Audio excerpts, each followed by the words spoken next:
is to ensure every child, regardless of socioeconomic background or special needs, are given the support they needed to learn and thrive. Like many aspects of our society, the COVID-19 pandemic has highlighted many of our district's strengths, the amazing things we do, and some of its weaknesses. Most significantly, this has been an incredibly disruptive year for our children and their lives. On March 13, 2020, their lives and routines came to a full stop, and we have spent every moment since then trying to reconcile this for them. It is critical that we have the imagination and the leadership needed to anticipate and plan for how this significant loss of traditional instruction time will affect those students beyond this year, both academically and in their social emotional development. It is for this reason that I am most compelled to serve our community on the school board and effect the changes that will be needed. I served as the founding dean of students at a 6th through 12th grade school in Boston, Massachusetts. I will bring firsthand experience of how schools operate and the challenges they face as they strive to inspire and nurture learning. I'm deeply aware of the dynamic and multifaceted relationships between schools and their students and families. I have lived the challenge of working to create an environment that meets every child where they are and works with the families to lift them up. In my role, I work to support students and teachers as we endeavored to build a culture of high academic achievement, similar to this board's mission of extraordinary achievement for all, while simultaneously closing the achievement gap. As a member of the school's academic support team, I work directly with teachers to highlight areas for professional growth and facilitate those opportunities. Along with our staff, I identified metrics for measuring success and set audacious goals. I worked directly with students who had difficulties staying engaged in the classroom and coordinated resources to provide additional support when needed. I transitioned from education entertainment, where I have worked as both the producer and in brand marketing. Vital to success in these roles is the ability to foster team building, build trust through transparency and accountability, and negotiate. These are qualities essential to defining objectives and finding collaborative solutions. My combined background has also given me extensive experience as a project manager. I would bring this blend of experience in project management and relationship building to this role on the school board. A golden rule of project management is always clearly outlining the scope of any project and ensuring that all the stakeholder needs are represented and that expectations are aligned. I promise that I will be committed to thoughtfully considering every decision that comes to the board. I will thoroughly review all the information provided, as well as consider if there is anything we may be overlooking. I will do this always guided by a commitment to do what is best for our children. Last, and most importantly, as I mentioned at the start, I am a parent. I can empathize with all the families who have concerns about how our schools will make up for this lost time. I have experienced this through my children and how they have been impacted by this moment.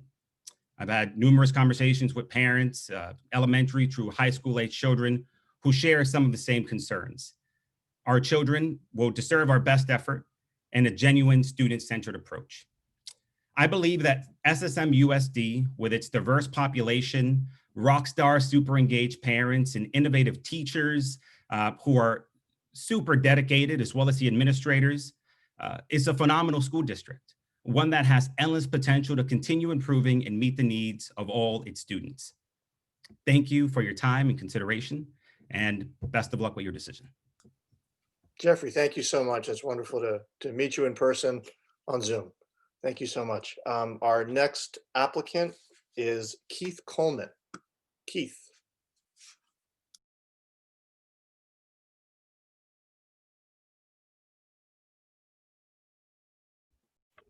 All right, let's see. Spotlight video. Are you able to unmute yourself? Let me try.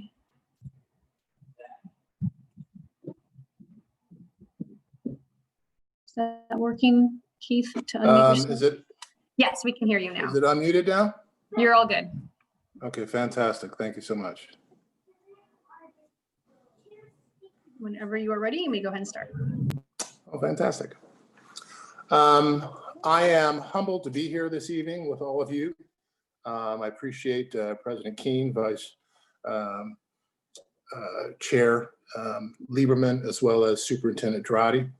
And it's my sincere, and district staff, it's my sincere hope that we may find common ground and understanding as we move forward here together this evening. My name is Keith Coleman, and I'm seeking your consideration for a board appointment. I'm a team player whose integrity and way of thinking brings people together to meet challenges. And in these challenging times, interdisciplinary thought is of particular interest and import. I think that the challenge faced because of the 2020 social justice practices and et cetera have really created an opportunity for us to review factors of pushing forward with K through 12 education. And that's really the reason in my focus on attempting to serve on the Board of Education as a call to serve. And this actually started here as a kindergartner in Santa Monica Montessori years ago. My two sons are products of the district, one having graduated and one presently in middle school. And so I'm invested here. And I'd like to share a few things with you as a parent, critical thinker and servant leader. I've applied my experience as an education innovator, driving student higher education access in STEM, humanities, entrepreneurship. I recognize that mental health and well-being experiences are critical for all of us, and I support psychologically safe environments that drive innovative learning for students. Mattering, belonging, collaboration are key to sustainable, positive, and efficient democratic practices, and my experience speaks to that. My experience also, foundation work with the Obama administration and the U.S. Department of Education, the White House Young America series. We brought together community officials to look at 21st century challenges. In education technology, my work with the Tesla Foundation emphasized the robust characteristics of students, girls, and students of color, where learners embrace critical thinking and policy. I was raised on values and ideals of a society where my parents really hoped for me, where people embrace freedom and opportunity, security, and responsibility. And here, striving to increase workplace diversity is not an empty slogan. It's good for education and it's good for business.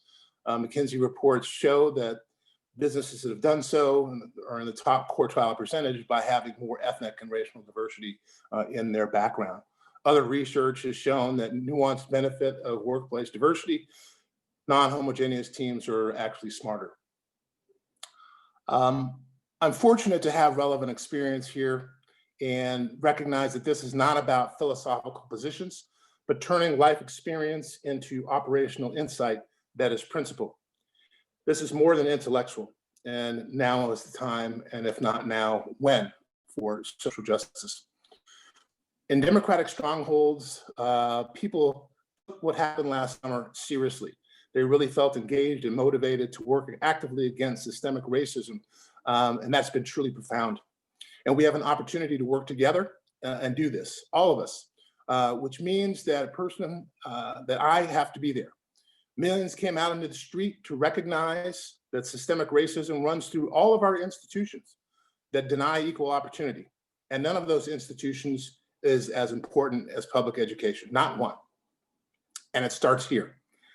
So any board of education that may see my legitimate social justice platform in 2021, given the racial reckoning that happened in 2020, that lack of representation would be unthinkable. You know, I think that people want to do the right thing and be more inclusive, and folks are doing those things across the country in corporations and nonprofits and in foundations, and it's in jobs. Changing rules across organizations across the country, even in the same year that California, refused to overturn Prop 209. I hope to be a part of a team to bring back hope into that system and continue to support the powerful practices, innovations that the district has put forward with project-based learning, with dynamic and compelling facilities improvement projects to help students move forward in the 21st century.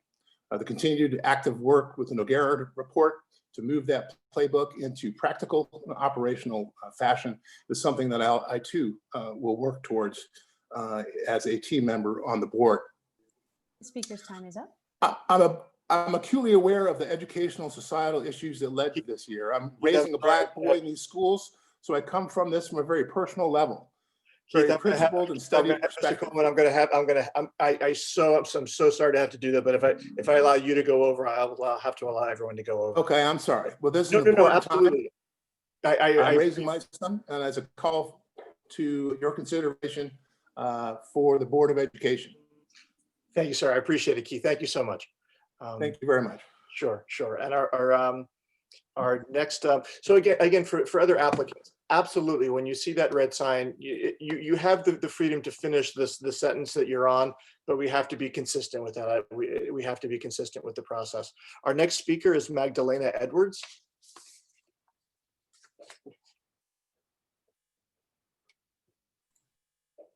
Let's see. Oh, there you are. Let me spotlight your video. And whenever you're ready. Good evening.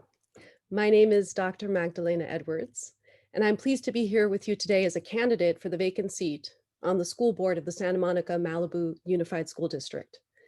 I'm the parent of 3 children in the district, 2 at Grant and 1 at Jams.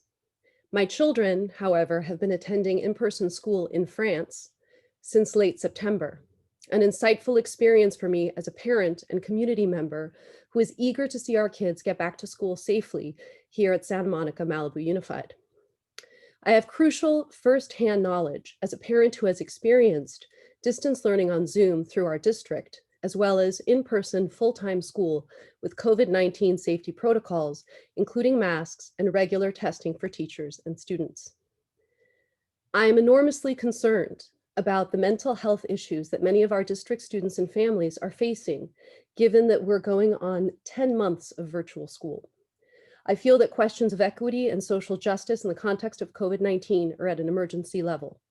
For many students, school is the safest place they can be, and experts have argued that in the context of COVID-19, access to in-person school is crucial for community well-being in terms of health outcomes, mental health, food resources, and of course, access to education. While some families are comfortable with virtual school and have the resources, including full-time caretakers for their children, whether a parent or a paid helper, many families do not. And as we well know, mid-March will mark 1 full year since virtual school began for our students. We need to be actively planning for the return to in-person school now. As I know Dr. Dradi and so many others have been doing diligently for months. And we need to make sure we are communicating effectively with our parents, teachers, and staff to make this a successful transition. This success relies also on our district's participation in politics at the county and state level, so we can fight for the funding and resources we need. The recent letter to Governor Newsom, signed by 7 school districts, including LAUSD, criticizes his plan for reopening by mid-February due to a lack of commitment to equity-based funding, among other things, as well as proposes concrete steps to improve Newsom's plan, steps that I found compelling. I wonder why Santa Monica Malibu Unified is not a signatory of this letter. So, transparency, participation in politics at the county and state level, equity, social justice, and effective communication are key priorities for me. I want to share a few things about me that I believe make me the best candidate today. I've been a Santa Monica resident for over 10 years. I am an immigrant. I was born in Santiago, Chile, and I was raised in Chicago, Los Angeles, and Washington, D.C. So I am attuned to issues of equity and social justice in an urban context from an immigrant perspective from the time I was a child. My career as a translator began during childhood when, as the eldest of 3, I was the bridge for my parents who didn't really understand the schooling system here. I have attended a mix of public and private school from my elementary school years through graduate school. I earned my bachelor's degree in social studies at Harvard and my PhD in comparative literature at UCLA. I have taught at the high school and university levels. I'm fluent in Spanish, Portuguese, and French, and my familiarity with a number of languages and cultures makes me an ideal advocate for all members of our diverse community. I am a board member at Heidi Duckler Dance, a nonprofit arts and education organization that has been serving Los Angeles and beyond for more than 35 years. And I'm a contributing editor at the Los Angeles Review of Books, where we publish writing on art, culture, politics, science, media, and more. I believe that I'm the best candidate for the school board seat because of my outsider status. I'm not an inside player. I'm not a PTA veteran or a local politics fixture. What I am is someone who believes passionately in education and who believes that our families and students need to be represented and heard. We have diverse needs and diverse voices. As a professional writer and translator, I will be a solid bridge for these voices and needs. I'm also the best candidate because I'm a translator of science and medicine. I'm the wife of a physician who serves our community as an urgent care doctor, an administrator at UCLA, and a researcher on COVID-19 and school reopening. I'm a visiting scholar at UCLA's Latin American Institute, where many of us are researching and teaching medical humanities. And over the last several months, I've had the opportunity to connect virtually with UCLA colleagues at the Fielding School of Public Health and at UCLA's Clinical and Translational Science Institute, which provides the research infrastructure to translate discoveries to improve health in Los Angeles County. The UCs, thank you very much. Thank you for the opportunity. Thank you so much, Dr. Edwards. We really appreciate you coming here and seeking this appointment. Thank you for your time tonight. Thank you. Which brings us to our next applicant, which is who is Nicole Ferries.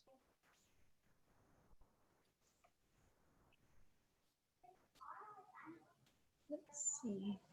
There we are. Let me spotlight you, Nicole. Okay, thank you. And whenever you are ready. Okay, thank you. My name is Nicole Ferries. I'm a resident of Santa Monica. I want to say good afternoon to the board members and thank you for the opportunity to speak about my qualifications for the open board seat. Before I begin, though, I want to commend my fellow applicants. I think it's really amazing that there's so many of us and there's so much interest and support for education in our community. So thank you to all of you for showing your support. I view sitting on the school board as an opportunity to continue the work that I've been doing for the past 10 plus years. I've been a strong advocate for the public schools in our community. I have been committed to supporting student success for all students in our district in various ways. I've had many positions in the PTA. I've been a PTA president at the elementary school level, and I'm the current PTSA president at Santa Monica High School. Two very different experiences. That commitment that I spoke about is demonstrated through my work as a parent volunteer, whether I've volunteered in the classroom working with students, advocating and fundraising for programs that support students, such as literacy support for rising first and second grade students, supplemental supply money for special education instructors and ability specialists, in addition to stronger math instruction. I've been a member of the SAC, working with Dr. Drotti and the Education Foundation to provide enrichment programs for equitably across the schools of SMMUSD, or on the site council working on the school plan for student achievement. I've also tried to help address the needs of families at Samo High impacted by the COVID-19 pandemic by raising money to buy and distribute grocery store gift cards to those families. Most recently, I've been working with my fellow Black parents in SMMUSD to address the needs of the Black students in our community. My focus has always been on the kids. And I think that my experience as a parent leader has given me insight to how the school district really works and school district funding, understanding how the district operates to support our students. I've seen SMMUSD making steps towards addressing equity in our community through its social justice agenda, the project-based learning, just really focusing on engaging the students Even though I've been around for a while, I think I can bring a fresh perspective to the board. First, as a parent with children still attending district schools, I have a 7th grader and I have a senior at Samo High. But I will experience the policies in real time that the board decides on. And secondly, I think that the board needs the perspective of a Black parent. I can help highlight and create policies that benefit our diverse community of students and distribute resources in an equitable fashion. We're living in a really difficult time right now.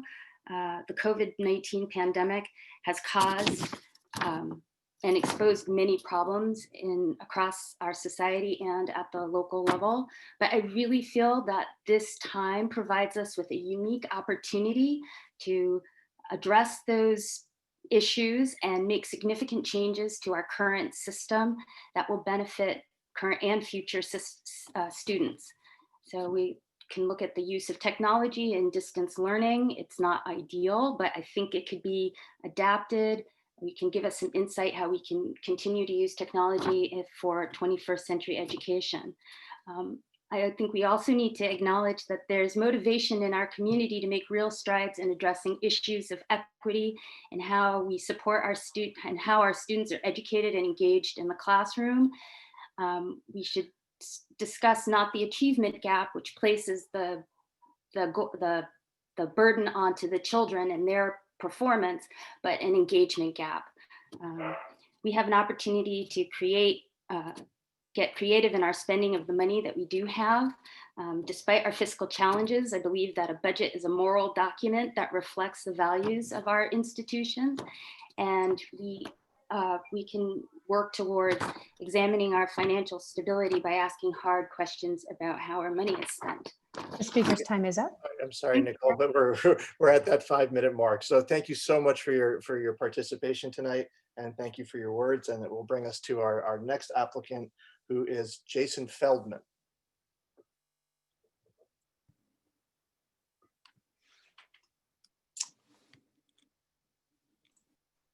Okay. Good evening, Superintendent Drotti and honorable board members.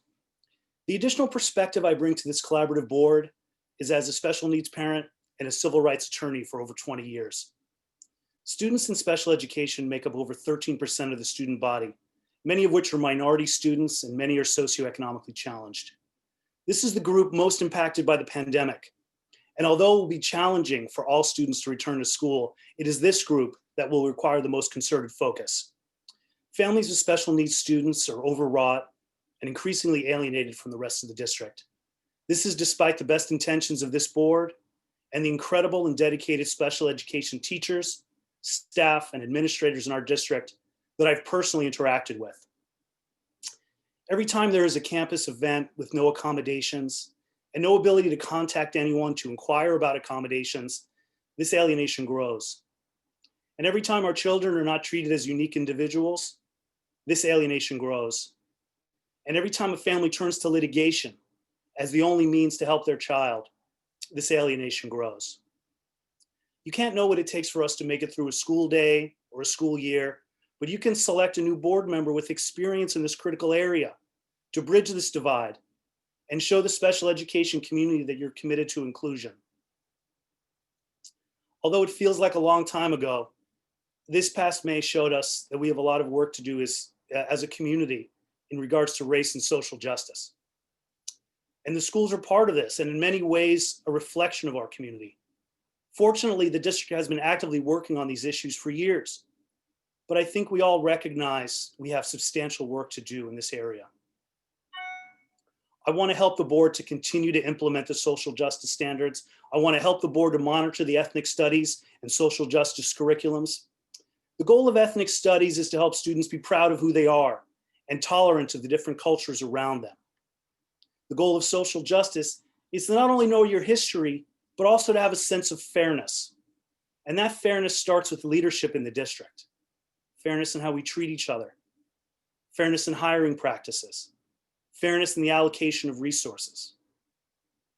I fight for fairness and equality every day in the course of my work as a civil rights attorney. and I advocate for the most vulnerable in our society: prisoners, the disabled, the mentally ill, indigent criminal defendants. I do that not only because everyone deserves the best defense, but because it's what's fair. We just had an election, and with what's going on in our nation's capital and right here tonight, the election doesn't feel quite over in a lot of ways. And I know that the vote on the 3 seats in November is not dispositive of your decision tonight, but I ask you to factor it in. I also ask you to factor in the fact that I took the time and effort to run for office. I went through the endorsement process. I participated in many forums with several of you. I actively campaigned and spoke to scores of voters. You can feel confident that I have been vetted by your electorate. And without any institutional support, I received 14,078 votes. I'm very proud of that. I've heard concerns about some of those that supported my candidacy, whether it be past board members, fellow candidates, or community activists.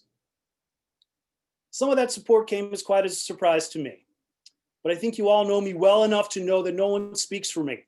No one will control my decisions.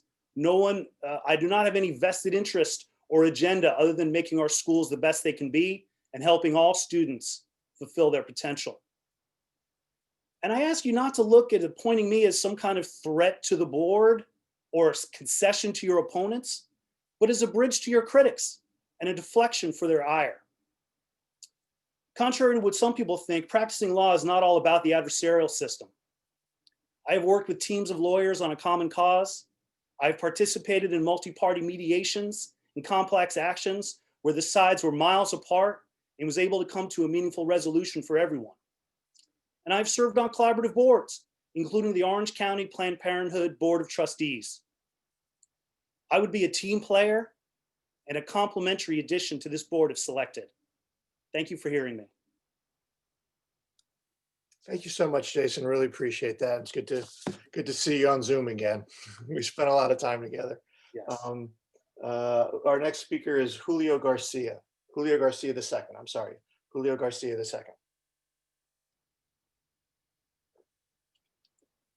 Let me spotlight your video for you. Oh my God, it's so dark. Hello. Let me know when my start time begins. Whenever you're ready. All right.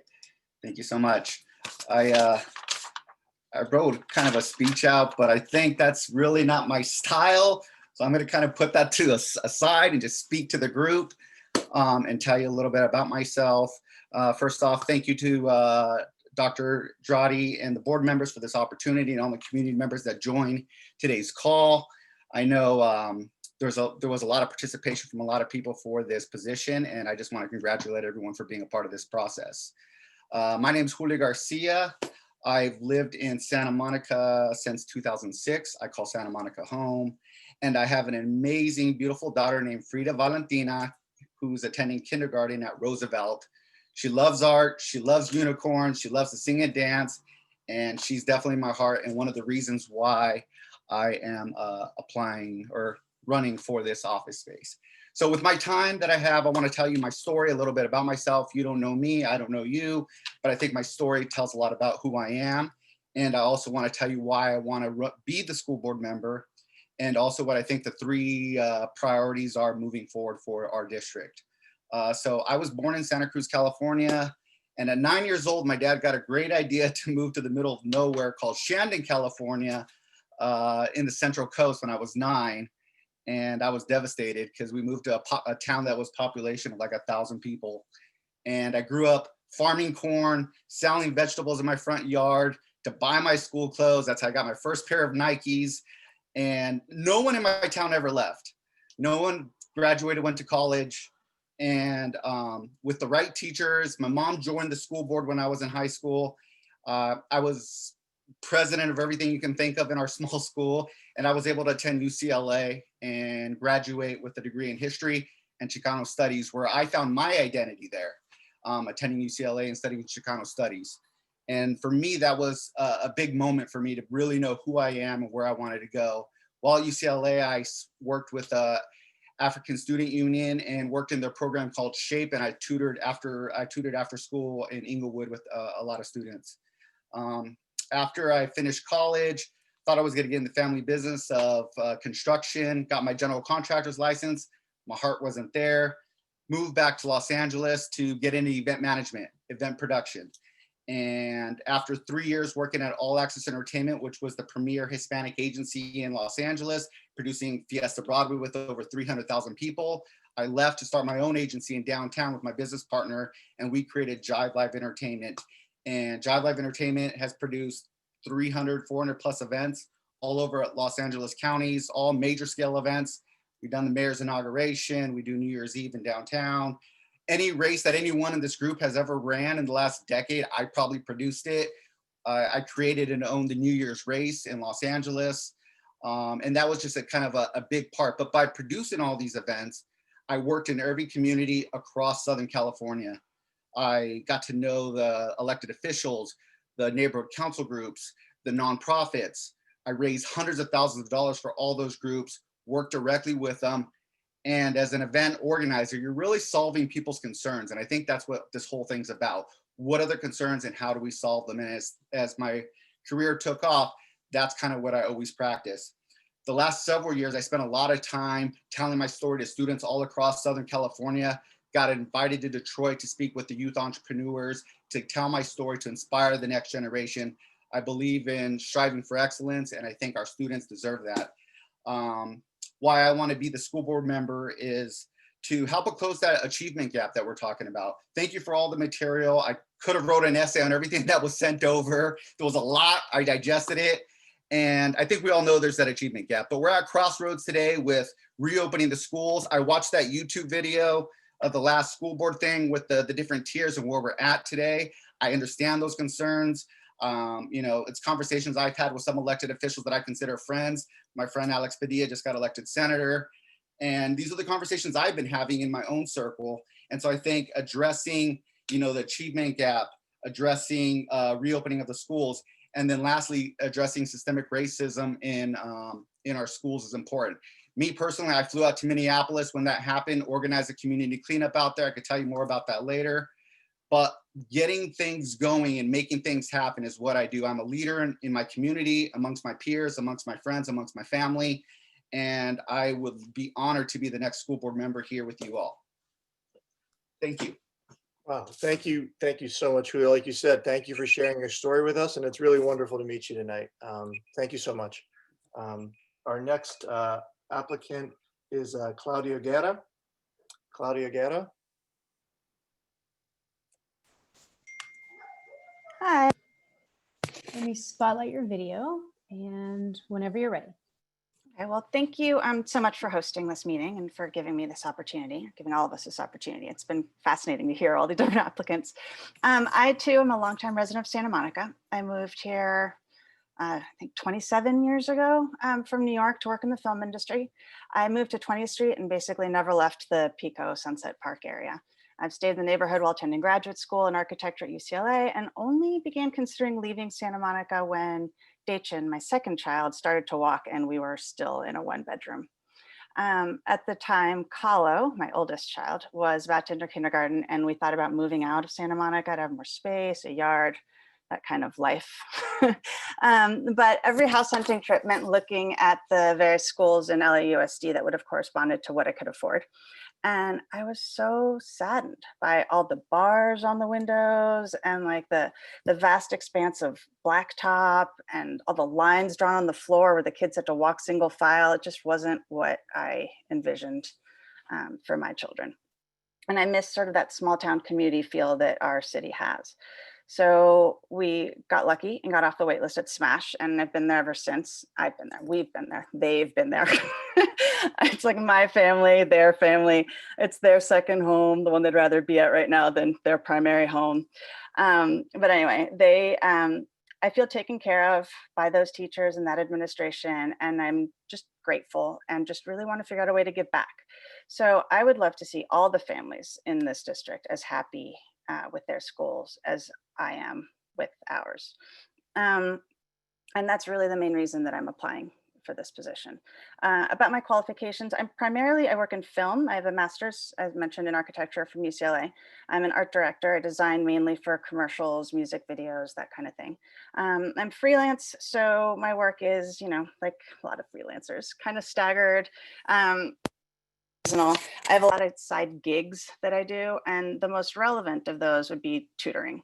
I've been tutoring in some fashion or another for years. In college, I taught remedial reading to older and disadvantaged people, like mainly transients, homeless people, that kind of thing, which was pretty shocking for a young, like very privileged college student in Ivy League school at Columbia. And then once I graduated, I had corporate jobs, entry-level jobs, like so many people. I paralegaled, I worked at an investment bank, I did that kind of thing. And in between there, all those times I was trying to figure out who I was and what I wanted to be, I tutored for like a one-on-one tutoring company that did a lot of SAT, LSAT, GRE prep, that kind of stuff, and also basic study skills and other things for other admittedly privileged students who could afford one-on-one tutors in New York City. And the contrast that I saw between that baseline skill set that even the kids with learning disabilities, but that had that level of privilege, and the homeless person that was just trying to figure out how to read the newspaper that he was using as a blanket, really sort of struck me as something that just reinforced the motto that my school had, which was not for school, but for life, I learn. And that's really sort of, I realized, been my guiding motto throughout my academic career and my other careers as well. So it's that curiosity about the world that needs to be nourished in all our students. And while they're taught the critical thinking skills that are really the most important thing to maneuver in what is a very tumultuous world right now. And admittedly, I've been super lucky, privileged. Not everyone gets to attend like an academically rigorous school that I did that places such emphasis on and value in independent thinking, but everyone should. And I think that I really believe that SMMUSD is trying and often succeeding to give all its students that level of education. As an elementary and early middle school parent, I've seen firsthand what the district is doing at that level. Also, my husband is a film professor who teaches at SMC, as well as out in the Valley. So I've seen firsthand how successful the district is at the community college level, and I've taken classes myself at SMC and loved them. But I do continue to tutor, and so I've seen a lot of the experiences that Samo High students are having. And those I've seen some mixed results. I think there's a lot of high achieving critical thinkers, and then there's others that are somewhat lost, and the assignments that I see them get are very prescriptive. Like they're given the answers and how to regurgitate or told how to present their work, and there's a little emphasis on exploration analysis. Oh man, I'm sorry my time's up. I wanted to tell you about my big idea for an educational corridor and using the Civic Center as a school for the arts. But it's in my application, the written material, and maybe we could use that as well. Thank you so much, Claudia. And I want to repeat a line that you said, that not for school, but for life I learn. I think that's wonderful. And thank you for sharing that with us tonight and sharing your experiences, which will bring us to our next applicant, who is Dr. Neil Handel. Dr. Handel, you're up. Mute. All right. Should I start my video? Yes, please. How am I And doing, Sarah? So far, so good? let me spotlight you, and whenever Thank you're you. ready. Okay, good evening. I'm Dr. Neil Handel. It's a pleasure and a privilege to meet all of you. I know how busy you are, and I want to thank you for taking time to meet with me this evening and to consider my application. You all have a copy of my application and my curriculum vitae, so you're familiar with my background, and I'm not going to repeat the details of my education, training experience, and my professional and academic achievements, except to say that my background is quite a bit different than that of many of the other applicants, and I'm hoping that this will prove to be an asset and put me in a unique position to make a meaningful contribution to the important work of the Board of Education. I realize that the Board of Education has a multitude of responsibilities and is dealing with a variety of vital issues. And of course, I would endeavor to make a contribution to the dialogue in as many areas as I'm qualified to. However, this evening, I'd like to restrict my comments to two specific areas. that I believe are of critical importance and are topics that are of great personal significance to me and represent areas where I think that I can make a unique and significant contribution.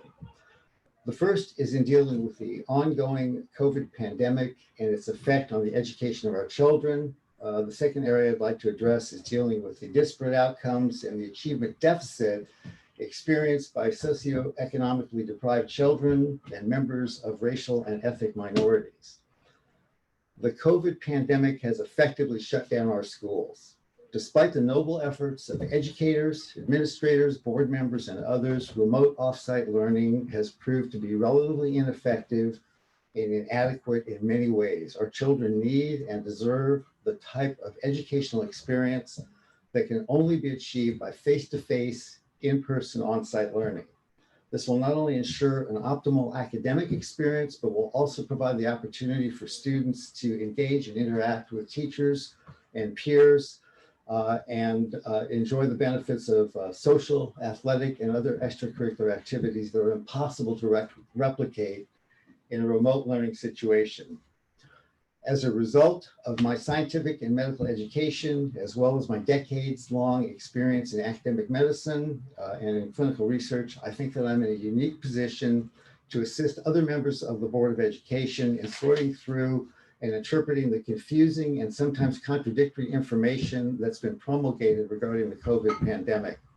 I believe that I can contribute to developing a strategy to quickly and safely restore in-person learning. I have specific ideas about approaches that I think we can undertake to help facilitate a rapid return to in-person education. The second area or issue that I would like to address this evening is the persistent disparities in academic achievement and long-term academic outcomes experienced by certain racial and ethnic minorities who comprise a significant part of the student body of the Santa Monica Malibu School District.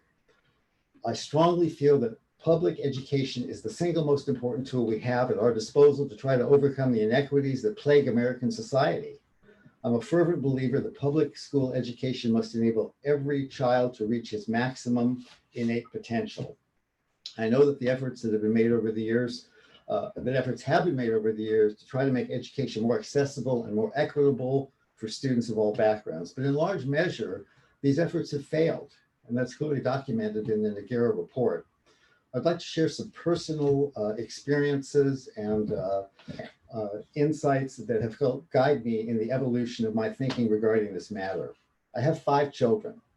My 3 older children attend Santa Monica High School. They're in the 9th, 10th, and 11th grade, and they are of mixed racial and ethnic backgrounds. They're a combination of Caucasian, African-American, and Cuban background.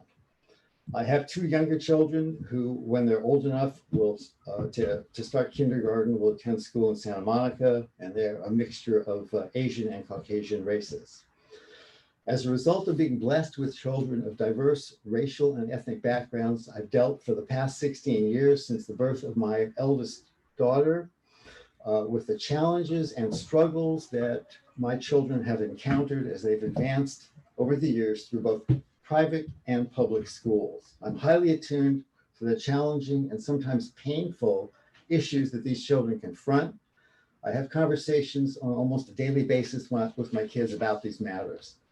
While the Noguera report did an excellent job of documenting the current deficiencies and failings of previous attempts at achieving equity, I believe it fell short when it came to making concrete recommendations about steps that could be undertaken to remedy the situation.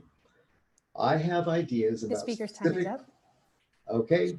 Dr. Handel, we've exceeded the time limit, but Oh, I'm sorry. Okay. no, I want to thank you so much for being here with us tonight, and thank you for.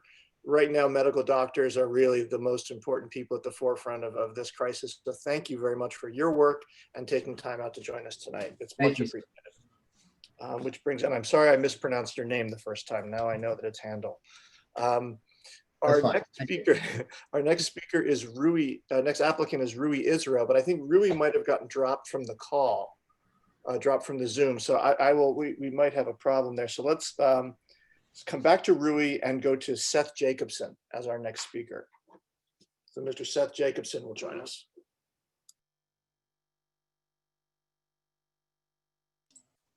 And are you able to unmute? Let's see, let me ask. Can you see me, Sarah? Yes, you're all good, and whenever you're ready. Okay, great. Thank you, board members, fellow Santa Monica Malibu residents and staff, and all the folks here tonight. It's really an amazing group of people, and I'm honored to be here and be part of it. Thank you for this opportunity. As many of you know, I have worked ceaselessly and passionately to help this school district succeed, sometimes at the expense of, as you know, family dinners and vacations. I have over 20 years worked, and I believe built your trust that I'll tell the truth and work collaboratively. Sometimes we've agreed, sometimes we haven't, but ultimately it's benefited the district.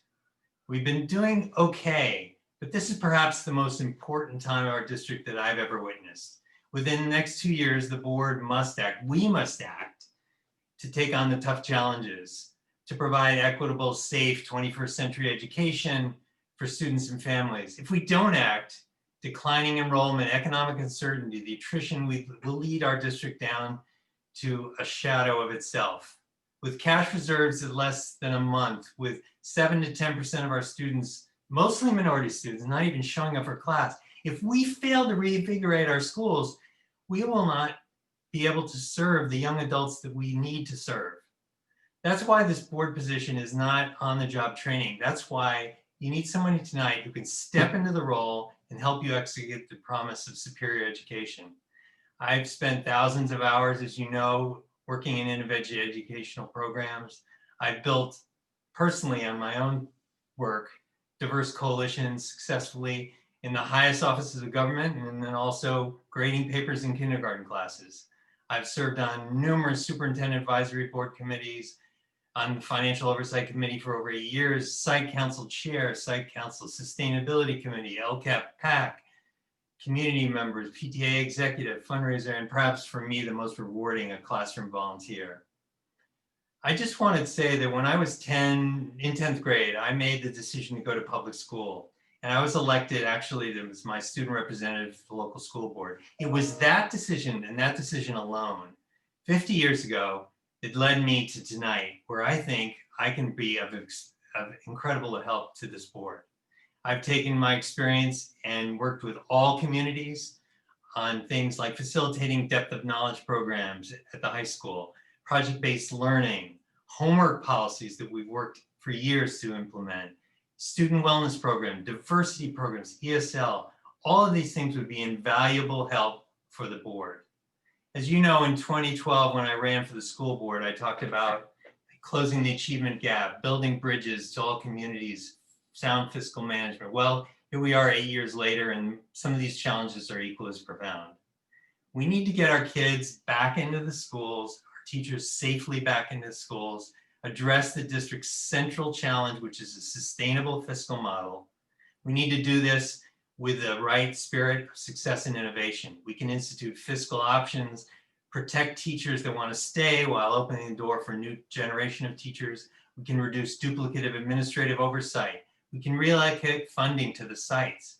We can find a fair and equitable way to break free from the Malibu pathway to allow both autonomous districts to be successful. Yes, successful. But we need to do this while always embracing our best resource, which is our teacher. We need to improve administrative communications, support resources, constantly improve teacher skills, create a culture of intentional learning and social justice, create challenges and rigorous learning skills, implement project and problem-based solving, and of course, pre-K, which you have invested in, but we need to really focus on. Lastly, I think we need to do a better job of promoting ourselves. We have this amazing district and nobody's there. We're losing children, and we need to renew, re-excite the community about the superb public education that our children have. We must embrace the diverse populations and build alliances and mediate the Black and Latino and Asian families and bring them back to the table. I believe we can do that. I believe I can help do that. So just today, I talked to 3 students in the high school, and they said to me, you know what? We want safe, challenging, progressive education. We must find this a reality. We cannot fail our students. So at this point, I think being prepared on hour 1 is what I provide. We must reinvest in our children, find innovative ways to shape our schools, embrace our entire community. I'm ready to roll up my sleeves and go to work. Great. Thank you so much, Seth. And again, thank you for what is truly years of service to this district. Thank you so much. Our next speaker will be Nicole Jane. Nicole?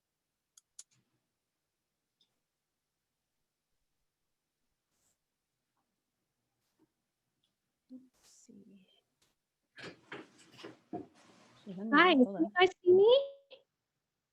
I can hear you. Oh, well, let's see. I think I might. There you are. Let me spotlight your right. video. And Great. whenever you're ready. All right. Hi, everybody. Hope you all are safe. Thank you to the members and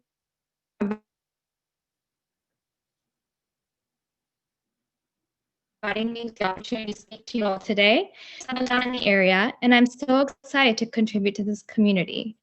Currently, I work at a mental health startup, and I'm in the process of writing a bachelor's in public policy from USC and a master's in education policy and management at Harvard University. Over the past 13 years, I have gained a passion for education reform and have worked in a diverse array of education policy positions, from ground level instruction in a government primary school in India to managing one of the largest tutoring programs in LA. I have also worked on the strategy and policy teams at Chicago Public Schools and more recently, Los Angeles School District. My values include collaboration, open-mindedness, innovative reforms, and evidence-based decisions. From the readings provided by Pedro Nara, more specific equality versus equity and how they are not the same, I have a short story for you about that. During my time at LUSD, I created a program called Unified Enrollment, where one application was there for all parents to apply to all schools. We were so excited at the prospect of everyone on the same playing field with the same transparent opportunities.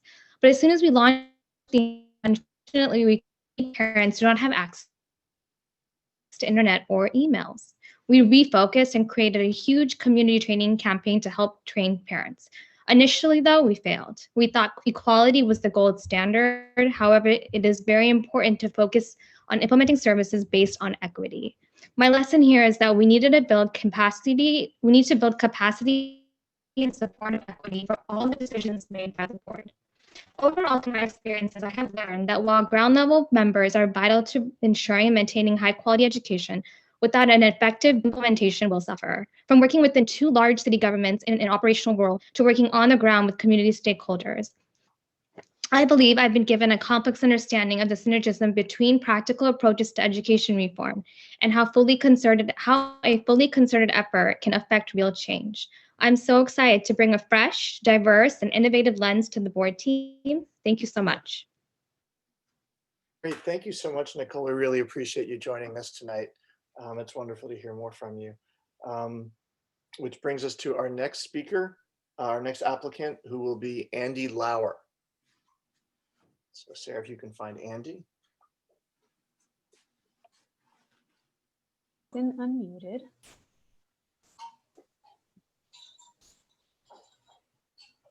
Looks like he's connecting. Oh, no. Oh, there you are. Let me spotlight your video for you, and whenever you're ready. Okay, I'm ready to go. Go ahead. Hi, I'm Andy. I may look familiar to you for one reason or the other, from local soccer fields, music recitals, marches, protests, board meetings, field trips, 2 million PTA meetings, maybe even a TV show or two. I have 2 kids who have gone through SMM USD K through 12 and another who's currently in grade 11. And I could not be more grateful for the education they've received and for the friends that I've met along the way. Fellow parents, teachers, admin, coaches. I've been around a while and I want to be a board member because I understand how this district works, the intricacies, the vast and different needs, the back doors, the front doors, the side doors. Let's face it, we're in deep.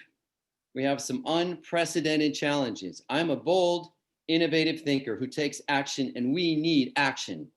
Even before the pandemic, we'd entered through tough waters with perennial equity issues, social justice issues, budget shortfalls. And now the pandemic with its fury, wreaking havoc. It's awful. But for those at a lower Good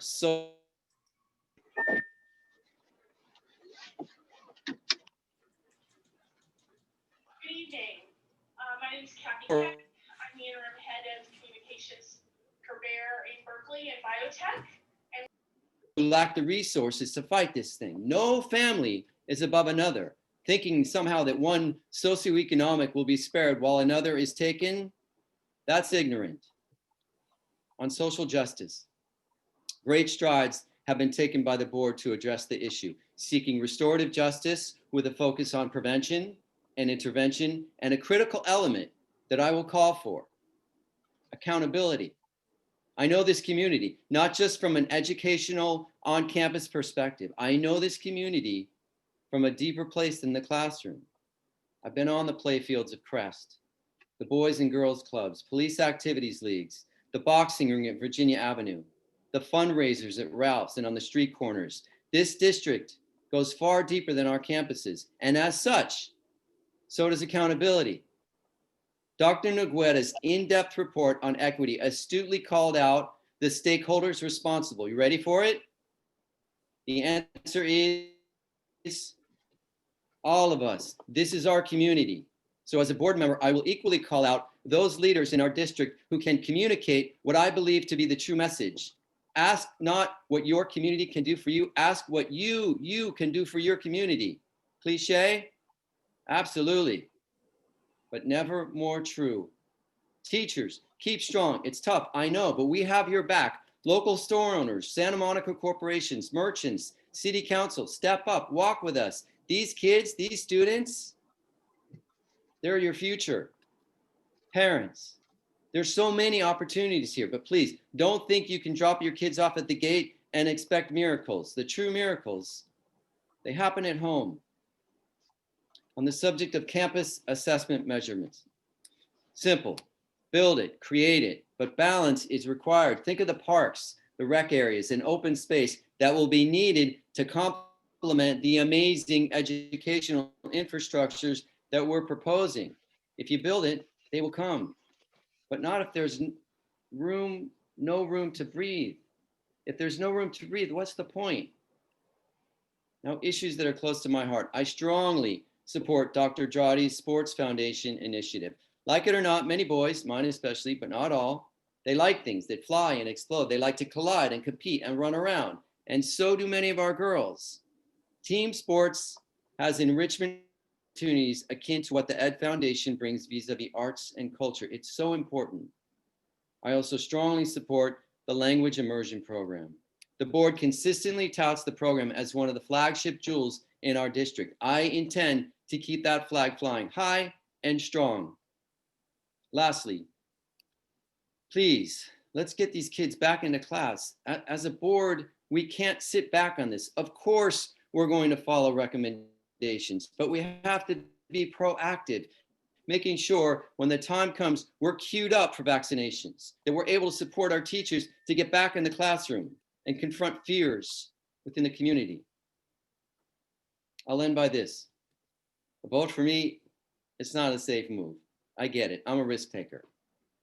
But every, and I mean every problem has a solution. You just have to be creative enough to find that solution. Thank you so much. Wonderful. Thank you so much, Andy. It's good to see you here tonight. Thank you so much for seeking this appointment. Really appreciate it. Will bring us to our next applicant, who is Jennifer Lee.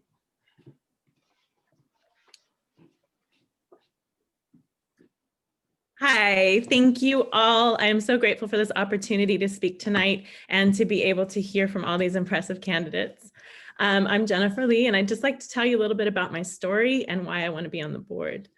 I always did really well in school. Learning came easy to me, and because of that and the reasons for not causing problems in school, teachers pretty much ignored me. I was kind of the invisible student. They taught to the lowest common denominator. They provided little to no enrichment opportunities. They didn't inspire me to think innovatively or push me to step outside of my comfort zone. And they definitely didn't provide any social or emotional support, which I desperately needed coming from a single family home with lots of dysfunction. They kind of just let me coast.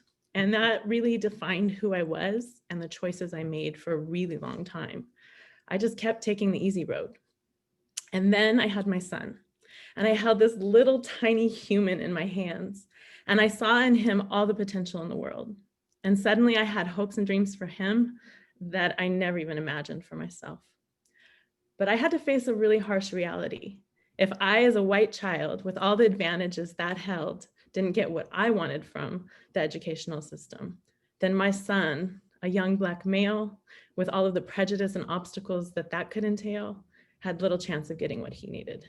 And I desperately wanted to make a difference.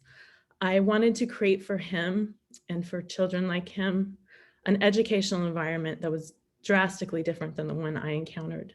So I quit my job in the entertainment industry, went back to school, got a master's in education, and began teaching. For the past 20 years, I've dedicated my life to teaching children, to supporting those struggling learners and giving them the tools to be successful in the classroom and in life, but also to inspiring and empowering those students who are ready for more, to help push them outside of their comfort zone and help them to become the best versions of themselves. And also to supporting and giving resources to families who are struggling from many issues, whether poverty, health crisis, divorce, sometimes even domestic violence. I've kept in contact with lots of the families and students that I've taught over the years, and I've seen the difference I've made, the impact in their lives.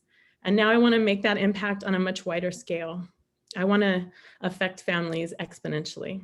Being on this board allows me that opportunity to do that. I moved to Santa Monica a little over 3 years ago, specifically for the schools. The reputation was amazing. And in the years that my daughter has been going to the Santa Monica schools, I've seen wonderful teaching. I've seen talented teachers and administrators, but I've also seen a lot of challenges and problems. And I'd really like to be part of the solution. That's why I want to be on the board.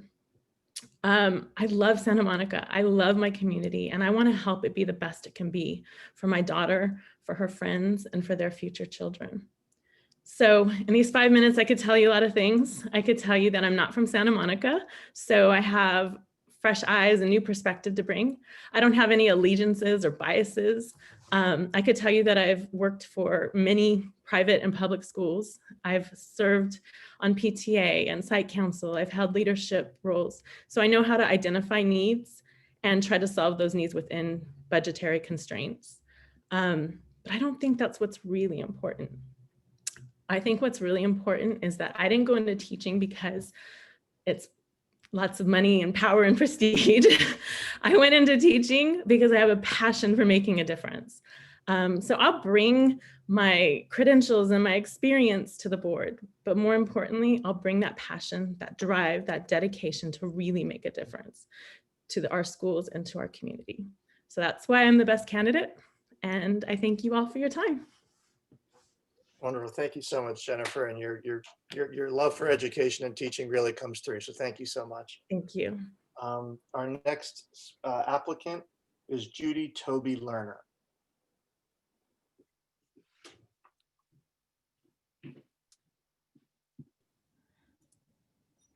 All right. Can you see me? Yes, and we can hear you and see you, and whenever you're ready. Okay, great. Hello, everyone. My name is Judy Tobar Lerner. Thank you for giving me some time to be here. I'm going to be really candid. I applied for this position at a moment when a lot of the school board communication and stuff from our local school, all the communication I was hearing was centered around reopening the schools in January, a move which, you know, from the case numbers that we're seeing wasn't the best use of our energies. I was frustrated and scared that my child's education was going to be impacted. 2020 was a year that has tried us all. Parents need support, children need stability and a good education. Teachers need support and to be listened to. Marginalized communities need to know that the district they're sending their kids to is listening to them. So there's a lot on the table and a lot at stake when it comes to forming our children's education and what that means. So a little bit about me.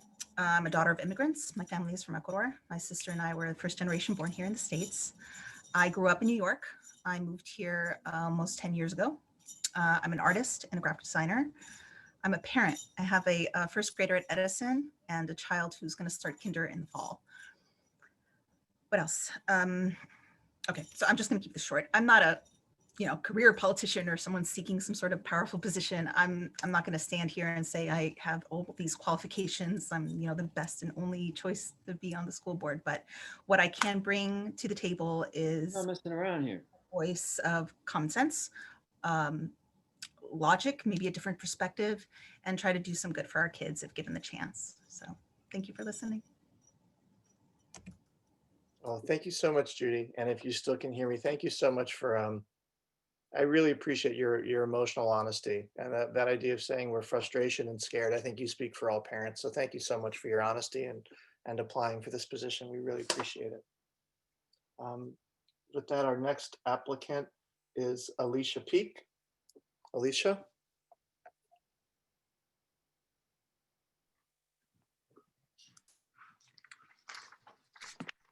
And you should be unmuted. Oh, can you hear me? There, yes, we can hear you and see you. Go ahead whenever you're ready. Okay. Hi. First off, I want to say thank you for this opportunity and thanks for all of your hard work and dedication to the Santa Monica Unified School District.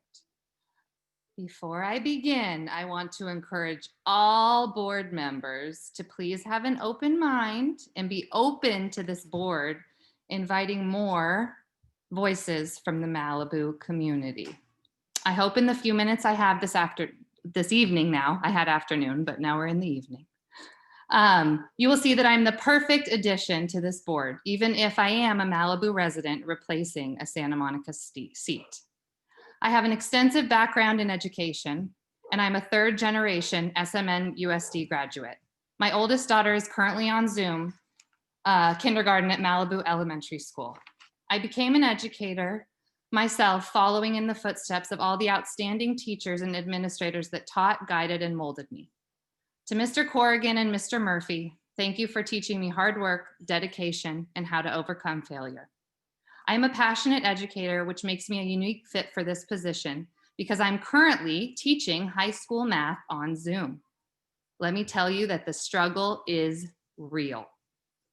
All the teachers listening, thank you for your dedication, 24/7 compassion and love you show to your students every day. I have taught everywhere from Thailand to the south side of Chicago, and this past year has been beyond the most difficult of my career. I am a teacher who accepts too much late work, responds to students at midnight, and I've had the idea of creating a Saturday Success Academy at my school to help lessen the achievement gap during e-learning, and it has been a huge success. I can help be the voice on this board to work with the teachers and the union. We have to get these kids back to campus. The inequities that have resulted from this pandemic are historic. I have students on Zoom hiding in a bathroom shower or sitting outside of a Starbucks trying to get Wi-Fi. These are dire times, and we need to get these students back to campus. We need to prioritize low income, special education, and case 2 students first. This is not a K-12 one size fits all decision. Every grade level is very unique and has pros and cons of e-learning. We need to focus on getting K-2 back to campus first. Literacy is the foundation of all further education. On this platform, these students are at the fate of their parents and their socioeconomic class. All kids deserve the right to an education, and unless you have a stay-at-home parent right now or the means to hire someone, children are not receiving the education they deserve under the law. There are ways to open these campuses safely, and it is time for this board to take that step. In fact, it was time in October. I am also on the board at my twins' preschool and worked closely with the director in following all state guidelines to safely reopen the school. The preschool has been open since June. Temperatures are taken, masks are worn, thorough cleaning and disinfectant is used. So I know it is possible to do this, and I helped get it done. It is time to start getting these kids back to campus safely and stop just talking about it. Malibu and Santa Monica have not been impacted the same by this pandemic. Again, this cannot be a one-size-fits-all approach to reopening. Nurses should be trained to administer COVID tests, and the district should invest in testing for teachers and administrators. The herd immunity from the vaccine is months to years away. We are in a holding pattern, and these students are receiving they are not receiving the high level of education they deserve while we are all waiting. In addition to being a current high school teacher, I have been a member of the budget committee at my school for 3 years, overseeing our $36 million budget. I am familiar with the language and line items within a district budget. I know the current dire situation of funding, and I'm up to date on the current $54 billion package Congress passed for K-12 schools on December 20th. I know the insanity that you all must feel about the forgiveness of guidelines for the PPE loans that continue to change daily and moments by moments. This board needs me, my passion, my background, my ideas, and my dedication to this district. But above all, my knowledge of the education system and the unique teacher perspective.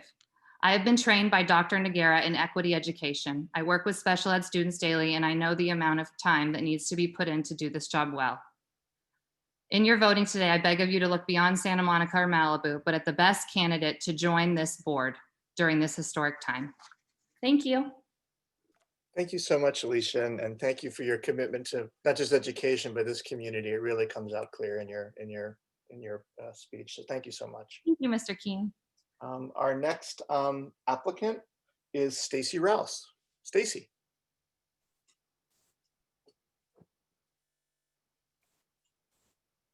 Yep. Hi. And whenever you're ready. Yes. Great. Hi, I'm Stacy Rouse.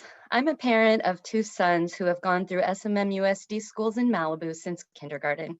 I work daily implementing a socio-emotional and pre-literacy education program for preschoolers. I'm uncomfortable telling you I am the best candidate for this seat because we all could be the best. Clearly, we're 23 caring and engaged people who want to commit to public service during a double pandemic of COVID and white supremacy. So instead, I would rather tell you what I think what the work is about. And I'll start with this quote. We live in a world in which we need to share responsibility. It's easy to say it's not my child, not my community, not my world, not my problem. Then there are those who see the need and respond, and I consider these people my hero. That's Mr. Rogers, who I love, and this is true for us. Dr. Gloria Ladson-Billings is a renowned researcher in pedagogy and teacher education. She has insight into this shared responsibility. She reframes the concept of achievement gap into the concept of educational debt, the collective debt we all share a part in and together have a responsibility to resolve. This debt was created over time, is still mounting, is systemic, and requires all of us to address it. The Noguera report is at the heart of this as well. As he told us in 2016, we have what we need to make the changes, but we're not reducing our deficits.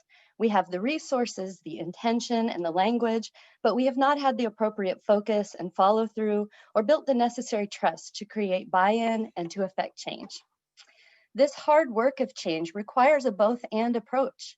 It starts in the classroom between teachers and students engaged in true cultural relevancy, defined by Dr. Ladson-Billings as 3 pillars: focus on student learning, developing student cultural competence, and increasing student critical consciousness. I think that by and large, this happens daily and intentionally in most of our classrooms, preschool to 12th, especially those teachers who observe and learn what the students' experiences are, draw on what the students want to learn, and run and support their ideas. But the both and also includes the board and the administration. Are these pillars supported with our policies, our language, our budget, in our hiring and review practices, through our negotiations, through interactions and how we relate, how we make decisions, and in our follow through?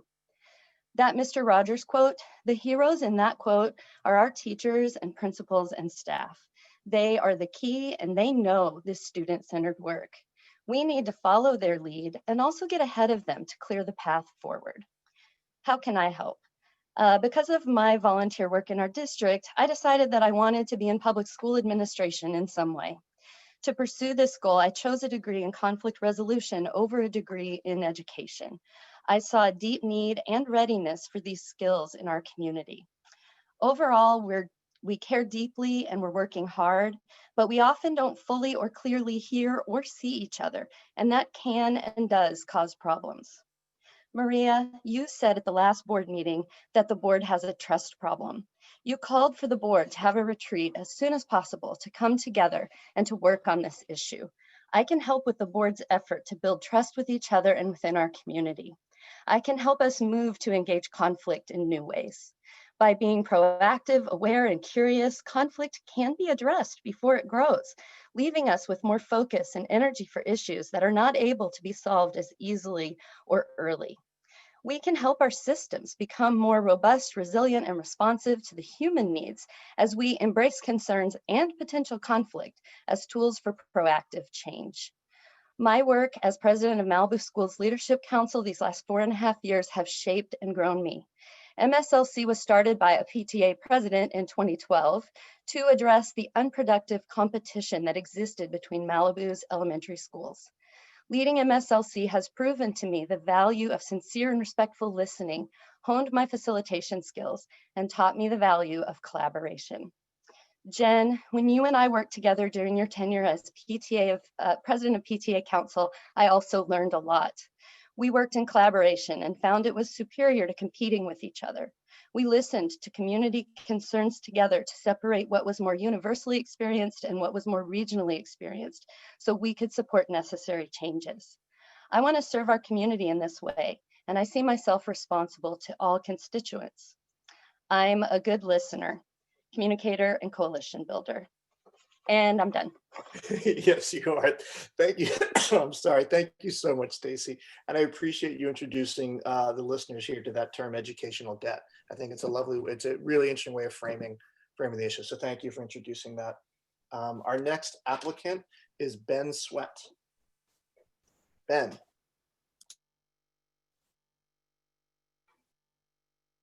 see. Video and mute. Oh, there you are. We can hear you. All right, there we go. Whenever you are ready. All right. Nice to see you, board members, and Dr. Dradi, as well as other folks joining us. I don't think I'm the best candidate, really, but I still think I've got something to offer you in my 5 minutes. I'll try not to be boring. You know, over the years, I've talked to you in 2 or 3 minute bursts about early education. The best bet, you know, the evidence-backed, sure path best practice for leveling the opportunity gap between different groups of students. So for those who wondered, that's what's up with our preschools. I'm a parent who's volunteered, raised money, been on some DAC committees, and even worked as an elementary school substitute teacher, seeing the district from the inside. And so I'm excited to get my 4.5 minutes, whatever I've got left here. You guys are facing the greatest challenges in our district's history. And it's a time when I think probably being in the school board is not so pleasant. You had the financial crisis, which was boiling over before COVID. You got the financial impacts of COVID. You're trying to drive equity and keep up the quality of the educational product. And you know, all of this stuff that's going on. And in the meantime, people are yelling at you, telling you what you should do or what you need to. And they're at least distracting you, if not harassing you, because maybe you haven't lived here since before 4th Street was paved. You know, the stakes are high and you're all we've got. And please remember, every decision is a financial decision. This parade of qualified people interested in volunteering testifies to one of our district's great strength.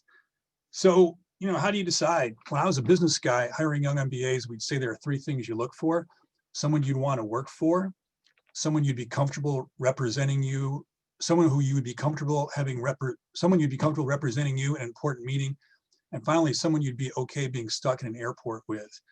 That was when I was business guy, but now I'm early childhood guy. So I'm all about the value of the social and emotional development. The preschool developed lifelong skills of self-knowledge, self-control, and learning to work with others. And I think that's what our board needs now and maybe would want to add into the mix. You know, being on the board is not a reward, it's a responsibility. It's a chore. I mean, sometimes it sucks. It's also kind of cool. You guys are kind of like a little boat full of commandos trying to save our district. Or better, it's like you're in a minivan trying to complete a long road trip. So who do you want in that car with you? I say you want people with whom you get along, who know the road, who are reasonable, and can bring it when the going gets tough. And you know that the going is tough. As your challenges have gotten more serious, the local political climate has gotten worse. The politics of grievance, of perceived victimization is not just a national issue. It's here. It's real right now in Santa Monica. You can see the emails you get and in City Council. If I was a consultant looking at the board, we got educators, communicators. I would say the one thing you might not need so much is another lawyer or someone who sees the world that way.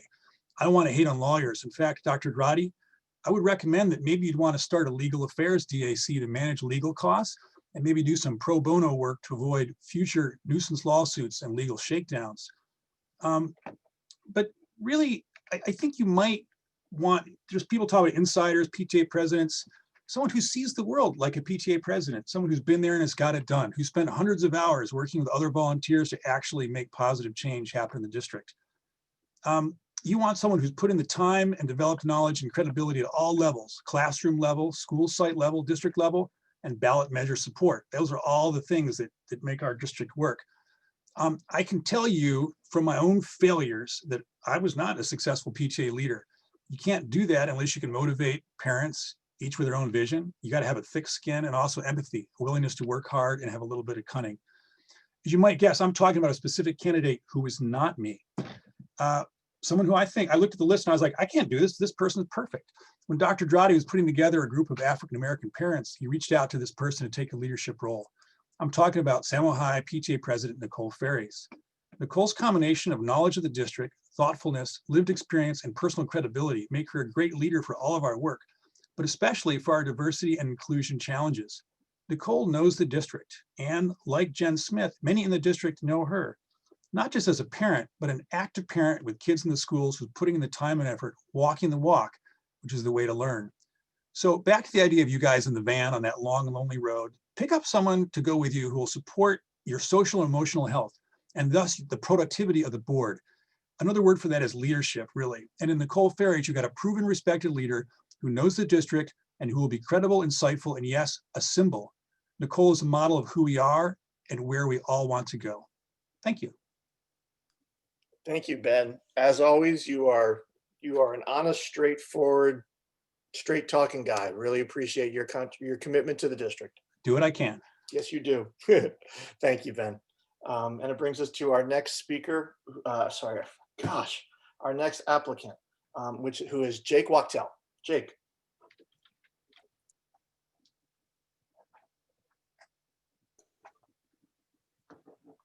Thank you very much. Can you hear me? Yes, we can hear you and see you whenever you're ready. Okay. I happen to love Nicole Ferries as well. So I think that there are several candidates who are unbelievable applicants for this post. So I just want to talk from the heart, and I want to talk with you directly as to why I'm applying, my background, things that I've actually done that are substantial, and what I can do to be helpful to the children and the teachers and everybody in this district. So I'm actually going to talk very, very directly here. I've lived in the district for over 15 years. I've been a parent in the district for now 12 years. My daughter is graduating this year. My other daughter is a 7th grader. Some of you may actually know my daughter, who was a school board member last year. So she was the student elected member of the board. She served with passion, commitment, dedication. She did her job. She brought forward things that were really important and substantial things to think about. And I guess I'm following in her footsteps in the sense that I'm now applying to be on that same board. I ran for the school board 10 years ago when pink slips happened and several teachers were fired. And so that motivated me to try and bring my business acumen and my education acumen to the table to try and help to solve some of these issues. And I've implemented things in the district that actually have come about over the last 10 years, some of which I actually mentioned back in 2010. When I ran, I didn't win. I was definitely a name that nobody knew, but I still garnered a lot of votes. And afterwards, I stayed committed. I've been incredibly committed to this district, serving as a PTA president of an elementary school at Grant Elementary School, where I brought back an art program to the school that was lost. We raised over $100,000 at a very, very, we didn't have a lot of money, but we raised it. We galvanized as a community. We put together an art program. We put it in place. And then the district now has, with VAPA help, has actually put that program in all of the schools, which is wonderful. So I've shown that on that level. I also served as legislative chair for 2 different schools in the district. and I served as the PTA Council's legislative chair. So I also spent time dealing with folks in Sacramento and trying to bring issues that are both statewide and national and local to the community. So I've been deeply committed and been a PTA leader at several schools. And I have never wavered on that. When I noticed that there were children in the district who were experiencing homelessness, my daughter and I, when she was in 3rd grade, we actually talked about beginning something to give clothing to the children in need throughout our community. And so with the help of community liaisons and site principals, we were able to actually support and give, and with other PTA leaders and a co-founder of mine, we actually were able to bring clothing to children throughout this community to allow them to focus on education and allow families to think about food and shelter rather than clothes to buy. So I think I'm unique in the sense that I may be one of the only people who's actually been at every single school in the district and participated in helping every school in the district. And what I love about this forum here is that we're talking about nearly 24 people who are deeply committed to helping out. And I want us to work together. I certainly want you to appoint me to the board, and I would love that. No matter what happens to any of us, I think it's really critical for us to stay active in this community and to bring our knowledge and our background to help. I currently serve as a department chair of a digital arts and production master's program. I've been a board member of the media advisory board for Santa Monica College since 1998. I actually was contributing to this community before I was living here and before I was a parent. So serving on that board for now nearly 22 years. So at the elementary school level, junior high school level, I have taught. So I've been in the classroom. I know what that is like. I've been on the coaching fields. I know what that is like. And I've been in higher education and I know what that's like. In terms of my background, in terms of the political arena, I did not run this year. One of the primary reasons is I actually was very worried about what was happening globally and worried about what was happening in the presidency. And I worked with the Biden-Harris team over the last 6 months to try and put somebody in office who actually will help bring some resources to our district. And all of that will actually help. So I devoted devoted the election to helping a president get elected. And then I spent time with the same people working in Georgia. I know this is not about partisan politics, but I tried to work on something that was able to actually help education. And I think that was good time spent instead of running for office this round. I hope that does not negate my candidacy because I helped the president get elected and worked in that arena. I think it's really critical that we work together, we communicate better. I have friends across the district. I have collaborators across the district. I'm somebody who comes with best practices, somebody who's committed to fair and equitable education, and somebody who really cares about our students and our teachers and our community. Jake, I'm so sorry. You're at your time limit. I've lived it, I've breathed it, and I would appreciate your support. Thank you very much. Thank you so much, Jake. I just want to thank you because you're one of the guys who doesn't just talk it, you walk it, and you have, like you said, you have stayed committed in this district, in this community for that full decade. So thank you for being a man of action and a man of truth. Thank you, Jake. Thank you. Our next applicant for this position is Miles Warner. Can you see me? Yes, let me spotlight your video. We can see you and we can hear you. This is my awesome background. I wrote a speech that I thought was wonderful, but I'm not going to read it because I don't know. I've just heard all these speeches and there's so many wonderful people. The truth is that I grew up in Santa Monica. I had a low-income single mother. I went to SAMO, went to JAMS. I had wonderful teachers. Changed my life. I have a 7-year-old at Webster and a 4-year-old who will start TK in the fall at Roosevelt. About 2 years ago, my son was diagnosed with special needs. So he has an IEP and we've been in that process. I have spent the last decade investing in real estate and managing real estate and also doing theater production. So I'm outside of your world. And, the thing is, like, this is a really difficult time. It's unprecedented. No one knows what the right answers are.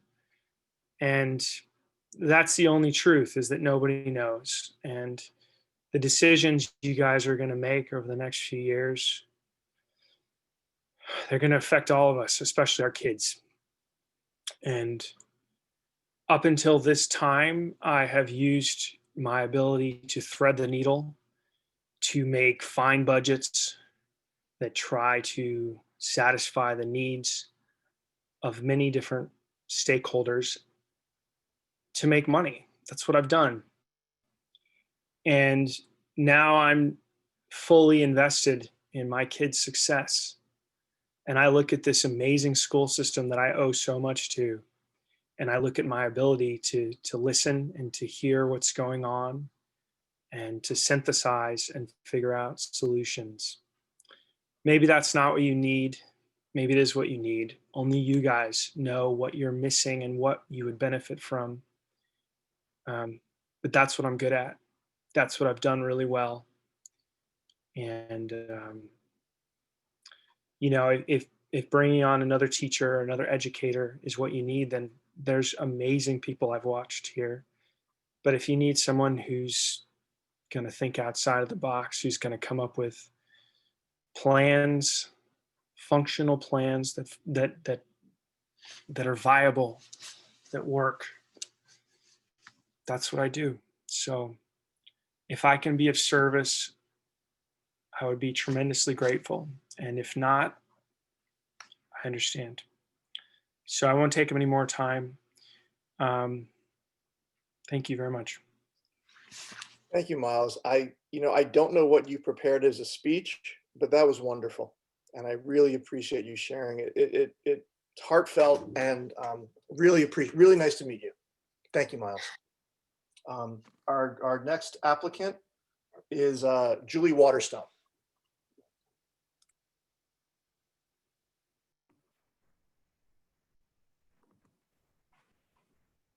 Hey, I'm unmuted, ready to go. Okay, whenever you're ready. Thank you. 17 years ago, as a young lawyer, I worked with a teenage boy from a low-income rural community in Mississippi. He drove his dad's construction truck to school one day. The security guard found a box cutter in his truck. The young boy had no idea it was in there and certainly had no intention of using it. Worried that he was going to be kicked out of school and removed from his beloved setting, he reached out to me to help him tell his story to the district and help him remain in school. I worked with his school district to ensure that his voice was heard and that he was able to remain in his school. From that moment forward, I have committed my life to helping children have access to a quality and equitable education. Good evening, members of the Board of Education, Dr. Girardi, and members of the community. My name is Julie Waterstone. I appreciate the opportunity to meet with all of you and share with you why I should be our newest board member. I will start by talking about my involvement with the district. Then I will share my professional experience, which will build on my commitment to extraordinary achievement for all, social and racial justice, and diversity and equity and inclusion. I will conclude with how I will contribute to this board. To start, I live on the south side of Santa Monica and have 3 children in the district, a freshman at Samo High, a 7th grader at JAMS, and a 2nd grader at Grant. Since my oldest child entered Grant, I have volunteered in the classroom, worked at campus-wide events and fundraisers, and have been on the executive board of the PTA. During my 2 years as president of the PTA at Grant, my main objective was to try to be as inclusive as possible and to find ways to integrate families who had not been involved and get them connected to campus. I believe that schools work best when there is continued dialogue and collaboration between students, teachers, parents, staff, administrators, and the district. When my oldest daughter entered JAMS, I volunteered at the student store, I coached the mock trial team at JAMS, and have been on the executive board at JAMS for the past several years. I decided that I wanted to give more to the district. In 2017, I began my service as a commissioner of the SMMUSD Personnel Commission and was the chair for 2 of those 3 years. I gained a deep understanding of the merit system, the importance of the role that our classified staff play in all of our children's education, and an appreciation of the intricacies of our district's budget. Lastly, I became well-versed in the Brown Act, an important tool to ensure public access to the board and transparency to our work. I've also been a supporter of the Education Foundation from its inception, including giving personally, attending events, phone baking, or promoting their work and mission at JAMS and Grant. Next, my professional background demonstrates my commitment to diversity, equity, and inclusion, and how my values are aligned with the mission and core values of this district. For the last 14 years, I have taught law students how to be lawyers through representation of children from low-income families. Many are children of color, students with disabilities involved in either the foster care or delinquency systems, or have experienced homelessness. And many of the parents of the children with whom I have worked with are monolingual Spanish speakers. My goal is to help give voice to those who do not feel heard or seen, but to do so in a way that facilitates communication and collaboration. As a result of my work, I analyze school-related issues through a lens of upholding the principles of diversity, equity, and inclusion, and more specifically, the impact those issues will have on students of color, students with disabilities, students who are from low-income families or from immigrant families. I am well-versed in special education and very familiar with the budget constraints under which school districts operate and the difficult decisions that come with limited resources, but yet still trying to serve the needs of a very diverse student population. Finally, I can and would contribute to the board immediately. Early in my legal career, I was introduced to restorative justice, which guides my work in ways similar to how our district is attempting to instill those principles in our children. Similar to the district's commitment to social and racial justice, diversity, equity, and inclusion, and educational equity, I have worked for nearly 2 decades on advancing these same values. I have listened to children and their families, heard their stories, gave voice to their experiences, and then built bridges. I hope to bring these skills and my passion to work with and alongside each and every one of you. Thank you. Thank you so much, Julie. It's really nice to hear you bring a voice to your very impressive resume. So thank you for joining us tonight. Thank you for having me. Appreciate it. Our last applicant for the evening is Nicole Wolf. Nicole.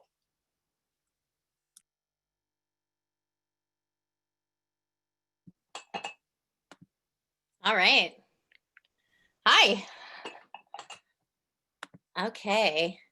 So good evening. My name is Nicole Wolf, and I appreciate the opportunity to speak with you all tonight and discuss why I believe I should be selected for this position.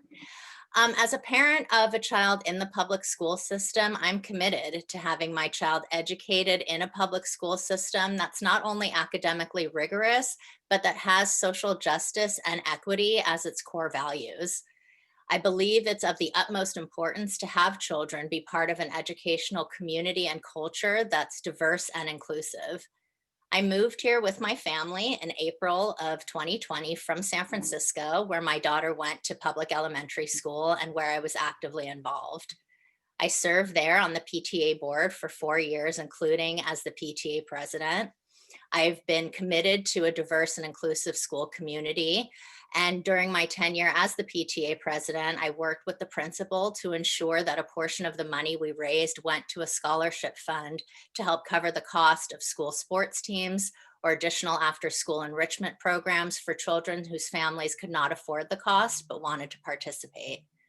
I also served on our school's Race and Equity Committee, which was a collaboration between parents, the principal, school social worker, and teachers to address the achievement gap and promote social justice and equity in our school.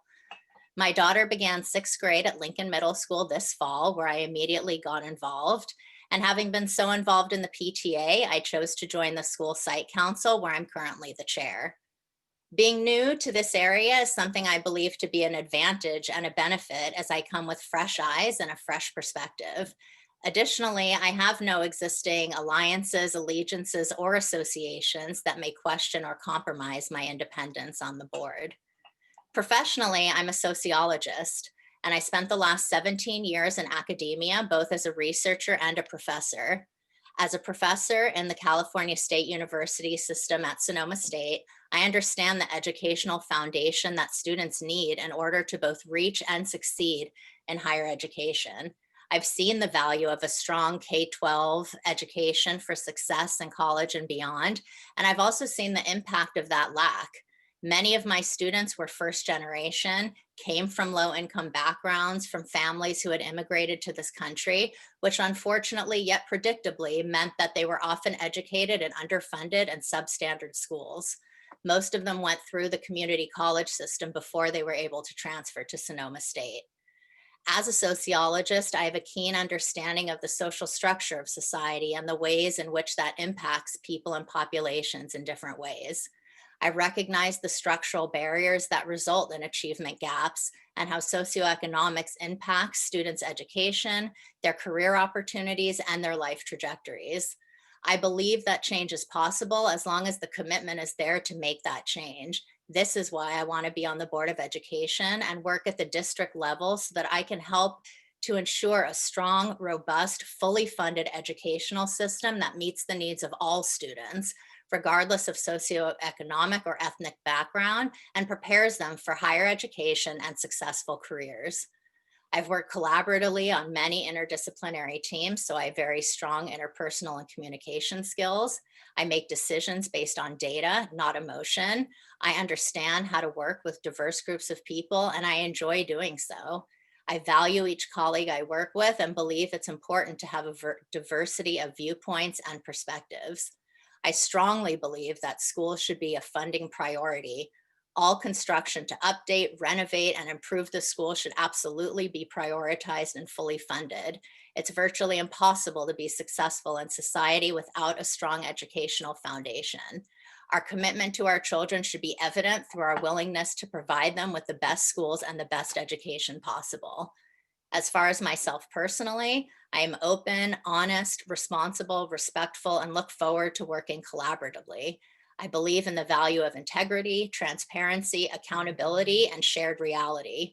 I would like to continue to be involved in ways that can have a greater impact on the district, the educational system, and the lives of young people. And I'm very excited by the opportunity to be part of the educational governing body where I can have a greater impact and help to improve the educational outcomes of all the students in our district. So I thank you for your consideration. Thank you so much, Nicole. And just, I think we're all in the district are very fortunate that you chose to move to SMMUSD. I think you're a real, thank you for joining our community and your commitment to education and our students. So thank you very much. Thank you. I know we had Rui Israel on the call earlier. I think she got dropped. We don't know if it is a power outage in Malibu or something else. I know we were trying to call her. Did anybody get through to Rui? Lori? Lori has her hand up. You're on mute, Lori.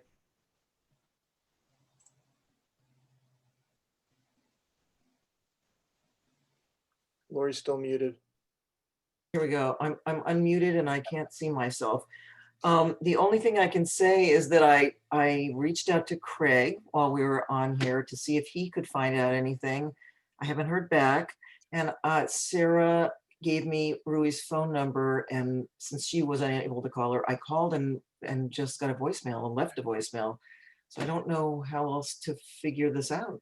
There's a potential power shutoff in Malibu today because of the red flag warning. So she's in West Malibu. She may literally, either her neighborhood or she may be out of power.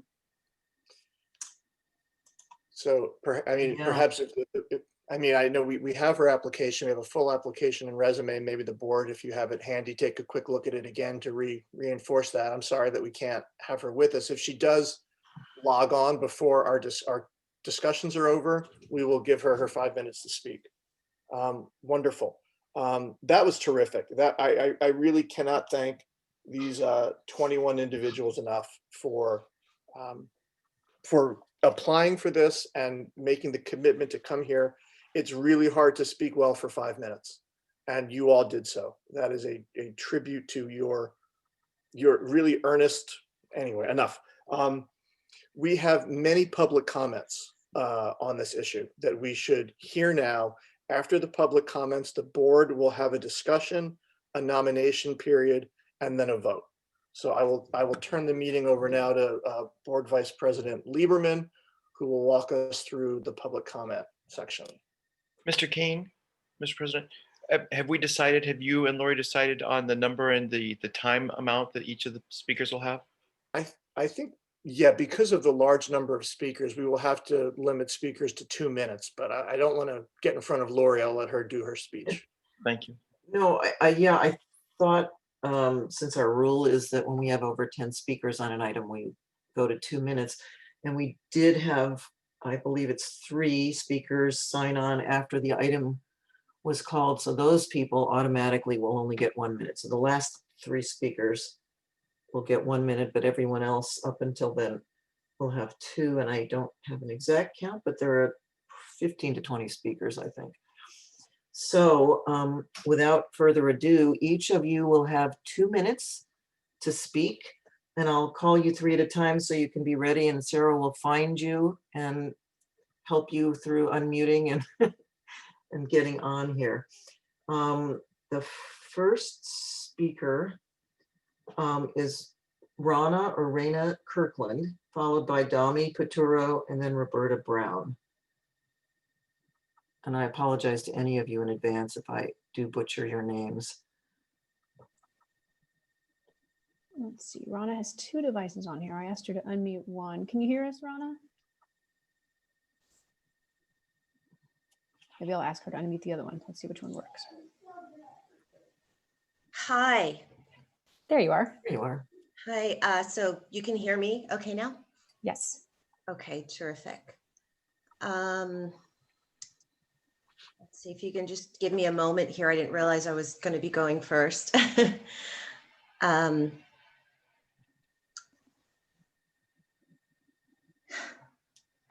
So first of all, I would just like to say thank you for the opportunity for all of us to share on behalf of the appointees who we think would be best. I am writing or speaking on behalf of your appointment for Keith Coleman. This is not a political game or a popularity contest, although some are treating it that way. This is a serious matter that affects the future of the children of this community. With many applicants who have assisted in the community, have kids in the community, and a desire to help, very few have the character traits needed to be a team player, to be a good listener, and to be an innovative thinker.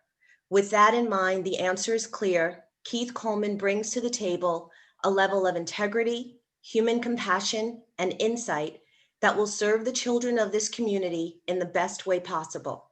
He may not seem like a safe choice. Why bother with a Black guy who could possibly stir things up for the sake of social justice? Therefore, I ask you to keep in mind the words of Martin Luther King in his Testament of Hope speech, where he said, quote, "There comes a time when one must take a position that is neither safe, nor politic, nor popular, but he must take it because conscience tells him it is right," end quote. Your gut knows what's right. Trust in appointing Keith Coleman. He won't let us down. And thank you for letting me share. Thank you. The next speaker is Dami Paturo, then Roberta Brown, and then Elise Bennett.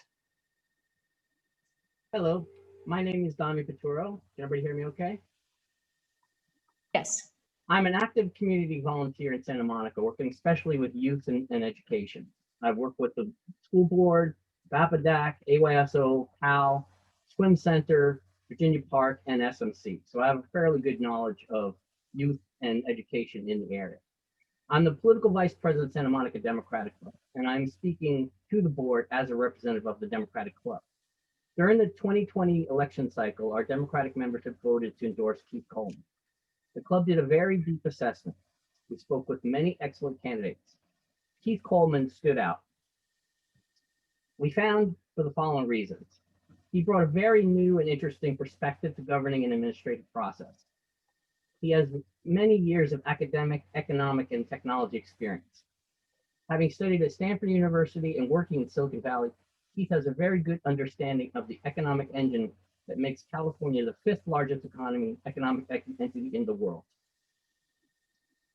He has experience with organizations such as Tesla Foundation and Stanford Angels, which we need in Santa Monica for our students.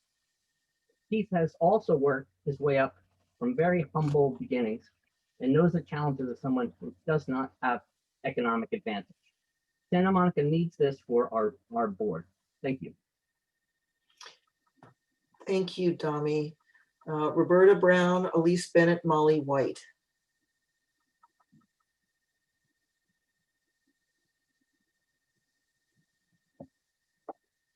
Am I able to have video as well? You should be. I'm not in control of it, but theoretically, yes. There you are. Now I've been on. Okay. Thank you for letting me speak.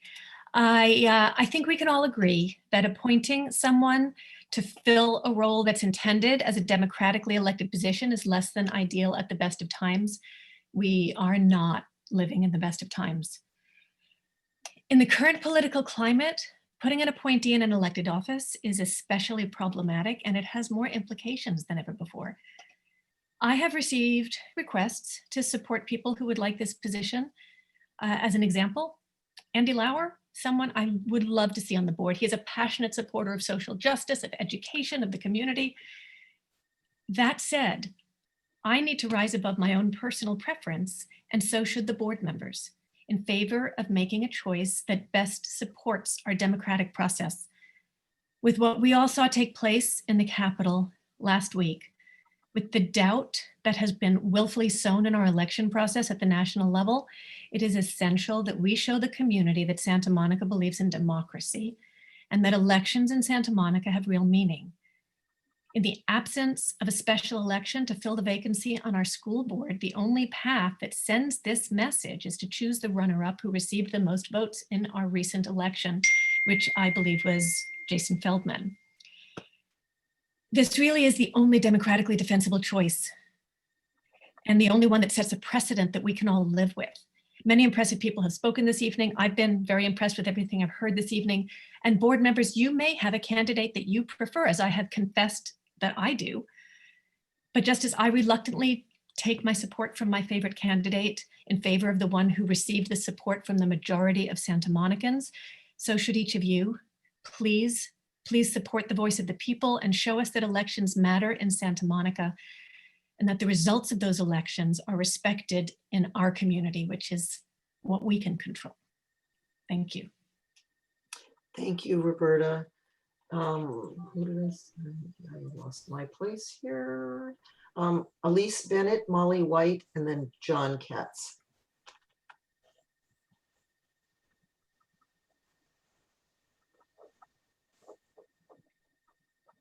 Hello and good evening.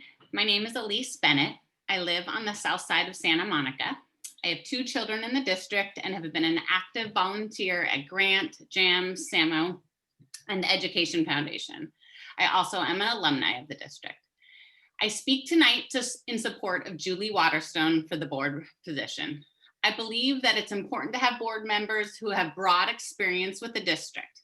Given her personal and professional background and demonstrated commitment to improving the lives of children, Julie is an ideal candidate.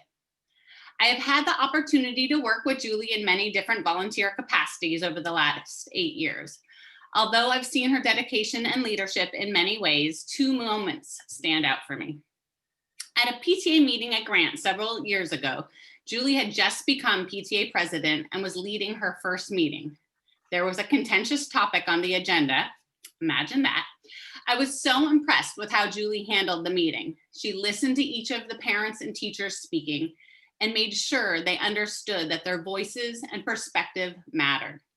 That was a great example of an inclusive style and strong leadership. I've also seen Julie through the eyes of my daughter as Julie served as her mock trial coach at JAMS. She guided and led the students to the quarterfinals, but more importantly, Julie helped build self-esteem in each of her students.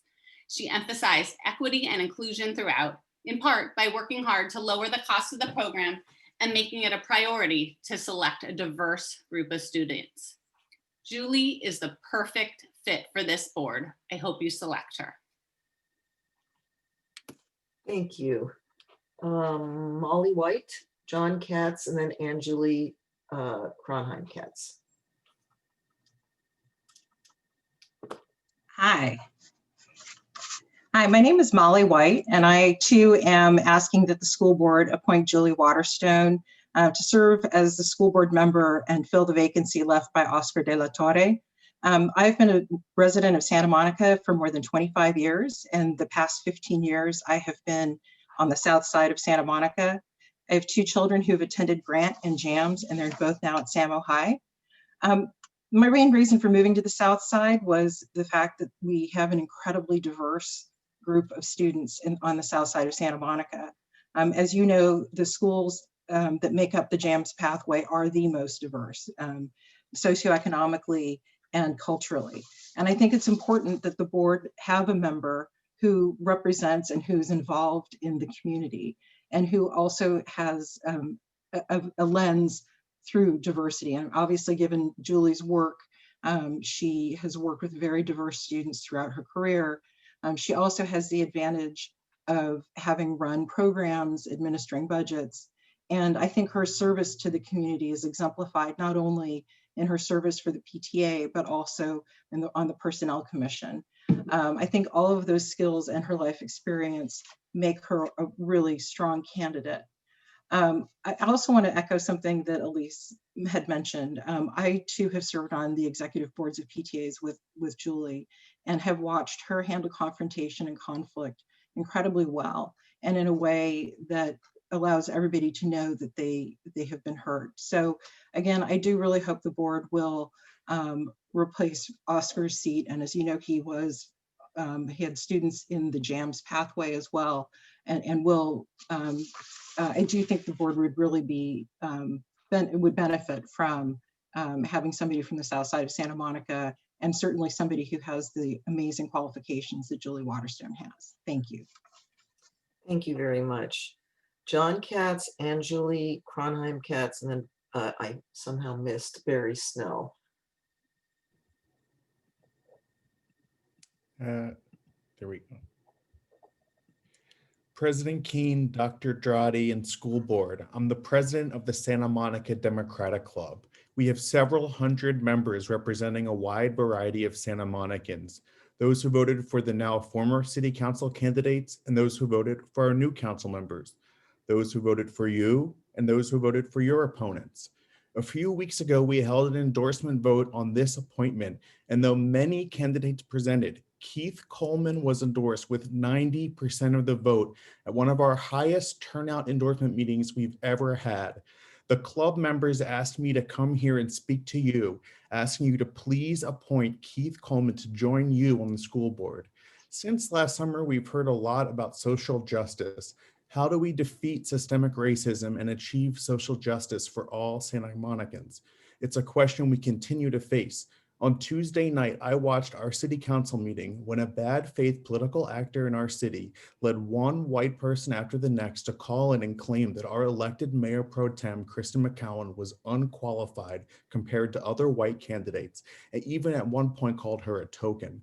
Now we are again being told by a vocal contingent that in order to achieve racial justice on the school board, you should appoint a white man over a highly qualified Black man who ran in November's election and came in a virtual tie for 4th place without even the benefit of running with a slate. But make no mistake, that vocal minority may be loud, but they are a minority, an ever shrinking minority who are not representative of Santa Monica values. The way to regain trust in our democratic system is not to leave a vacant seat for months, but to trust in you, our elected board, to make a wise decision tonight. I ask you to appoint a true champion for racial justice in Keith Coleman. He would bring a new, much needed perspective to the school board and would demonstrate your commitment to the aspirations of our Santa Monica community. Thank you. Thank you, John. Where am I? Angeli Kronheim Katz, Barry Snell, and then Angela Scott. Let's see. Oh, I spelled it wrong. That's why I apologize. There you are.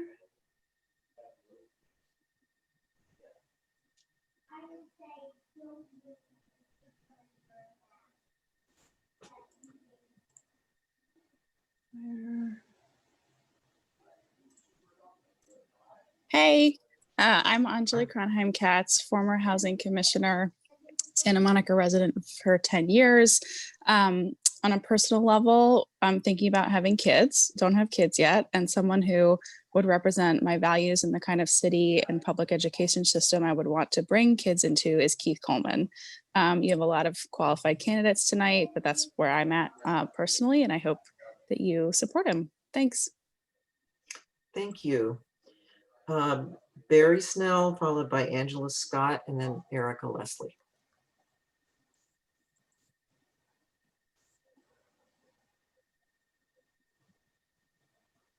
Good evening, school board members, Dr. Girardi. Listening to these amazing candidates tonight, I just know that your job is very difficult this evening. However, I'm calling you to speak on my support for Keith Coleman, the vacant school board seat. Keith was vetted during the election. He came out of nowhere and showed individuals in various groups in our community that he was the most qualified to have the seat at the school board. I've sat where you've sat before, so I know how difficult the job is. I know what you're up against this evening. I believe the characteristics should be someone of high character and who is ethical. Someone that has shown that they will work in the district, be ready to serve, and be available to parents. Someone who respects the Ed Code and the Brown Act. Finally, your appointment must be someone who truly is committed to the values of equity, inclusion, and social justice as the foundation for academic excellence for all students. Someone who will not divide groups or use the race card for their own benefit. Someone that believes in service to others over service to self. You know how difficult it is to be on a board when someone doesn't have those values. So I hope you will strongly consider Keith, because I know he has. I've worked with him, and you will be able to be champion, like many of you on this board, for the success of all kids. So thank you again, and I look forward to your decision tonight. Thank you, Barry. Angela Scott, followed by Erica Leslie, and then Michael Soloff.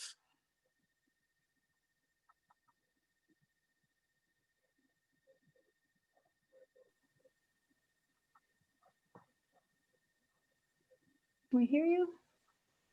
I don't know if we can hear you. Hold on.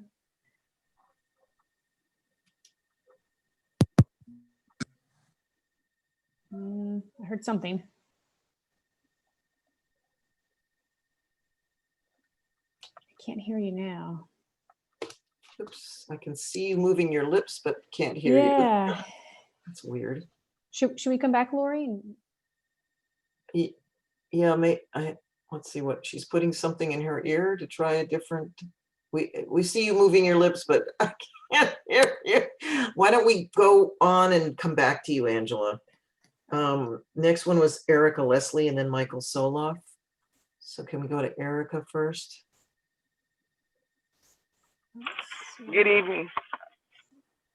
Hi. Can you hear me? We can. Okay. Thank you for this time. Let me just quickly say, we've started this journey as the Santa Monica School District 5 years ago. When we hired Pedro Noguera, was thought out to take this brave journey to take a look at diversity and equity in the school district. We've gone through ups and downs. This is how we got our superintendent, Dr. Girardi. We're on a brave roll here. Let's continue to wrap it up by giving us a more diverse look, by having Keith Coleman, my co-chair, who's been doing the work since he's joined the Intercultural Equity and Excellence District Advisory Committee. He's a person of integrity, very intelligent, and very caring for our student population. We have to have that for our school board. I really implore you to consider him for this position. In the words of Dr. King, if not us, then who? And if not now, then when? Thank you. Thank you, Erica. Michael Soloff, then Ann Hoover, and then Maria Loya. Yeah, Laura, I think I think Angela's fixed. I think Oh. see if Angela can get back in too. Okay, I'll put, did you want me to put her in now? Or I was just trying to give her enough time to fix her. Angela, are you ready? We could take you now. I believe so. Can you hear me? Yeah, now we can hear you. Okay, good. Perfect. Oh, wow. Good evening. Thank you, John. Good evening, Dr. Dradi and school board members. I first like to thank Ms. Haliva and Mr. Olstrom for the social justice work that they're doing at Roosevelt Elementary. I'm hopeful that that motivates and empowers more educators and families in celebrating diversity through our social justice curriculum. The little African-American girl in me is cheering.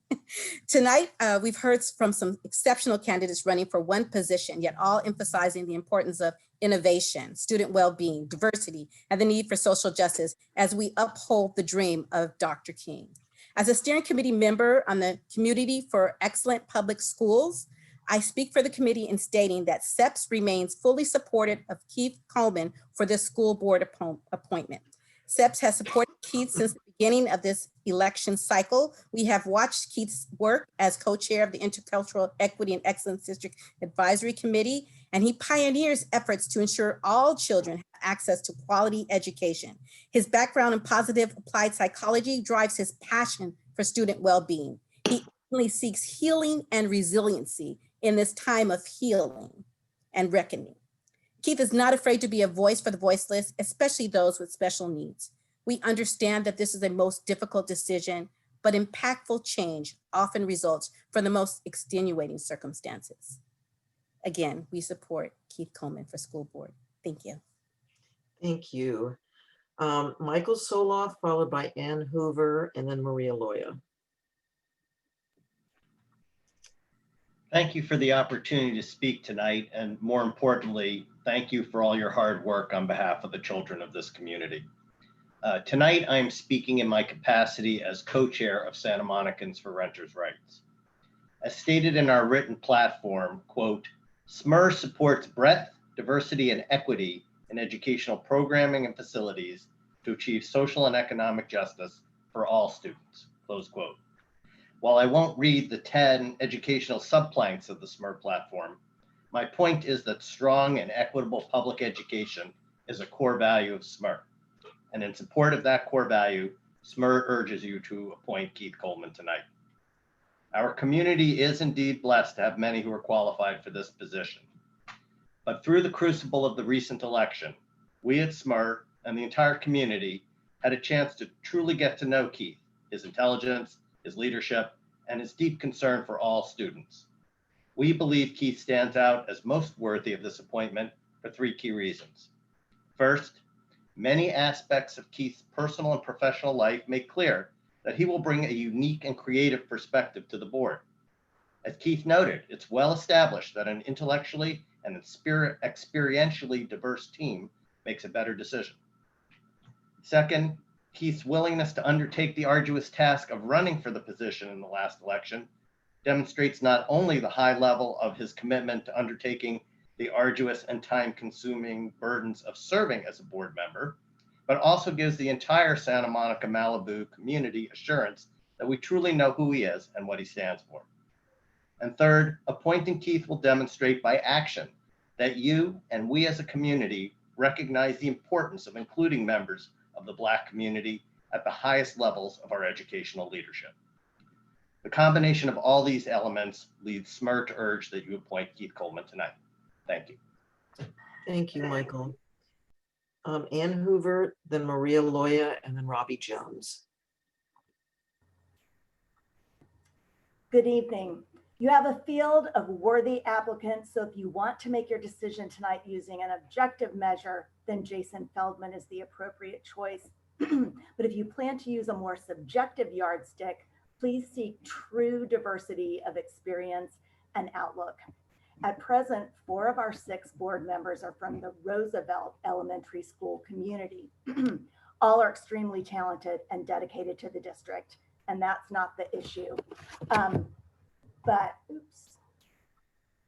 Oh, am I still speaking? You are. Oh, sorry about that. I think I stopped my video. But when a block of school board members live in the same part of town, come from the same pathway, you can't help but have narrowed your viewpoints represented on the board. Several of tonight's leading applicants also come from the Roosevelt pathway. So I think you should please ask yourselves if adding a fifth board member from that same pathway will best serve the interests of the district, because the best decisions in life often come from balancing very, very diverse viewpoints. So I enthusiastically call your attention to my longtime friend, Andy Lauer. Andy has improved every environment I've ever seen him operate in. More than almost anyone I know, Andy actually lives his life being the change. He's an enormously creative person who helps promote the good works of small charitable organizations, and he himself has received many accolades for his good works. If a friend runs into trouble, Andy's the guy who leads the support effort, and he's led many support trips south of the border. His 3 children went to Edison, and he lives in Ocean Park. Coming from that school pathway and part of town, Andy would bring different experience and a unique, underrepresented outlook to the board. So to best serve all students by injecting more diversity of perspective onto the board, please appoint a member not from the Roosevelt pathway, such as Jason Feldman. The speaker's time is up. Lauer. Thank you so much. Good luck. Thank you, Anne. Where am I on this list? Maria Loya, Robbie Jones, and then Mario Fonda Bernardi. Good evening, board members and Superintendent Drati. My name is Maria Loya, and I'm a parent of 2 boys in our school district that are being raised in the Pico neighborhood. Oscar Jr. attends Samo High, and Fidel attends Edison Elementary. And I listened carefully to all of the applicant speeches, and I believe that considering the excellent pool of qualified candidates, it is impossible to make a thoroughly objective selection. So I want to advocate for the board to use the reasoning that it has used in the past to appoint leaders to the board, such as Ralph Metcher, the highest vote getter of those candidates that did not win in the last election was Jason Feldman. The residents of both Santa Monica and Malibu had the opportunity to meet Jason, hear his vision for a public education system, and assess his experience, character, and commitment. Aside from having the most support of the residents who voted in the last election, Jason would be one of the few school board members in our recent history who has students engaged in our special education program. Our school board needs representatives who have an authentic connection to the most marginalized students in our district. I ask that you support and appoint Jason Feldman for the board. Thank you. Thank you, Maria. Robbie Jones, then Mario Fonda Bernardi. And then Wendy Dembo after that.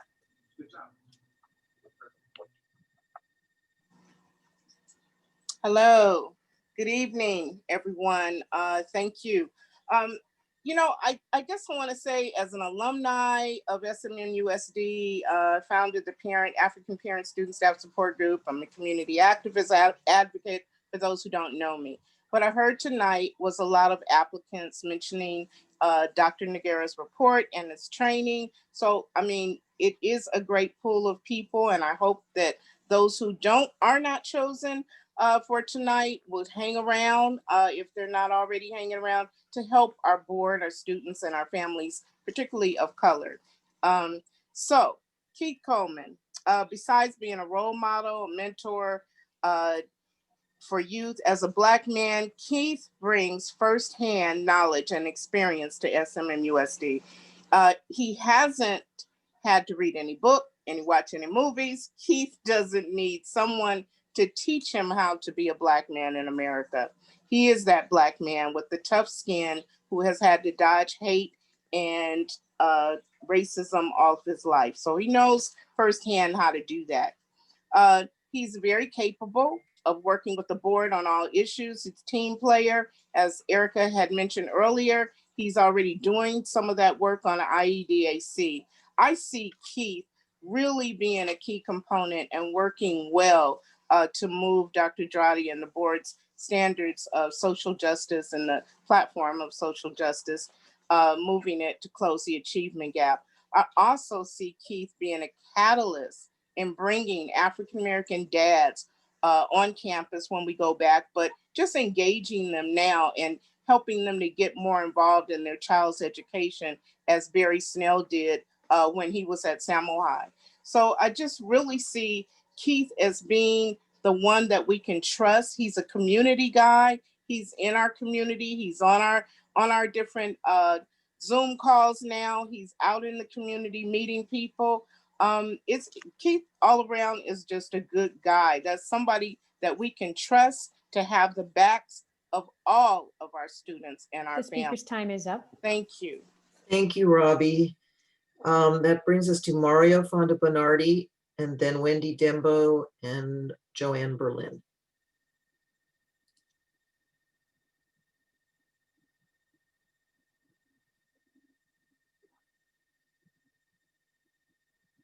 Can you hear me? Are we? Yes, go ahead.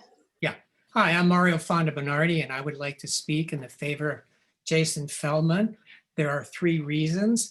One is that he is a lawyer that works in civil rights, and I think that would be a very valuable addition to the school board, having someone of those qualifications at working with the board and dealing with the numerous legal issues that inevitably come up. The second reason is that he has real skin in the game. About 1/8 of our students have individual education plans, and he has one of those kids. And again, raising that to the board level and representing that set of kids, which often struggle much harder than other kids, and also include many minority students, would be very valuable for the board. And the last and obvious reason is you are representing an entire city, and he has been validated by an entire city. He got the highest number of votes. And I know stealing elections is all the rage now, but I hope that the Santa Monica School Board doesn't do that in this case, because again, anytime we do that, we go against the will of the people, which inevitably leads to all kinds of disillusionment and bad outcomes, as we saw in Washington. So again, I'd like you to endorse Jason Feldman. You have tough choices, many qualified candidates, but I think he is the best man for the job. Thank you. Thank you, Mario. Wendy Dembo, Joanne Berlin, and then Esther Hickman.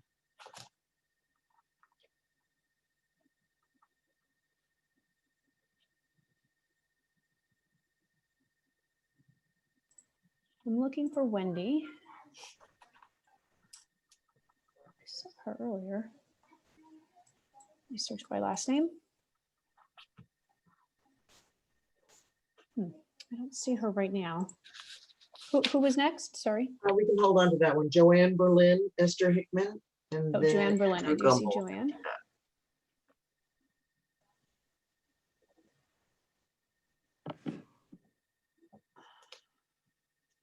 Hello?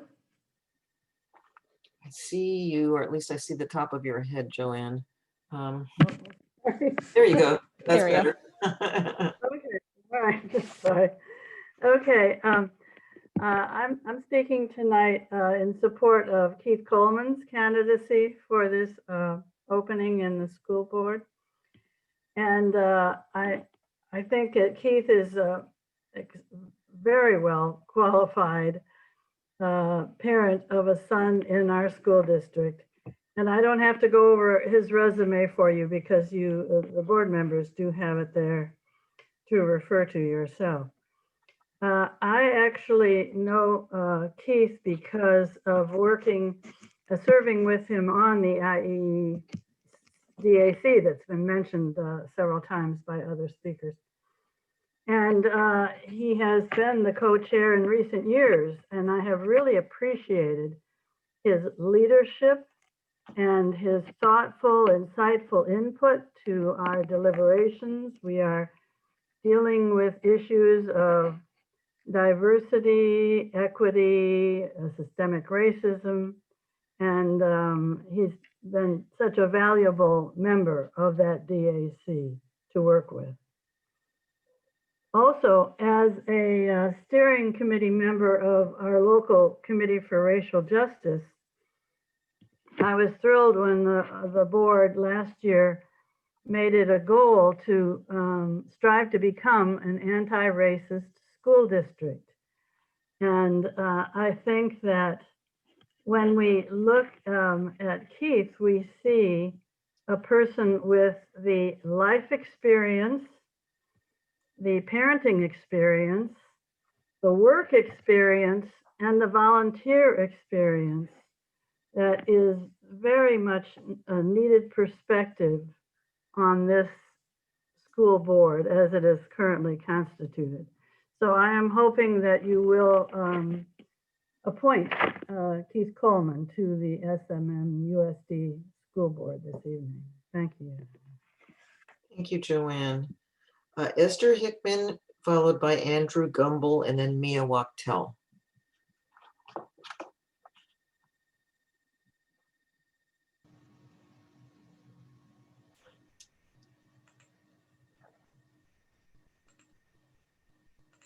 Esther, I see you're muted. Is your video working? Yeah, I keep on undoing my video and then, okay, we kept on fighting each other. Okay, so while there are many qualified applicants, Jason Feldman demonstrated his commitment to our district by running for school board. He earned over 14,000 votes, more than any other candidate that has not been seated. It would be most logical, honorable, and democratic to choose Jason. In addition to all the reasons outlined in the petition, letters from the community, and an endorsement from the editorial board of the Santa Monica Daily Press, he's an exceptional person, a team player, fair-minded, thinks the world of everyone on the board, and would be a joy to work with. Having someone on the board with young children in 2 different elementary schools in the district would achieve important insights, diversity, and balance on the board. He has honed leadership skills, is an independent thinker, and I'm confident that he will be able to facilitate an even higher level of communication within our community. He's compassionate, has made a career out of understanding social and racial justice issues, and is a master at finding common ground. No doubt you recognize all of these qualities, and I hope you'll be able to welcome him into the school board tonight. Thank you. I think before, if Wendy Dembo has been found, Sarah, is she still? Okay, Wendy, and then we'll go back to, after Wendy is Andrew Gumbel, followed by Mia Wachtel. Sorry. Hello, thank you. Sorry, for some reason, Lincoln PTA meetings are at the exact same time, which makes it difficult to be, I'm on the exec board there, so I need to be in 2 places. I just want to say, I met Jason Feldman and have spoken to him. And what I really like about him is that he has a child who's a different learner. And so he's had to deal with and experience what that means as a parent, and what our district does some things where they spend money on lawsuits rather than spending money on helping children in sometimes. So I think because he's a lawyer and he's had that experience, he would be able to kind of figure out maybe, or help to figure out a way so that change isn't made through lawsuits, but is made through people working together. Also, in school, we were always taught, you know, the person who came in next got the next job. And so I just find if we didn't have an election and the people, the residents of Santa Monica hadn't voted for Jason, it would make sense to appoint anyone who you chose to appoint. But because the residents of Santa Monica actually did vote, it would be, I think, the right thing to do to listen to the voters of Santa Monica and appoint Jason.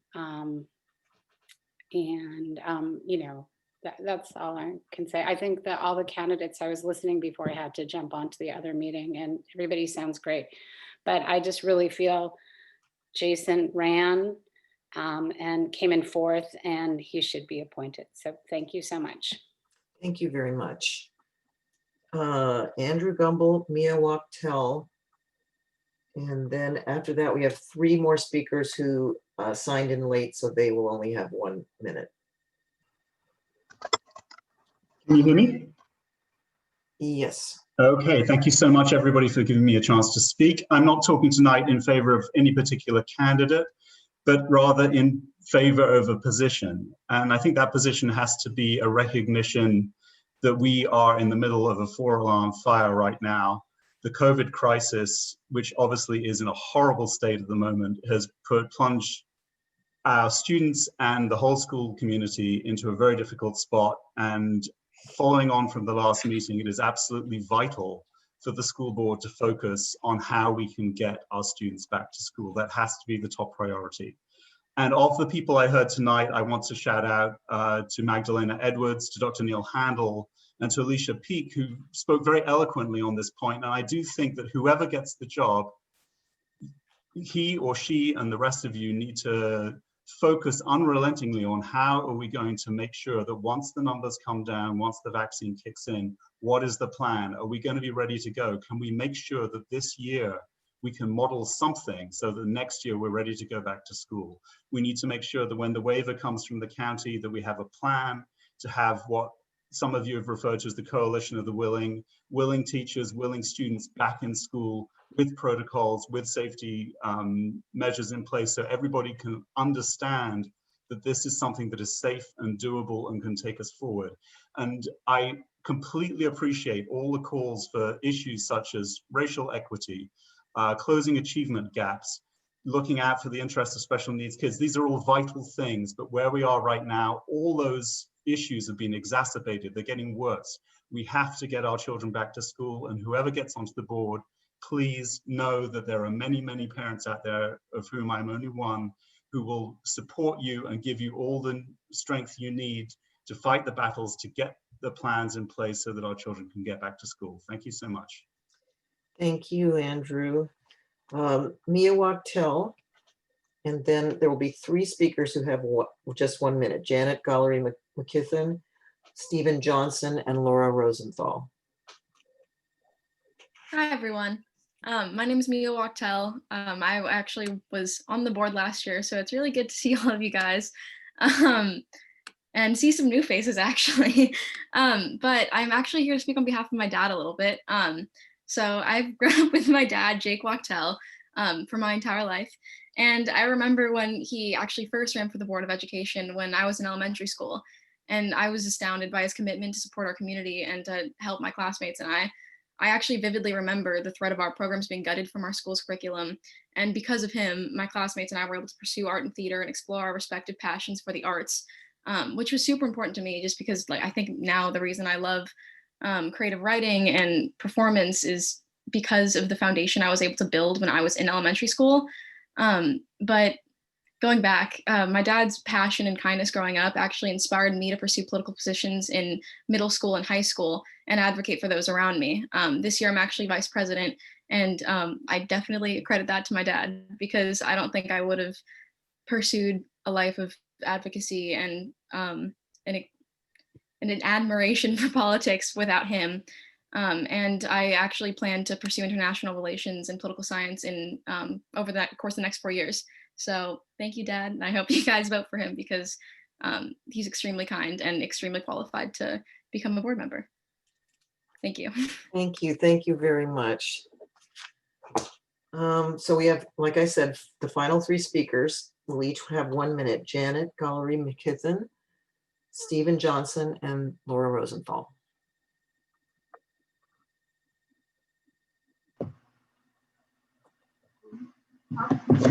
Hi, thank you so much for allowing us to speak. There's a wonderful array of candidates. So many are very well qualified, but I want to speak to characteristics tonight. The characteristics that I feel are important in selecting a school board member. at SMMUSD. First, as we've seen on the national level, personal characteristics and ambitions are just as important as experience and skills. I encourage you to select a candidate with integrity and strength, but also with humility. We need someone who not only believes in science and technology, but understands how to open science and technology to people who haven't yet had access. We need an entrepreneur and an innovator. We need a team player who understands from personal life experience what systemic racism is. We also need someone who is bold enough to address it while not bullying other people. We need someone who understands how to be bold without denigrating other people. We need a board member who has experience in working effectively against racism and is a team player and has done that at SMMUSC. I thank you for looking at people's characteristics and their ambitions as well as their skills. Thanks. Thank you, Janet. Stephen Johnson and then Laura Rosenthal, I believe, unless Sarah corrects me, is our last speaker. Thank you. Esteemed board members, Superintendent Drotti, Zoom attendees, my name is Stephen Johnson, and I appreciate the opportunity to speak here tonight in support of Jason Feldman. As you know by now, Jason is a committed, well-qualified applicant for this post. And on a personal level, I know that Jason is a positive and collaborative, open and collegial, thoughtful and fair-minded partner in education. Above all, as a civil rights attorney by profession, Jason believes in justice, equity, and due process, and he will bring this higher calling with him to this appointment. Jason does his research, he asks the right questions, he seeks consensus for the best course of action, and out of 22 applicants tonight, Jason is one of 2 candidates who ran in our recent election. That alone should speak volumes. And if we've learned anything about this past election season, both national and local, in a free and fair election, we know that every vote should be counted, no matter how narrow the margin. Calling this runner-up slot in the last results a virtual tie really worries me, because we're thinking about what has happened with the Georgia runoffs and other close races where these votes, these small margins, these narrow margins mattered, and the votes must be counted and acknowledged. Jason received the next, was that it? I'm sorry about that. 1 minute if you sign on to speak once the item is already started. So our final speaker is Laura Rosenthal. Is she here? I'm here. There you are. Can you see me? Yes. Oh, okay. Hi. Well, I'm glad to be finishing this out. As your former colleague, Jose Escarce, once said when you were doing this one time before, this isn't a popularity contest. This is about the most qualified person. And Seth Jacobson has the experience, the personal qualities, the passion, and the gravitas to be the best choice for board member. He's a communicator, and that's what he does. He brings people together and he gets the best out of them. And he's the only candidate that's also had a Malibu student for 18 years, students, and is now a Santa Monica school parent. Seth's superpower is being able to work with everyone and get the best out of them and actually get things done. I know he's run for school board before, and I think that he is the only candidate that will really help bring everybody together and get things done. So thank you. Thank you. Thank you very much. The one thing I want to make sure of is that Sarah, did Rui Israel come back on and want to do Yes, anything? she's back. Rui joined us, so let's give her her 5 minutes to. Okay. 1 second, let me spotlight the video. And hold on. There you go. Whenever you're ready. Okay. Hi, good evening. Thank you, board members. Thank you, Dr. Drotti, for having me on tonight. Good evening. I am a mom of 2 children. They both go to schools in the Santa Monica Malibu School District. My son is a 5th grader. He goes to Malibu Elementary School, and my daughter is a middle school 8th grader at Malibu Middle. As soon as my children started school in Malibu, I started getting involved in the schools. I reached out before my daughter even started kindergarten and asked to be involved in the PTA. I eventually became a board member, PTA president at what was then Point Doom Elementary School. And currently I'm serving on my 2nd year at the Malibu Elementary School Site Council.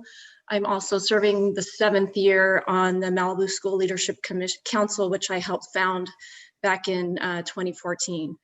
I do these things because education, public schools are really, really important to me. I grew up in Los Angeles. I was born in Tarzana, and I attended and graduated from Taft High School. I believe in public education. From there, I got a degree in environmental studies and public policy at UCLA. And from there, I went to Harvard Law School and graduated.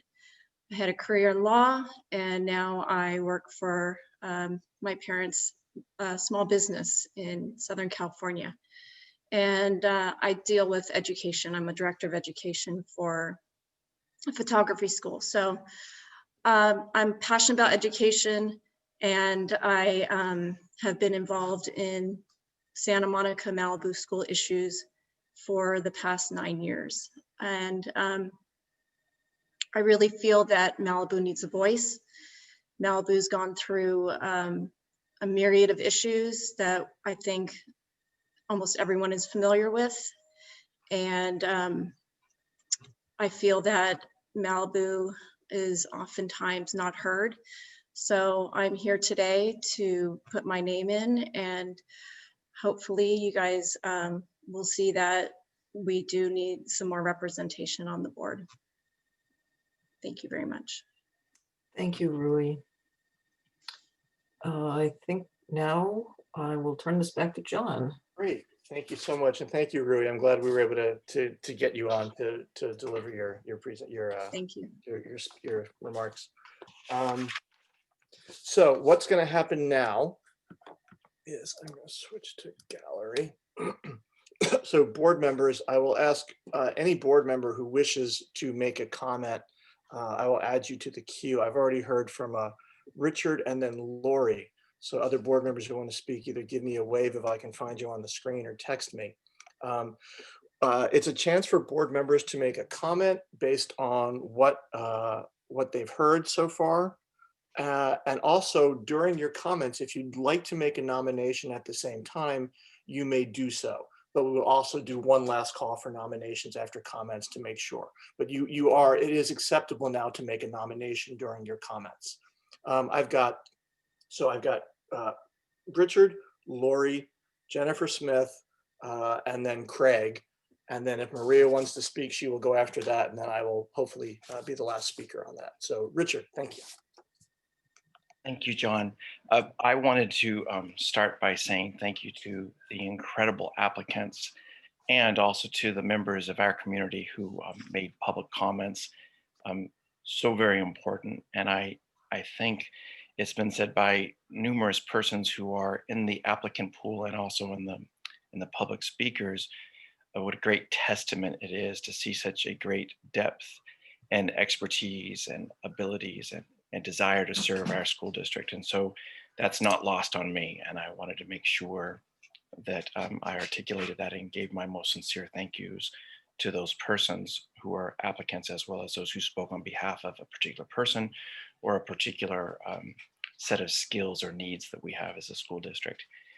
Then also, before I make my nomination, I would also like to say that as a political science professor and someone who is like everybody else in this room, following how the cookie has been crumbling since our November election, I did want to just take a quick moment to say that I resist, I just think it's fair for me to say, I resist the argument that the next runner-up or the person who has gotten the next highest votes should automatically be the choice of the school board. And I want to remind folks that that the election was based on a particular campaign and a set of rules where the community was asked to weigh in on their preferences and their democratic right to identify 3 persons to sit on the board. And we don't have ranked choice voting in the city of Santa Monica, though I think many of us have considered it and have called on deep dives into understanding how that might be even more enriching democratic process. But when I've heard several of the speakers, Mr. King, Mr. President, say that that this would be likening to a steal of the election and saying things like this is similar to what we're seeing on the national stage, it makes my stomach turn, particularly because of my great love for small d democracy and the commitment that I think every member of this board and the vast majority in our community have. There's no stealing of anything happening here. This board is following the law, following the rules, and doing the best for our children in the school district. And so while I certainly believe that one's running in the race should be a piece to be considered, I personally, as one member of the board, don't think it is the exclusive piece. So thank you for letting me say that. And again, just to reiterate my deep appreciation for everybody who has applied. I am very pleased to place a nomination to fill the seat vacated by Oscar De La Torre, Mr. Keith Coleman.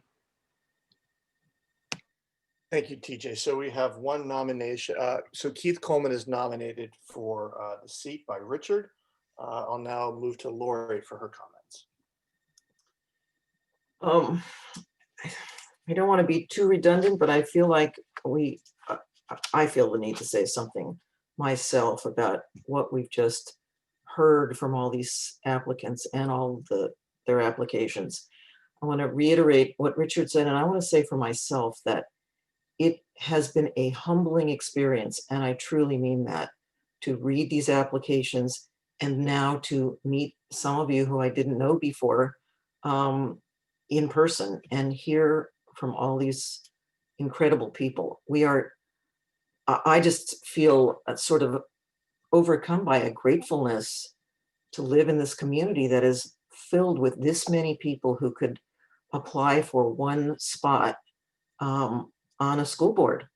It's just, it heartens me to know that this many people, great people, care about this district, care about public education, want to be involved. And I, it made me, it's not a joking matter, I guess, but it made me think about Pete Buttigieg, and though he was for other reasons, suggesting that we expand the Supreme Court, it made me feel like, isn't there a way to increase the size of the school board? Because there truly are a lot of people who've just applied, and there are many out there behind them who offer so much. And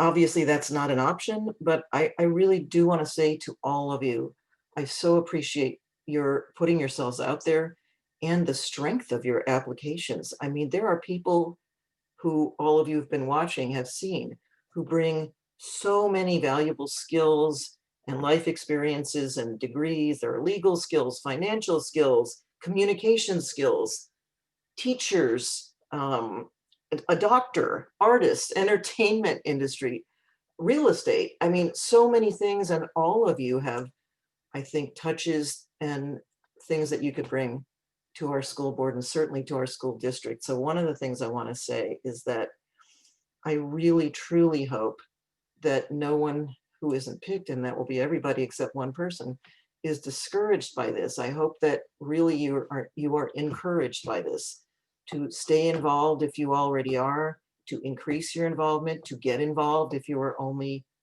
new to this and just getting involved, because we really value you, we need you. I think the immense challenges that everyone identified of what we've experienced because of COVID, on top of the challenges we already were facing, they're real, and we need all hands on deck.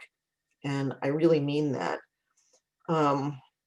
So I want to add to that, for me, while reading all these applications and hearing you speak, I want to say that I do put a lot of weight on picking a person, and there are more than one person who has some of these qualities, but I want to pick a person who is an independent, critical thinker, and at the same time, a team player.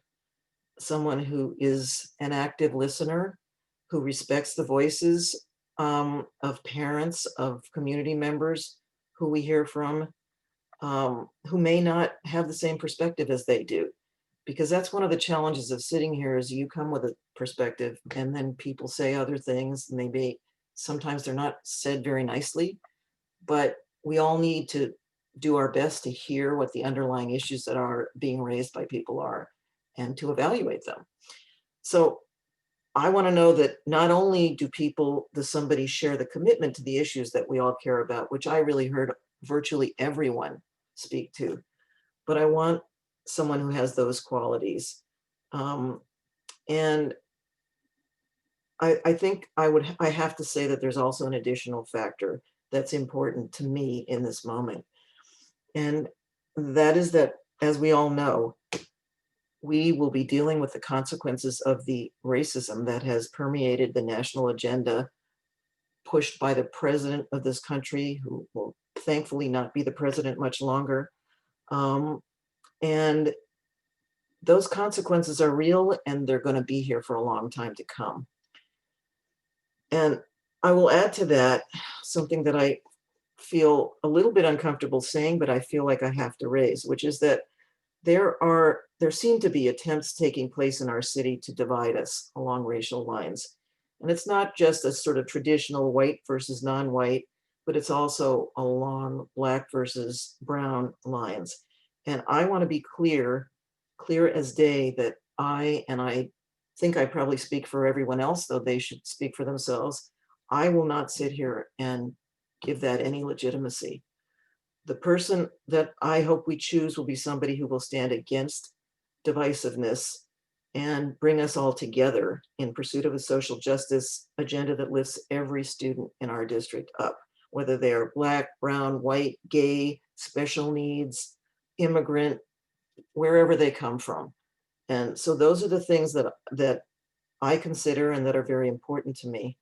And I guess I'll stop there, though I could say a lot, but I really genuinely want to say thank you again to everyone who's taken part in this process. And that includes the speakers too, who I think are genuine in the statements that they've made on behalf of those they've spoken to. And I also think that just because you didn't have someone speak for you, that doesn't mean you're a less talented and capable applicant. And I think we all appreciate that too. So I'm going to stop there, and I'm not going to nominate because Richard's nominated who I was going to nominate. Wonderful. Thank you so much, Lori.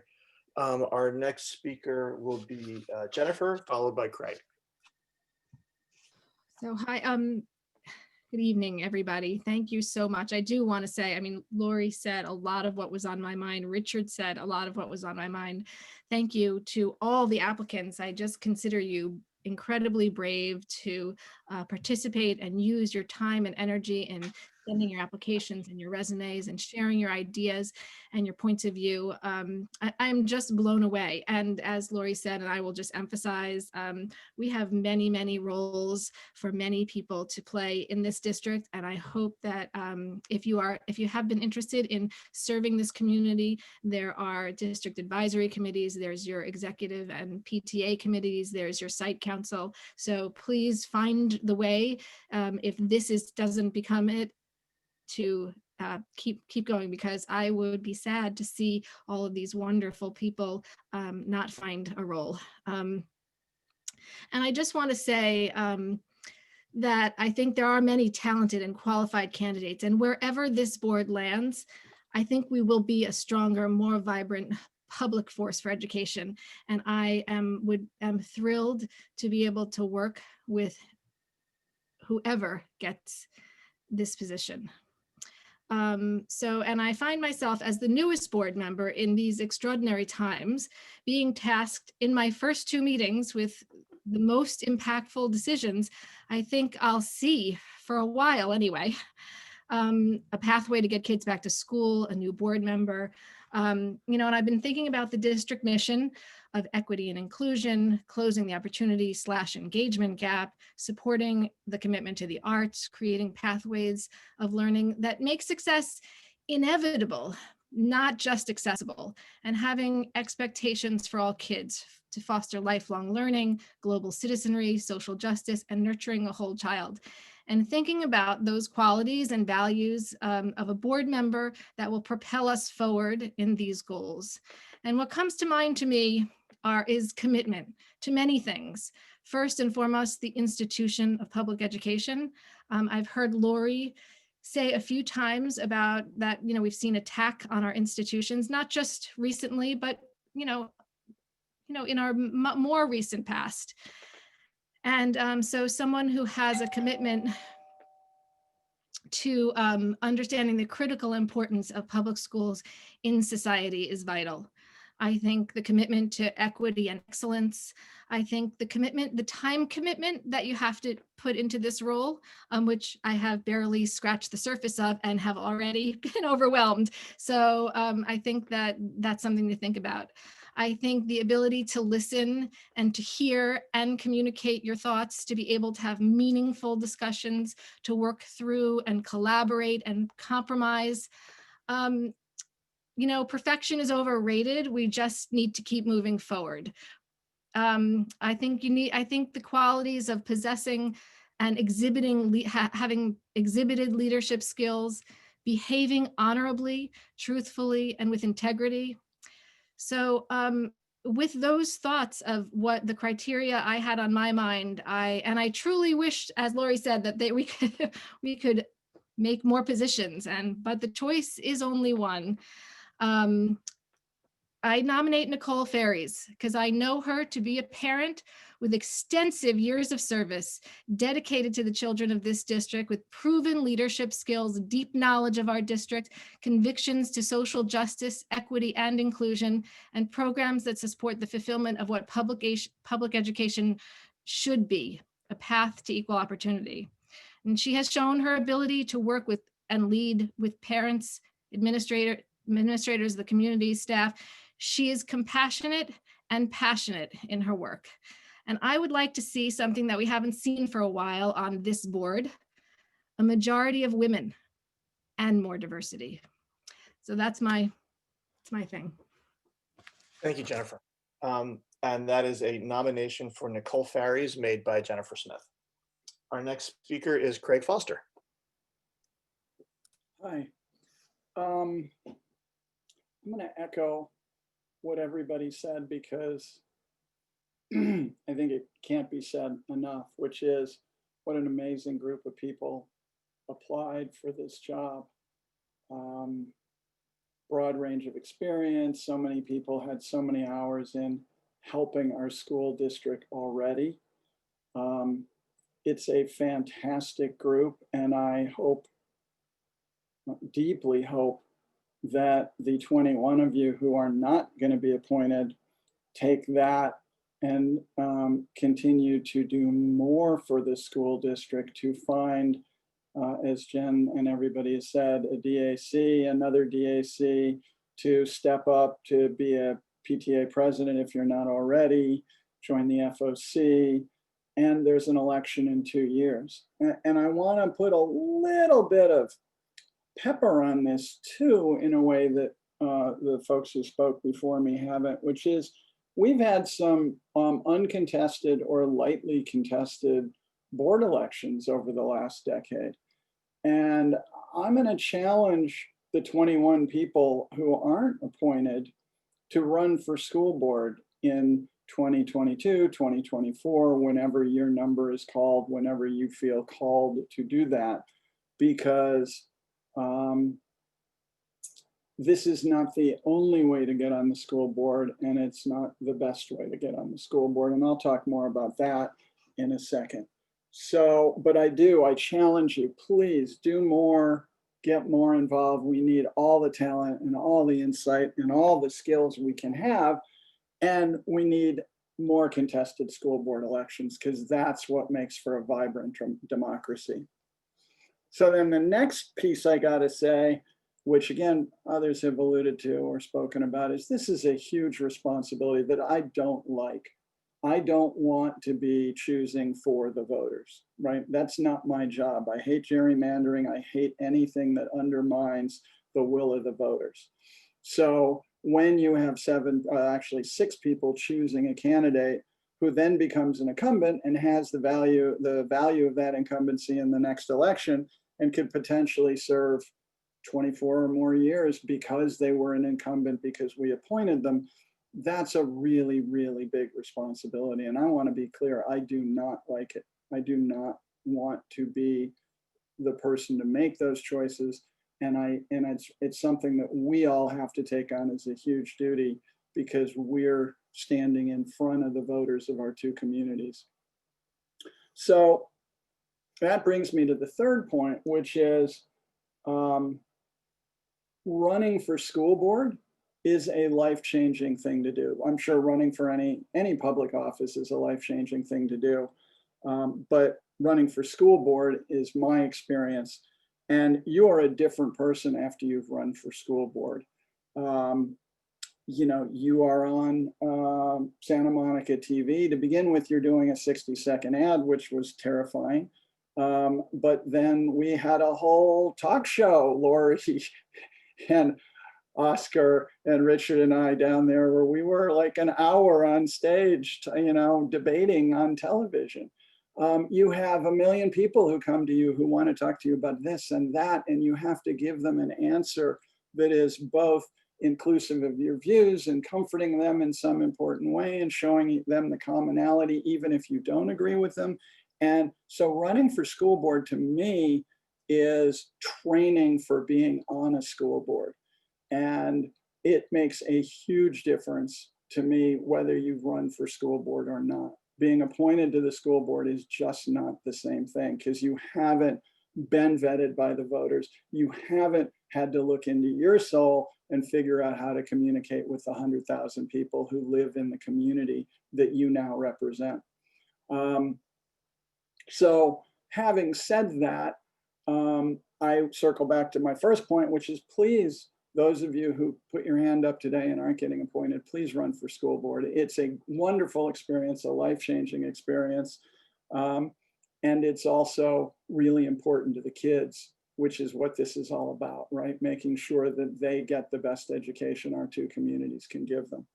So I personally tonight cannot support anybody who hasn't run for school board. I think given that we have 4 people in the group who've run for school board, 2 people recently and 2 people over the last decade, though that's my pool of candidates, period. You know, Jake, I've known forever. I think he's wonderful and smart and capable. He would make a great school board member. I've come to know Jason since actually after the election. He's very smart, very capable, brings a lot to the table. Keith Coleman, I supported. Keith Coleman, just nobody's mentioned it. Keith Coleman won election in Malibu. Keith Coleman was one of the 3 top vote getters in Malibu. He had the endorsement of every major person in every major institution in Malibu, and he won. He was one of the top 3 vote getters. I'm proud to have supported him. He's wonderful. I think any of the 4 people who have run for school board would make great school board members, and I would proudly support them and sit beside them. There is one person tonight who is in my mind far and away beyond question the most qualified person to be on that school board. He has had kids in our system since 1999. He's been a PTA, a member of PTAs, countless PTAs. He's been a PTA president. He is currently site council chair at one of our high schools. He's had 2 kids go through the system, 1 kid at PPBL school. So he's had kids in both of our communities. He works in one of our towns. He lives in another one of our towns. He's been on the FOC for, I believe, 10 years, and he's been the chair of the FOC, the Financial Oversight Committee, for the last 2 years and was elected by his peers, 10 other people on that committee, to be the chair of that committee. He's on the SBAC committee, which is the realignment committee, the highest level strategic advisors to the superintendent about how we change our district to be ready for the future and to do that in as intelligent, economical, and forward-leaning a way we can. He's been involved in district-wide LCAP committees as well as local LCAP committees. He was one of the leaders in the sustainability effort for this school district. He's an amazing fundraiser and has raised funds for any number of causes that I know. He was a senior, or is a member of AMPS, and was senior vice president of AMPS for years, member of the MSLC, Schools Leadership Council. He is deeply valued in my community in Malibu. 4 people in Malibu, 4 education people, 4 people have won the Malibu Times Dolphin Award in Malibu for their participation in education. Casey Ernest, head of the Boys and Girls Club, beyond amazing. Karen Farrer, now on the city council, former mayor of Malibu, me, and Seth Jacobson, 4 people. He is in and of this world. He can name, I would be shocked if any of the other 22 could name every single city council person in both cities. It's possible, but he certainly can and has a call, I think, to each of them. Certainly would have before the new election, probably will soon. But he has relationships with our city council people in both cities. He has relationships with every board member and has had for a really long time, with a possible exception of Jen. But I bet you and Seth know each other well, because, oh yes, I do know that you know him well. So every single board member, the elected officials in the state who oversee our areas, Richard and Ben, of course. So he is the most qualified. There's no question about that. He's turnkey ready, could get sworn in today and move forward, whether it's a financial issue, a sustainability issue, a construction issue, a fundraising issue, a people issue. How do we network? How do we navigate this? Multiple perspectives, being a member of both communities. You know, our key initiative, Project Learning. His son is at that school and he's an advocate for that school. He understands that. He's on the SBAC. He's familiar with absolutely everything that Ben is looking at in terms of realigning our school district. So he would far and away be the most experienced, most qualified, most capable turnkey guy, person to be on our school board. And that brings me to the tricky part of this, because I got to explain that somehow, because I think the people listening, there's got to be cognitive dissonance about it. And then Seth's problem is he's from Malibu, and most simply, the problem is he's not of the Santa Monica community. We heard all the endorsements for Keith, who you know I support and supported in the first election. If the Malibu Democratic Club were to have come and endorsed Seth, which they absolutely could have done, but we've got a kind of learned helplessness out here, would that have moved everything? Would that have changed the way anybody, would that have changed my fellow board members from Santa Monica's mind? The problem for Seth, and Seth qualified to run in the last election, could not get any support from anybody in Santa Monica to run that race. And with 2,000 votes from Malibu and 17, 18, 19,000 votes coming from Santa Monica in the last election, being from Malibu is a losing proposition unless you can get support in Santa Monica. It is a bad losing proposition. So what Seth was told was, we got one board member from Malibu already. We don't need or want two. So what are we to do with that? And I don't want to do this to pivot to talk about Malibu. I want to talk about why Seth Jacobson, wherever he comes from, is the best candidate with the best experience, ready to step into this role with a 21-year knowledge of this district and a commitment to this district. And the only thing standing against him is the fact that he's from the town with 14% of the voters. And I hope you guys will vote for him. I hope the folks on the call here will understand in a different way the dynamics of this vote. And I hope if he doesn't, I hope that whatever else happens tonight, that this is another piece of understanding. As I sit here and listen to, I lost count, 2 or 3 people talk about the Santa Monica School District. It's hard for us. It's very different when you're from Malibu. It's different for me. And it's an impossibility for Seth here. And I'm so grateful to him for hanging in there and doing all the things he does and being such a good steward. And I hope this board will consider what I've said and consider voting for him. Thank you. Yeah, thank you. Oh, thank you, Craig. Maria? Yes. Good evening to everybody. Long meeting. Thank you to everybody. Thank you to all the applicants. I have to say, I was very impressed, but I did spend quite a bit of time in looking through everyone's applications and resumes. And quite frankly, I really paid attention, particularly with the responses to question number 3, which, spelled out their experiences, their qualities and skills, and what they would bring to the board. And then question number 6, the principles regarding our district's curriculum and our educational practices as we moving towards 21st century learning. And the assurance that all of our students, irrespective of socioeconomic differences, would be able to achieve and have choices as they went through the school district, and at 12th grade being able to have choices. In particular, I looked at the responses to see what specific examples the applicants noted in terms of educational practice that they have engaged in, that could be contemplated by our district, taking into consideration the background of our students at large and as individuals.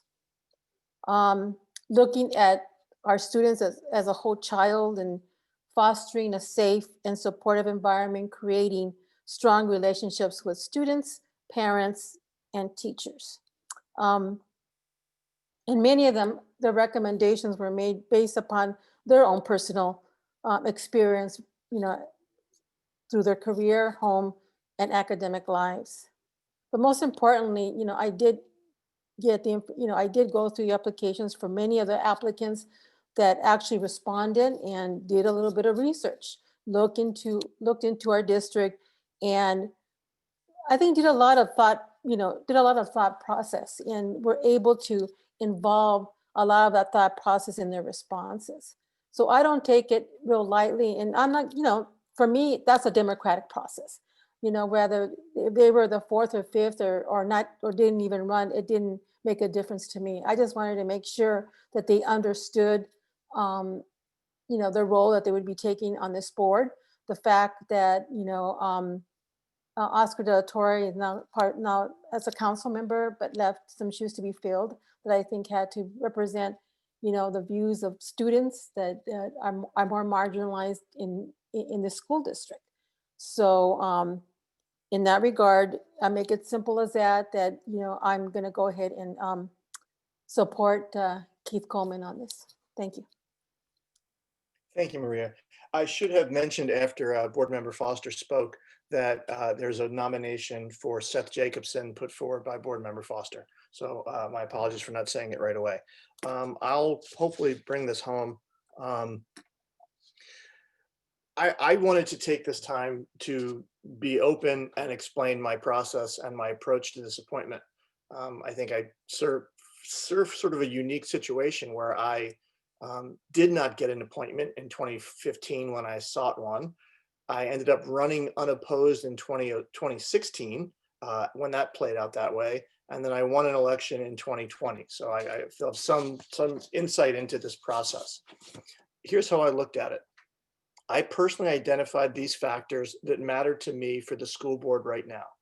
They were financial literacy, special education knowledge, leadership in SMMUSD, and leadership in personal professional life. Those were the 4 categories that were most important to me.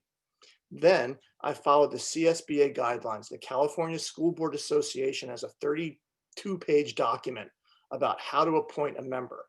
And I ended up creating 15 characteristics, 15 qualities on a matrix. So people are saying, hey, make this objective. I tried to create the most objective process possible based on my own needs as a school board member and what the California School Board Association says. So I will stress to me that both diversity, geographic, pathway, personal, and prior leadership in the district, knowledge of the issues facing our district were paramount in my 15 criteria. I read each application twice and then I scored them. Nobody received a perfect score of 15, which is my way of saying that, of course, there is no one perfect candidate ever. And then I also listened to people tonight as a way of seeing it. Did this move the needle in any compelling way for any of the candidates? Based on these factors, I do want to point out also CSBA, the School Board Association, does not mention at all having run in an election at any point as a consideration factor for an appointment. It is not listed anywhere in their materials. However, I did make that one of my criteria, that if you did run an election, you received consideration for that. And I can honestly say that everybody had unique strengths in their appointment. No one did not deserve consideration out of this. Like people have said, I do hope people join advisory committees, site governance, school site governance councils, or PTAs.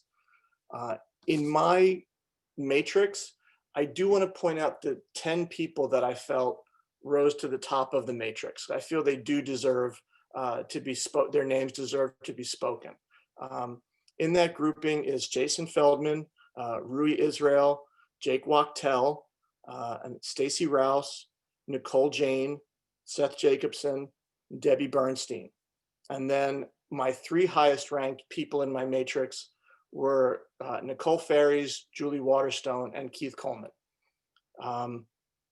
I do believe that any of those 10 people, including some of the people who spoke today who I did not know before this night, I only knew them on paper, would make fine board members.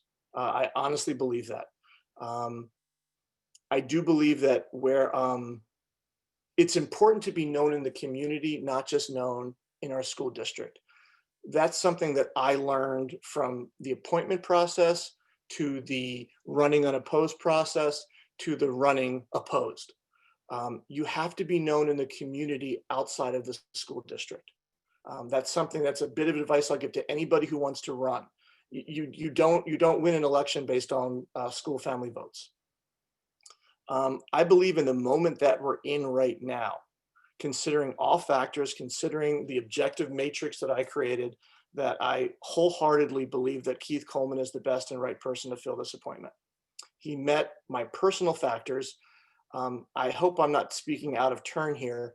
Keith has a very compelling connection to special education in his family. I believe he will be a strong voice, not just social justice, but he will be for all children who have been families who feel that their child has not been heard or seen. I believe he will represent them. He meets the CSBA qualifications. He was the highest rated person on my matrix. Powerful personal story. Our board has voiced a commitment. And at a certain point, you can't just keep voicing commitments, you have to act on commitment, and actions speak. I do believe that Keith can step in now and lend his personal professional experiences. As some people have said, the main issue that we're dealing with in our school district right now is COVID, COVID, COVID. How do we make distance learning stronger? How do we define the plus for distance learning plus? How do we address summer school and learning loss? And then how do we get our kids back into classrooms in fall of 2021? Dr. Drotti will address more of this tonight, and we'll be addressing this weekly. But at the same time, we have to have a district. We have to have a district that still represents the ideals that drive us, that make us want to be a part of this.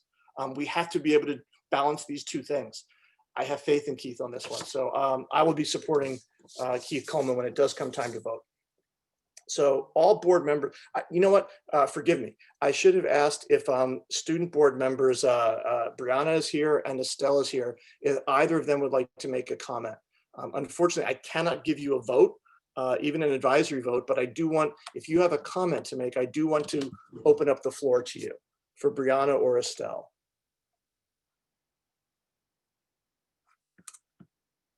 Are they here? They are. Great. And again, I don't want to put you on the spot, but I do want to give you the opportunity to have your voice heard as a board member. Can I say just a quick thing? Absolutely. I don't have much comments. I just wanted to say thank you to everyone who spoke today. It's so nice to see so many adults who care about our school district and school board. And I look forward to seeing these faces in the future. And I really do applaud everyone who spoke today. It was nice to see some role models in our community. So I appreciate all of you. Thank you. Thanks so much, Brianna. And is Estelle still in our meeting? Or did she have to go? I didn't see her, but hold on, let me look one more time. Okay. I don't see her now. I don't see her in anymore, but I don't think anybody should speak after Brianna anyway. That should be our code for the rest of the year. No one speaks after Brianna. It brings us now to voting. We have 3 nominations. We have nominated are Keith Coleman, Nicole Ferries, and Seth Jacobson. What I would like to do now, if no one else has anything they really need to add, I'm going to go through and call out board members in the order in which they spoke. So it's fair that way. And you will be given your chance to vote and I will tally the votes. If a nominee gets 4 votes, we will then move to see if we can get a motion to move that person for the appointment.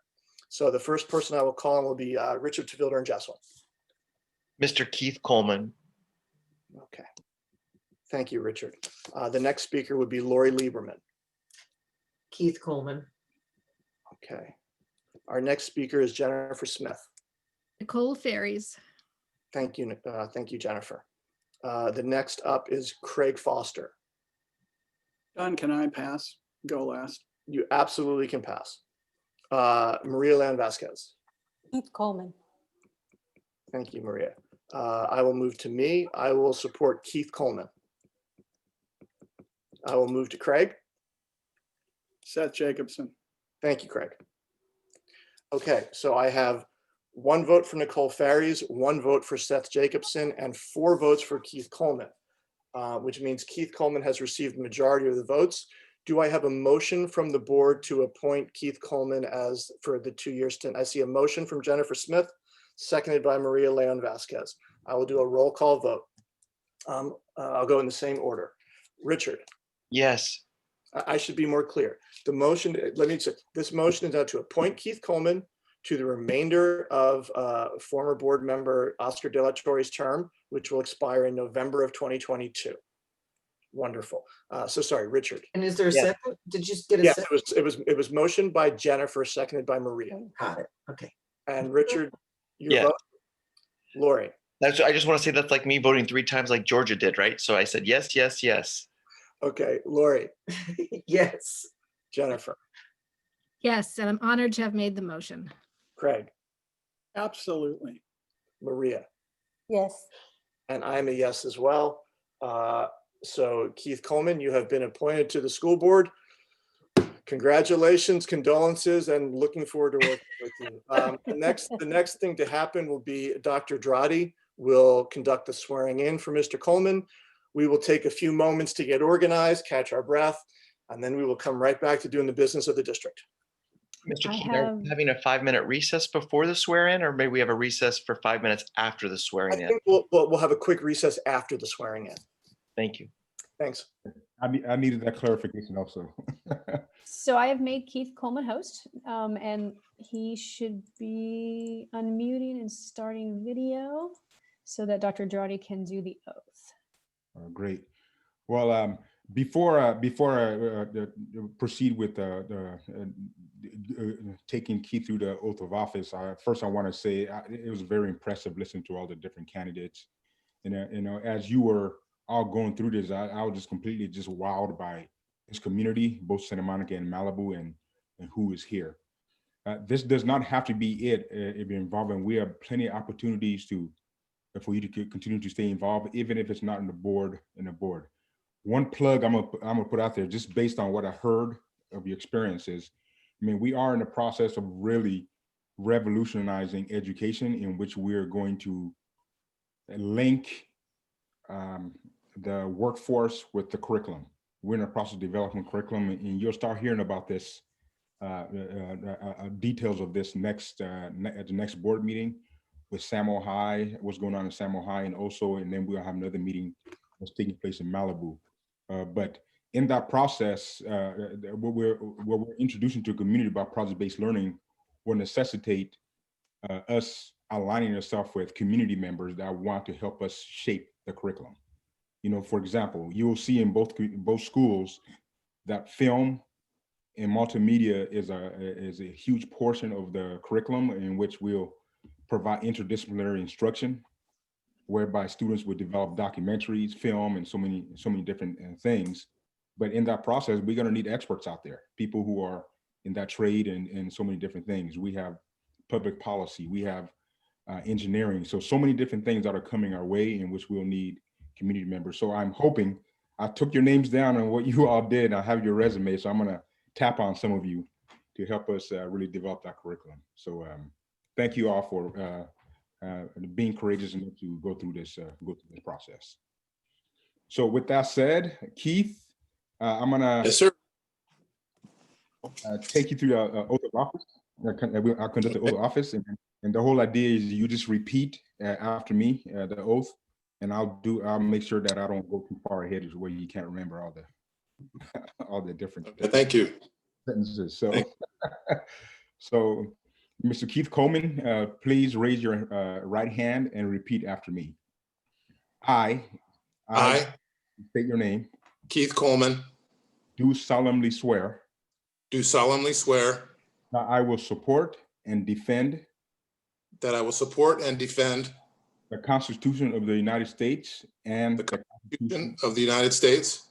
And the Constitution of the State of California. And the Constitution of the State of California. Against all enemies, foreign and domestic.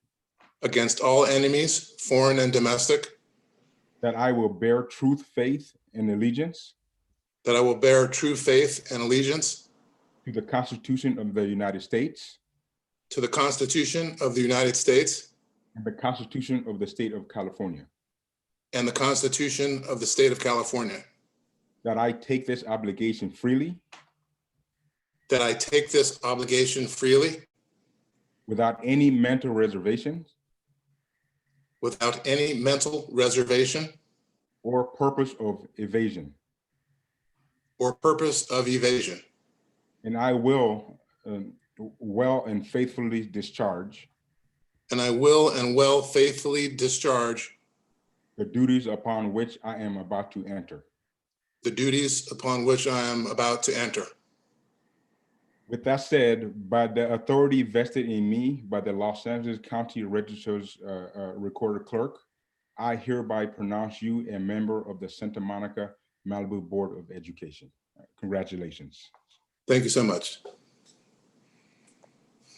All right. Wow, that was an intense few hours. Let's all take a few-minute break. It's 8:32. Let's come back at 8:37 and conduct the business of the district. We do have a couple hours of work left, so let's really come back at 8:37 on the dot. Congratulations, Mr. Coleman. Welcome to the board. See you at 8:37. Thank you all. See you in a moment.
in the meeting because we've got a lot of work ahead of us. Communications report. Our first communications report will be from our student board member from Samo High, Brianna Cornejo Perez.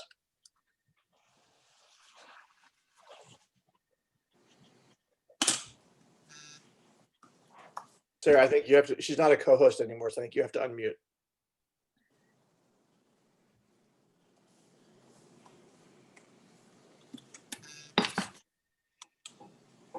Thank you. Good evening, everyone. Thank you for the opportunity to speak tonight. Given that we just recently returned back to school from winter break, I only have a few items to report on. So first off, the class of 2021, we're trying to make it an exciting year despite our challenges. So we are going to start having activities every 21st of the month, including Finish the Lyric, Jeopardy, Jackbox, Kahoot, different activities to help uplift our spirits. And also the other class cabinets are trying to do some virtual fundraisers at the time and restaurant fundraisers that we can do with the COVID restrictions. Also with that, we are working on activities and information sessions, working closely with Dr. Hawkins for the month of February to celebrate Black History Month. And with distance learning this semester, we truly appreciate all our support from our teachers who have been helping us get back in the groove of things and become productive in this last semester of our school year. I also wanted to thank the previous speakers, Ms. Holova, Ms. Light, and Mr. Ostrom for sharing the work that they were doing with younger students. And I hope that our high school can add similarly culturally relevant curriculum and identity themes to our core classes, which I thought was very interesting in their presentation that they brought up. And that concludes my report. Thank you very much for your support. Thank you so much, Brianna. Sarah, I still don't see Estelle, so I assume that she might have had to go do homework or return to her other issues. I don't see anyone from Olympic here tonight. So I will I don't see Ms. Jackson either. I don't either. So we will move to our union reports, starting with SMMCTA with Sarah Braff. Sarah. Thank you. We've learned that if a lie is told often enough, it will sound like the truth. And when people in positions of power spread misinformation or rumors, it is all the more damaging. There was a rumor that the ethnic studies programs at SMMUSD will not remain with the current board. This is not true. While specific board members were instrumental in moving us to initiate a restorative justice program in 2016 in response to the Noguera report, this was done with the unanimous support of the board and the superintendent. The requirement for students to take an ethnic studies course before graduation will continue, and everyone on the current board supports it. For someone to insist to our students that it will be disbanded is false. I would also like to address the members of our community who are now fighting the upgrades at Santa Monica High School. 4 years ago, the district approved a renovation plan that included demolishing the history building. There were numerous meetings with regard to this plan, including 4 public meetings between October 2017 and December 2018. In which the demolition of the building was specifically discussed and not one objection was raised. Now with the plans, permits, financing, and the tear down scheduled, a few community members want to stop phase 3 of this approved plan. They want to force the district to spend money we don't have, fighting them or trying to make changes to an existing building we know is not possible. While the outside of the building might conjure up memories for some, they have clearly not spent time inside the building itself. It is inadequate in every way. It is not ADA compliant. The bathrooms are decrepit. There is insufficient power and the classrooms are simply too small. Less than 70 square feet for 35 students. The standard is 960 square feet, and this is below the 11 to 1200 range that our district builds classrooms now to allow for group or project-based engaged learning. The afternoon sun can raise temperatures in these overcrowded classrooms in excess of 100 degrees because we don't have air conditioning or proper circulation. If 2020 taught us anything, it's that teachers and students should not be pushed into cramped spaces. We cannot let nostalgia compromise the 21st century learning needs of our students, and I urge everyone to allow the renovation plan now in place to move forward. In closing, I want to thank and commend our educators who have used the crisis in our country faces as a way to teach, engage, and comfort their students in new ways. They have helped their students push through the propaganda and seek truth. Students are being given tools to engage and sharpen their critical thinking skills when faced with an onslaught of misinformation and lies. Teachers know many kids are not okay and are in pain, and they have offered places to listen and vent. If you have a moment to write to your child's teacher a note of appreciation, it would mean the world. Thank you. Thank you so much, Sarah. We'll now have our SEIU report with Chris Mock. Chris?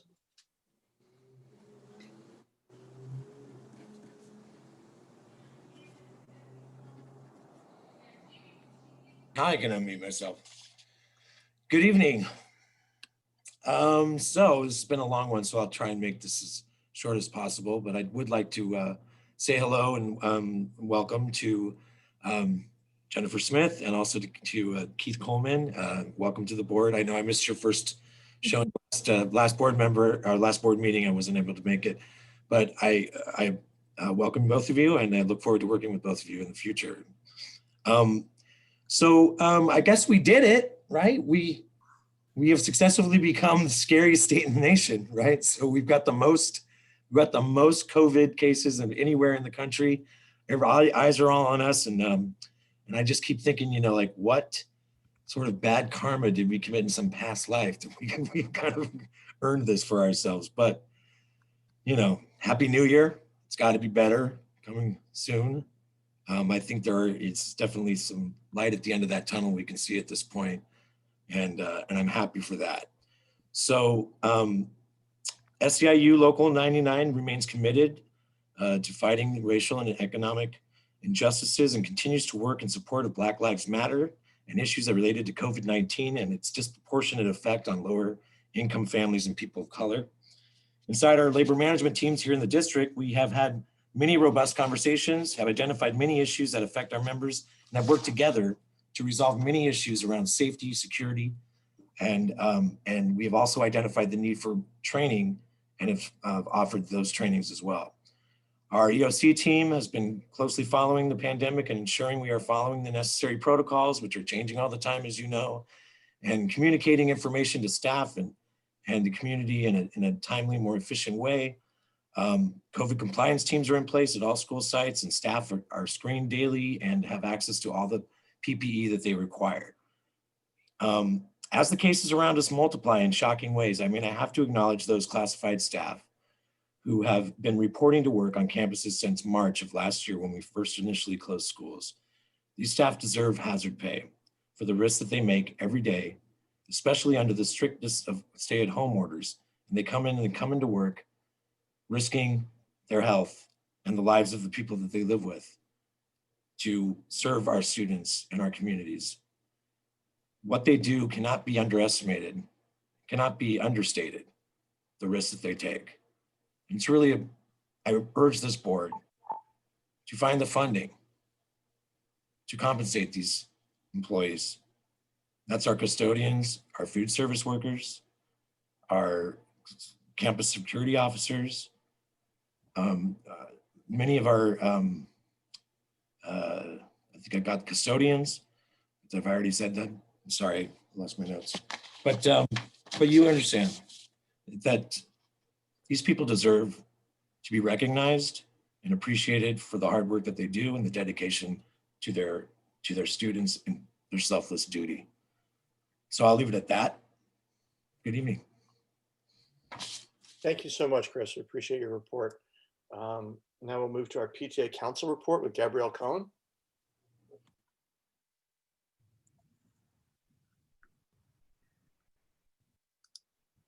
Hello, everyone. Thank you for having me.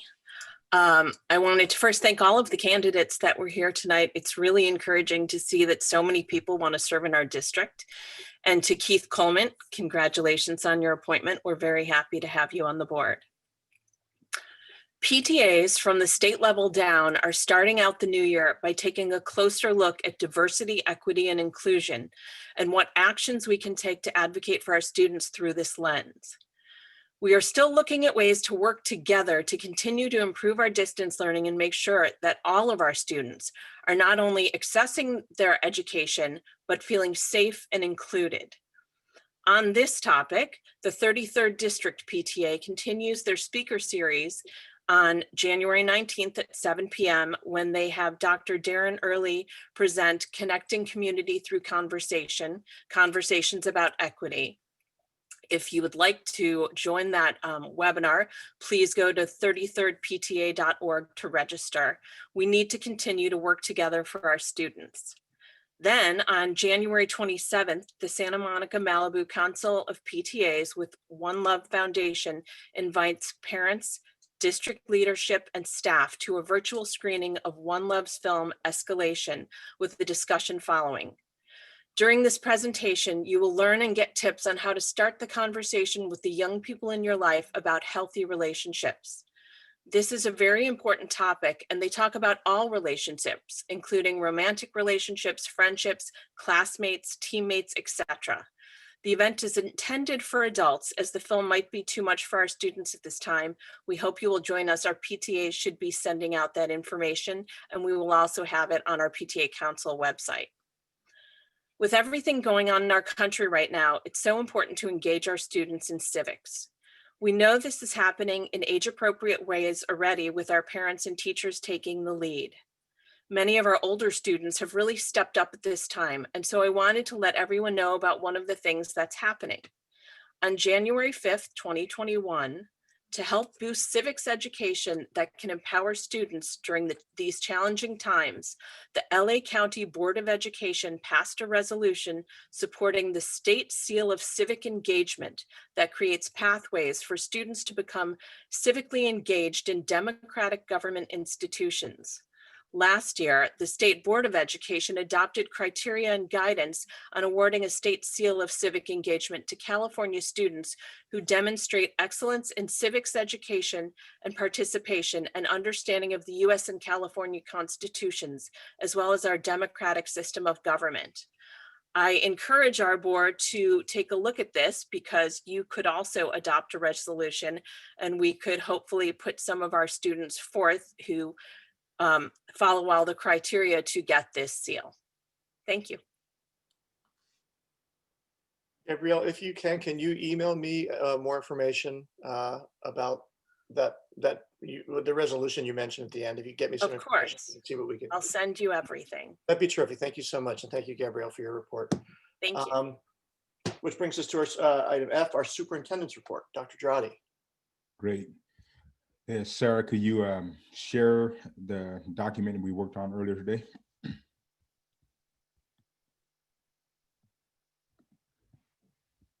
Great, thank you.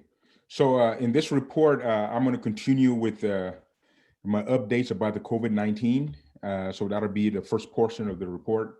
And then secondly, I want to also talk to some board items that will be coming in the near future that the community, we want the community to be aware of. So for those of you that we have about 5 slides, don't worry about trying to take notes because we are going to send out my report in the written form tomorrow. We're making it a part of the process that every time I make a presentation to the board, the next day it follows a written summary of it, so that way people have something in writing and refer back to. So with that said, I'll first just talk about where we are in terms of cases in LA County. As of January 12th, LA County's adjusted daily case rate is 77 per 100,000 residents. The unadjusted rate is 127.3. The positivity rate is 20.5. That essentially says that 10 people in LA County are testing positive every minute. Yesterday, there were 14,546 new cases with 7,949 current hospitalizations. And unfortunately, 281 new deaths. So 1 in 3 people in the LA County have been and or are currently infected. Many who survive COVID experience chronic conditions such as fatigue and or issues associated with breathing, cardiovascular, gastrointestinal, mental health, etc. I'm bringing this up right now just because I had a conversation with one of our parents today from Santa Monica High School, whose family is experiencing a devastating result of COVID-19. She did not want me to give her name, which I'll reserve for now. I'm sure she'll give me permission later on down the line to educate the community, but they are, her sophomore son at Samuel High is actually hospitalized right now as a result of COVID-19 and dealing with extraneous circumstances and organ failure. So they're not sure he's going to make it or not. He's a 16-year-old kid. And what was complex about the whole situation is that when he contracted COVID during the break, they thought he was recovering, but soon after things got worse, and when they took him in, they discovered that he has something called, and this is what she wanted me to talk about. He had something called multi-system inflammatory syndrome, and I guess it's rare, but it is in children. And the combination of COVID just really impacted him heavily, and he went into septic shock. And right now they're just trying to sustain him, but his organs are failing him. And so when I asked her what should I do, what does she want, how can we help, and she just wanted me to at least make a statement about multi-system inflammatory syndrome, and for families to take things serious and don't think. So if your child is feeling sick, there's so many rumors out there this doesn't impact children and so on. When she told me that, I obviously have kids myself. It was pretty devastating seeing her go through that. But we'll keep you posted. I will continue to communicate with the parent, and as soon as she's able to give me the name, if she's okay with me giving a name, their name, I'll go ahead and do that. But she did want me to at least talk about MISC, which is multi-system inflammatory syndrome in children. Sarah, could you go to the next slide? In early December, California announced the regional stay-at-home order, which implemented strict stay-at-home restrictions in regions where the ICU bed availability dropped below 15%. Right now, right before winter break, Southern California's ICU bed availability was at 0.5. It is now 0% with no relief in sight. So there's a lot of, the hospitals are heavily impacted. And I'm sure all of you watch the news, but we get a briefing every week with the health department and LA County Office of Education. And I'm just relaying to you what was recent, what has been told to us as of yesterday. There's also a travel advisory in place that requires anyone who has traveled outside of their state's region to quarantine for 10 days following returning home. As a result of all of this, Dr. Ferrar, the director of LA County Department of Public Health, strongly recommended last Friday that in-person services and instructing on TK-12 campuses, except in rare cases where it is absolutely necessary to close through the end of January due to the danger of the unprecedented COVID spread in our community right now. She also calls for a pause in athletic conditioning during this time. So we have not shut down any of our current programs. We're in the process of evaluating which areas that we should slow down on, or whether we want to shut down completely. But the districts all around us are starting to heed the warnings of the health department with their recommendations. So we will keep you posted about where we are. It's a recommendation, not a directive at this point, but we'll keep you posted about whether we're going to keep things status quo at this point. One thing for sure is we're not going to expand some of the programs that we had initially wanted to expand after break, because we had a bunch of plans to expand the tutoring and so on. We're ready to do that. It's just we want to heed the warning of the LA County at this point, because things are pretty bad. If you can, Sarah, go to the next slide. So right now I'll talk about some new information that Governor Newsom proposed recently. On December 30th, Governor Newsom announced his proposed Safe Schools for All plan, which will require legislative approval still. But in summary, the plan says that as soon as school districts, counties, COVID numbers get down to 28 per 100,000 residents or fewer, that school districts can open grades TK2 starting February 15th and grades 3 to 5 starting March 15th. The plan calls for testing of the staff and students. And right now we're in the process of really solidifying an agreement with some companies to help us with the testing. We believe we need that anyway, irrespective of whether Governor Newsom wanted to do something or not, but we think we needed testing, and for a specific reason, which I'll explain in the next slide. Participating districts can apply to the state to receive grant funding per pupil to support the costs associated with meeting the planned requirements. But just as a reminder that in order for school districts to participate in this new plan, like I said, it has not been approved yet by the legislator. A county's rate must be at or below 28 per 100,000. And currently we are at 77 per 100,000.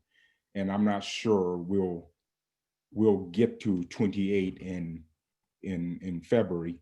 But I wanted to just kind of let the community know that is his plan. It is an adjustment from what he originally had, which was that you had to be at 7 cases per 100,000. But I think they've since made the adjustment to 28, and he wants to follow up with some incentives with funding for those that want to stay open. Let's go to the next slide.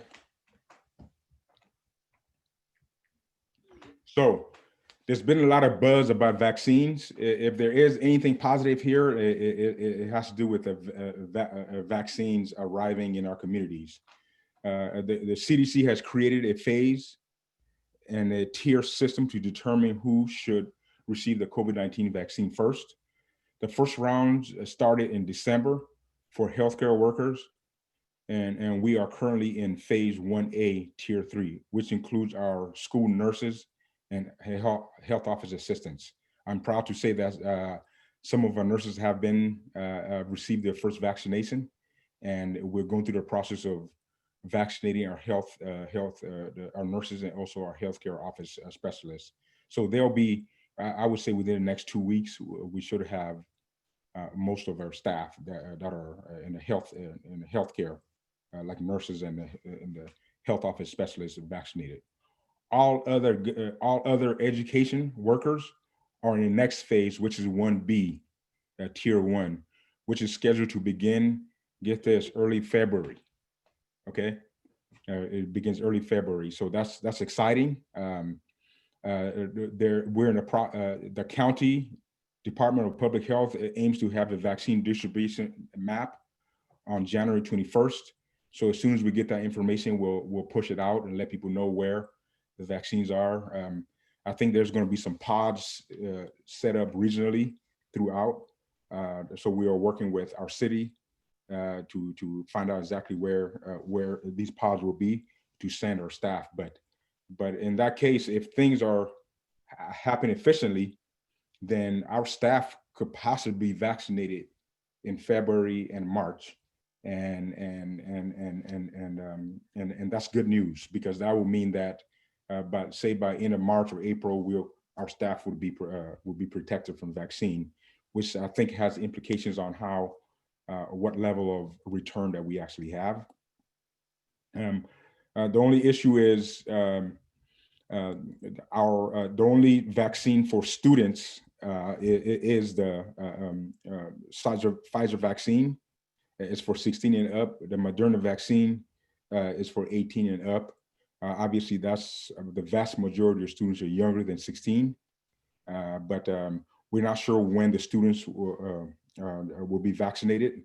I'm hoping by the fall, but we'll know more about all this is going to be dependent on the availability of the vaccines. And secondly, whether students are still taking students through the trials right now. Not students, but children through trials right now. And then once that information comes out, we'll let the community know. But the good part about it, but at least we know that the staff will be vaccinated this spring, and that's something to celebrate. If you go to the next slide. Now, the process for Distance Plus. I know that, thank you for approving the Distance Plus concept. Our goal is to have a Distance Learning Plus schedules and logistics fully fleshed out by this month and into at the beginning of February. So we are working feverishly to get those things in place. The process to develop the plans is underway and will involve engaging staff, parents at the respective sites, followed by a district level discussion that will involve teachers, representatives, parent representatives, and principals, as we did when we first came up with the concept of the Distance Plus. So if you remember, I ended up meeting with a group of 70 people that are representative of teachers and parents and principals at the secondary level, and an additional 50 to 70 people at the elementary level, in which we came up with that concept. And we're going to engage with the same groups when to finalize the details of the Plus models. So we hope to give the details of it to people by the end of January, beginning of February. So that way, when we are able to come back, then we have something robust to offer people, at least for people to see how we plan on coming back in a Distance Plus. So that concludes the superintendent's report regarding COVID update. All of this will be emailed to all of the parents in a letter form, so that way you don't have to repeat this, repeat the board meeting to listen to the whole thing. You actually have something written to look at. So I'll transition to future board items. There has been a buzz in the community about the different social justice initiatives you as a board have directed my staff and I to develop in order to combat the systemic barriers that get in the way and or impedes the progress of all students to reach their potential, especially for students of color, special education students, English learners, and socioeconomically disadvantaged students. First, I want to thank you for naming the issue, which is often rooted in systemic racism and all other isms that plague our great country. Naming the issue is often the hardest thing to do, and you have done that, which is a good thing. It's a great thing. We are making progress in building the infrastructure and mindset to tackle the issues. As noted in previous board meetings, we will be bringing forth some updates of future board meetings that have been agendized starting next week. The next week we'll be talking about the project-based learning initiatives, which is heavily rooted in social justice. And in fact, that is to me, this is where we actually showcase the work and really engage students about the real world and issues that they face. And I'm excited to be able to present the information to where we are with that initiative. We will also schedule an update on our hiring outcomes. Although you have seen it on several occasions on your Friday memos, I think it's important for you to engage in a public discussion and provide further feedback to me and and the staff regarding our progress towards our hiring practices to mirror our student population. We will also provide our yearly update on our progress towards developing the curriculum that will meet the board's direction and desire to have all students graduate with American Cultures and Ethnic Studies graduation requirement. And this will occur in the spring. There are other initiatives and trainings we will bring to your way as well. The anti-bias trainings we've engaged in the last 4 or 5 years. I think we're making good progress about really developing language and understanding of what bias looks like in our systems. And so some of my staff and principals will bring that to you. I believe we have something scheduled for February for that. Our parent engagement initiatives that provides direct trainings to parents so they are able to better partner and work with us in addressing these issues. And we'll have parents come present that as well that are working that work we've been doing with them on that piece. And then lastly, restorative justice work that we often use to develop empathy while we deal with conflict is another great initiative that we in the spring we'll also bring to you, and how we're making progress towards making sure that we are a restorative justice district in philosophy. And so thank you. With that said, that concludes the superintendent's report. Thank you, Dr. Girardi. I know we have a question from board member Tevilder and Jesselman. Yes. So first, though, Dr. Girardi, before I bring my question forward, I want to remind you that we changed our agenda a bit. So not changed it, but we asked if you could address the K2, the information item, a little bit during your. Great point. Yes. Mr. Keene, if I could make my question after the superintendent does that. Thank you. It was on there. I didn't even speak to it. So yes, as a part of we have sent for approval our K2 waiver already, and we received an acknowledgement that the county office has received it, but then at the same time they have said that they're not approving any K2 waivers at this time because of everything I just got through talking about. So I meant to say that during that piece. Yeah, Ben, I think when we approved the agenda at the beginning of the meeting, which was 4+ hours ago, we talked about mentioning the information item, which was the administrative regulation for grading policy. Yes. I believe Richard wanted to speak to. Oh, great.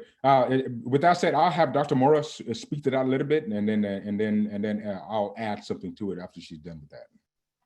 Of course. So good evening, board president, members of the board, cabinet, and guests. So the information item that's before you really delineates our focus on bringing greater alignment, to our grading ranges. So when you are taking a look at the Admin Reg 5121, the adjustments that were made focus on ensuring that the intervals within each respective grade of A, B, C, and D have a span that is coherent, that is in parity with each other. So if you look at it at this point in time, the adjustment provides a 10 percentage points of difference between an A and a B and a C, and so on. So the adjustment came in the change and in the adjustment of the range for grade F.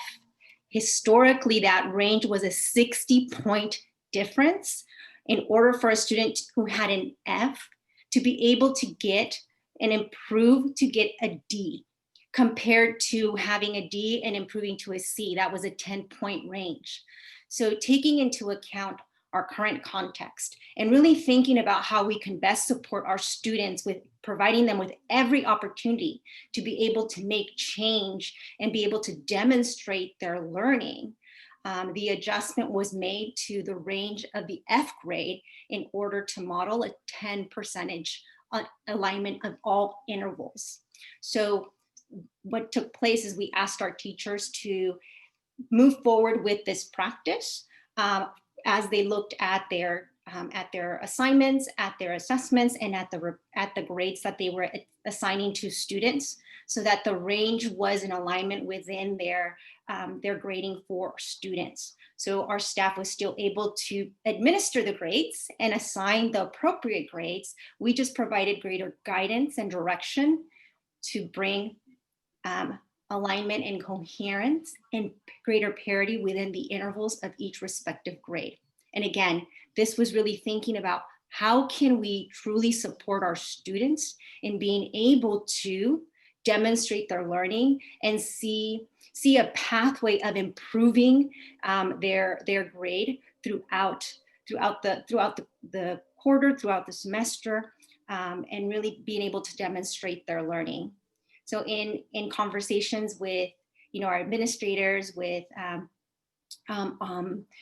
union leadership, and even in conversations with our negotiating team, there is great alignment in our desire to continue to engage in conversations around how we can bring greater clarity on what we mean as a learning community when we say a student is demonstrating mastery of learning and that they have earned an A or they have earned a B. So we want to not only will this allow us to have this alignment within our policy, within our admin reg, but it has really become the catalyst for us to delve in even deeper conversations around what are our current and existing grading practices and how do we bring greater alignment across all of our departments so that an A in Malibu Middle School is commensurate to an A at Jams Middle School, and that there's greater alliance in science and in math, knowing that there's going to be nuances within our various departments, but really being able to come together and have a conversation around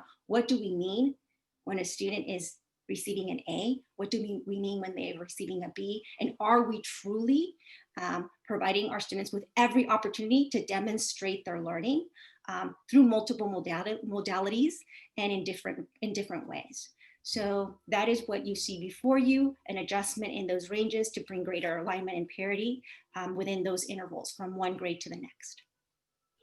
So we will be in February. We are going to agendize and a discussion item just around how our students were able to fare during the spring semester. So you'll be able to look at the numbers and how students have learned, and also we'll be looking at when we talk about learning loss, what is that? And I think we need to be very surgical about where we need to intervene the second semester and also going on into the summertime. So that starts with really looking at our grades and understanding where our students are falling short or not.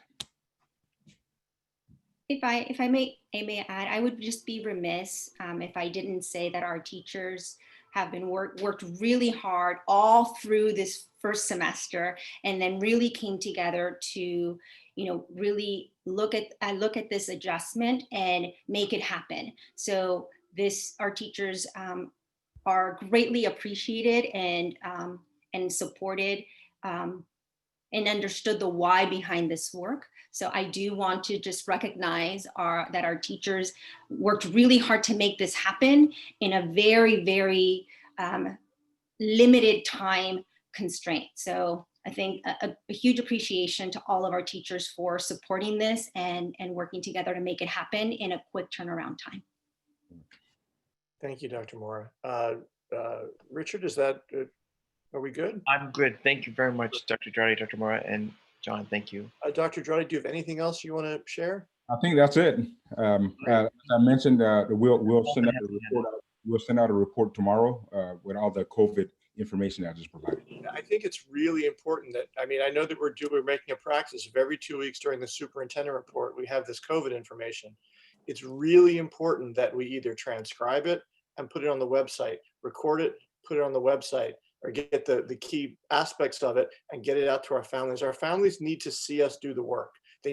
I know that we're doing this every day. I know we did it all over winter break. I know you had like 3 days off at most, but we have to show the work. So let's continue to get these reports out to our families so that they at least see what's happening. It's really important. President yes, Keene, I have a quick question. And it was related to Dr. Mora. You were describing the grade alignment practice and then describing the supporting students to demonstrate learning. How is that happening beyond the grade alignment?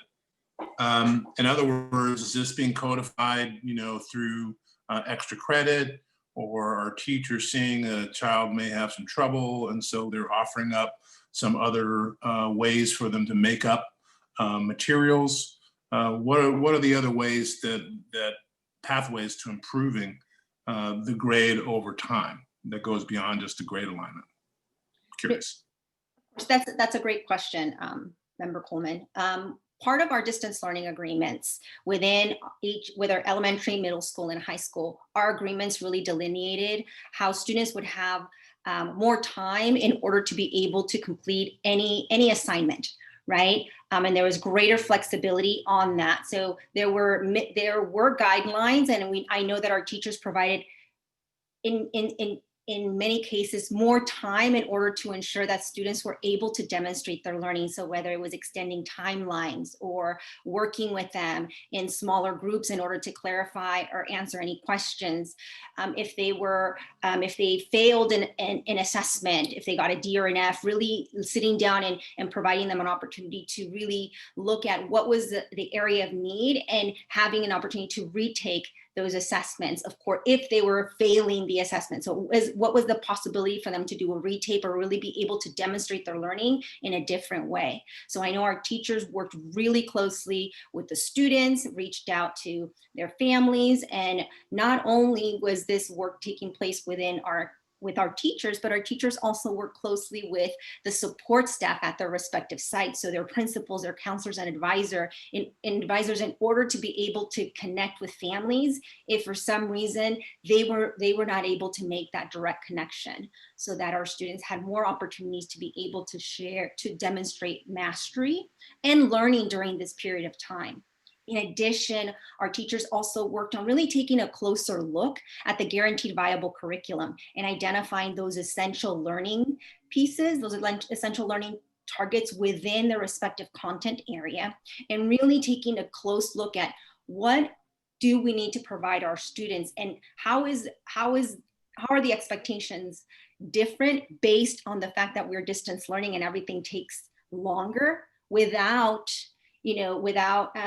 jeopardizing the concepts that are essential in order to delve deeper and accelerate as we move into coming to the building. So really looking at what's our guaranteed viable curriculum, what are the essential learning targets, providing additional time for students to turn in work, providing an opportunity for students to have retakes if they failed an exam or an assessment, right? Working together on determining that. So our teachers work together on those pieces. And also then extending that wraparound service through their counselors, their advisors, our bilingual community liaisons, our principals and assistant principals, our house principals, really figuring out how do we reach our students that are having the most difficult time and really work with them to develop a plan of action. So then this shift in realignment within the intervals was just an additional support to the work that was already taking place at the site. And we've also identified additional strategies to continue supporting them now beyond as we move into second semester. How are we providing additional supports to students that did receive a D and F? How are we utilizing the incomplete in order to develop a plan of action to give them even more time to be able to demonstrate that learning, so that will support them and not have an impact on, especially at the high school level, the credit recovery piece, right? Not have that impact on their ability to graduate or attend the university because of the situation that we are currently in. So our teachers worked really hard to be intentional and thoughtful and think about what is it that we're experiencing now and what are the long-term impacts of the decisions and choices and opportunities we're providing our students today, and how can we work together to meet those needs? And then what strategies are we going to be implementing as we move forward? So we'll be coming back to share what those strategies are during, as Dr. Dorai mentioned, we have a February meeting where we want to be able to share with the board and the community the evidence of student learning that we've had this far, and then the strategies that we've implemented, and then what we're planning to do in response to the evidence of student learning that we're seeing. right? Because we know that some students are finding success, but others are not. So we want to be able to articulate how we're going to be addressing those needs as well. Thank you so much. It'll be more robust on today. Today is just a report, but it'll be more robust on with data and numbers for you all to look at in February. Thank you, Dr. Jody. We look forward to that report in February. This brings us to consent. Do I have anybody who needs to pull anything from consent tonight? Or will somebody move consent as submitted? Motion to submit, Richard, seconded by Craig. Any other comments on consent? I will do a roll call vote. Craig? It's a thumbs up, yes. Richard? Yes. Maria? Yes. Lori? Hands up, yes. Yes. Keith? Yes. Is a yes. Jennifer? Yes. Brianna? Yes. And I'm a yes, so consent passes unanimously. I do want to point out, I'm gonna ruin the last name, but I will just give a shout out to Dr. Angela, who was listed on consent for support for our African American parent group. Thank you for joining us for the meeting tonight, and thank you for your work with our community.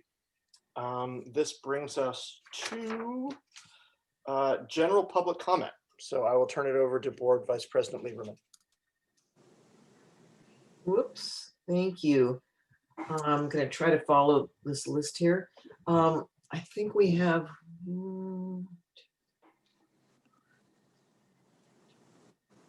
it's like 9 public comments. So I will call you, you'll each have 3 minutes. The first speaker is Mateo Marquez, followed by Maria Loya, followed by Elias Cerna. I'm looking for Mateo. Let me search by last name. I don't see Mateo. Who was next? Maria Loya. Oh, Maria Loya. Okay.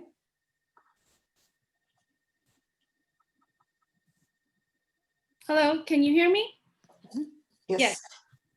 Hello, my name is Maria Loya, and I'm the president of Latino PIMA, a Latino parent and student group at Samo High.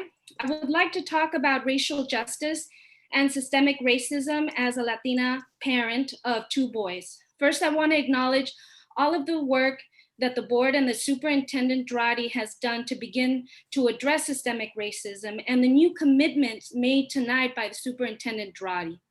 I believe it's a good start. However, I would like to ask that you expand the focus beyond a black and white binary dialogue on racial justice, issues affecting students and parents within our district, because that creates division.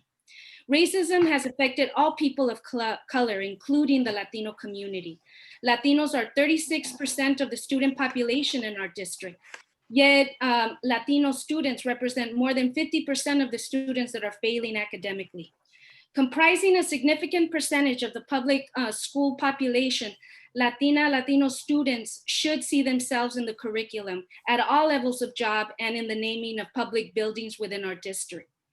Latino parents and students have come together to create the Latino education agenda to ensure that the progress is made in closing the achievement gap. I also want to make it clear that we support our Black sisters and brothers in the same struggle for the same results for Black students' achievement and inclusion. Let me be clear about what the Latino education agenda supports, because there are lies that are being spread by the president of the Teachers Union. The Latino education agenda supports expanding ethnic studies from the middle school to high school, increasing diversity in hiring, establishing equitable representation of public art and naming of buildings and schools, considering the Cesar Chavez mural at Samo High was destroyed. It also includes improving translation and interpretation for students and parents, and strengthening the dual language immersion program. Thank you very much. Oops, thank you, Maria. Thank you. Okay. Elias Cerna, followed by Oscar De La Torre. Thank you. You can hear me? Yes. Okay, Can't thanks. see you. My name is Where Elias are you? Oh, there you are. I see you. I'm Dr. Elias Serna. I'm a PhD in English. I was a professor at the University of Redlands this last academic year. I have a daughter at Santa Monica High School. My son attended Santa Monica High School and Olympic High School. I was an English teacher at Santa Monica High School, 1999 to 2001. I'm a lifelong resident, a Chicano from Santa Monica, a 20th Street kid. And I'm also have been a Chicano studies professor. I want to speak on behalf of the Latino agenda, and I want to criticize a little bit the Santa Monica School Board. With all due respect, you know, this is a dialogue, and we can only become better by understanding and hearing the criticism. I believe there's been a silencing of Mexicans. There's a very unfortunate history and a recent history of discrimination against Chicanos, Latinos, and Mexican Americans in particular, with the civil rights, voting cases, and even a lot of stuff going on in the district. You can see my op-ed in Surf Santa Monica, the Santa Monica Outlook, on why Mexicans are left out of the race discussion in Santa Monica. I believe that like Maria Aloya just said, we're not dealing with the complexities of race in Santa Monica. Using applying a black and white binary leaves out some of the more critical issues and some of the discriminations. You look at the child abuse at PAL. These are young people from the Pico neighborhood, over 30 that were sexually abused in the police activities week. When we brought that up, I was literally silenced, my microphone in City Hall. And I think Santa Monica Malibu Unified School District should not follow in that way. When I was an English teacher at Samohai, I brought back the Chicano literature class. We advocated. I'm also here to let's employ our memory. You know, ethnic studies did not come out of anywhere. There were discriminatory acts against Black youth and Chicano youth in 2012 that instigated the rebirth of the Intercultural District Advisory Committee, which I was the chair of in 2013. We worked for a whole year putting together an ethnic studies proposal, and I propose that we revisit it, and I can help recirculate that. It was a proposal for a program. The district and the principals at Samohai at the time responded with one course, and the next semester they introduced the course and they took away the Chicano literature course. It was hypocritical. It was a horrible move. One step forward, two steps back. We had The to speaker's fight time is up. to get that back. And if I can request 20 more seconds just to finish. Yeah, go ahead, finish your thought. Thank you. And you know, I want to remind people, Chicanos, we've been active. We protested the white supremacists at Virginia Park that went to Charlottesville 5 days later. At the request of African-American parents, we participated in that. We should not be left out of the ethnic studies equation. And I think the silencing of PEMA, the Parent Estudiantes Maestros Association, should not go on. PEMA needs to be involved, and the Latino agenda, education agenda, needs to be supported. Thank you. Thank you. Oscar De La Torre, then Amir Torkomani, followed by Esther Hickman. Oh, unless.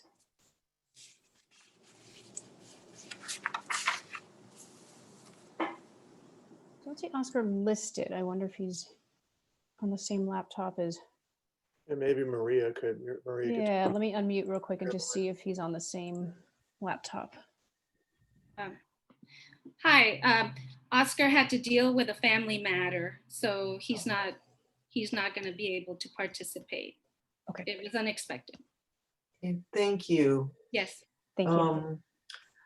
Then we'll go to Amir Torkomani, followed by Esther Hickman, and then Wendy Dembo.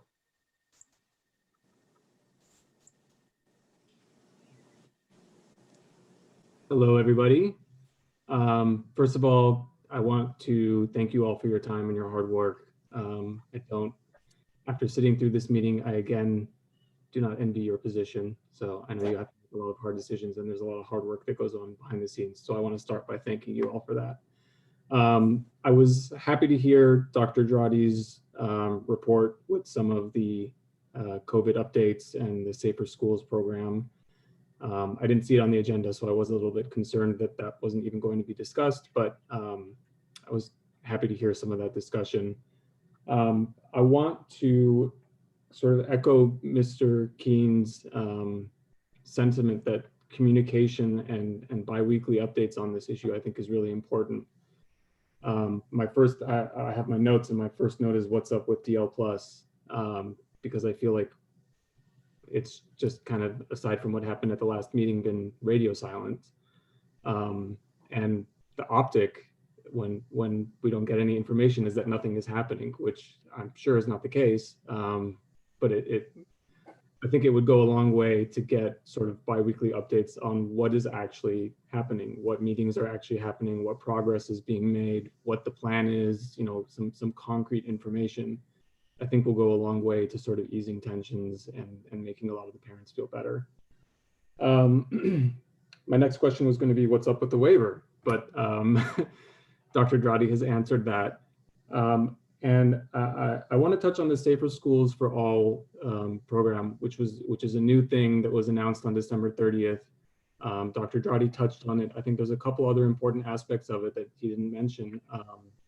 First of all, the California Department of Public Health Safer Schools website now also has a Safer Schools rationale and a Safer Schools science page, which shows that the California Department of Public Health is now recognizing the science that, particularly in elementary schools, the risk of transmission amongst and from elementary school students is low, very low, especially when all the safety precautions are in place. And for that reason, Governor Newsom and the CDPH are now encouraging schools to send their elementary school students back to school. And part of that is a $2 billion budget that they're using essentially to bribe schools to send their kids back. I think they're allocating something like $450 per student that is sent back for in-person instruction. So I think that that's an important consideration and something that, you know, all the parents need to be aware of. I think the board probably already is aware of it, but it's something that's important. And I'm not advocating for an immediate open. Obviously the numbers are very high, and you know, the Safer Schools obviously doesn't contemplate it until February, but it seems to me like if we're proactive on this, this gives us an opportunity to get some of our elementary school students back in mid to late March. The speaker's time is up. I just want to encourage you all to communicate a little bit better on it, and you know, consider the Safer Schools program and be proactive is all I would say. Thank you. Thank you very much. I'm going back to my list here. Esther Hickman, Wendy Dembo, and then Harriet Fraser.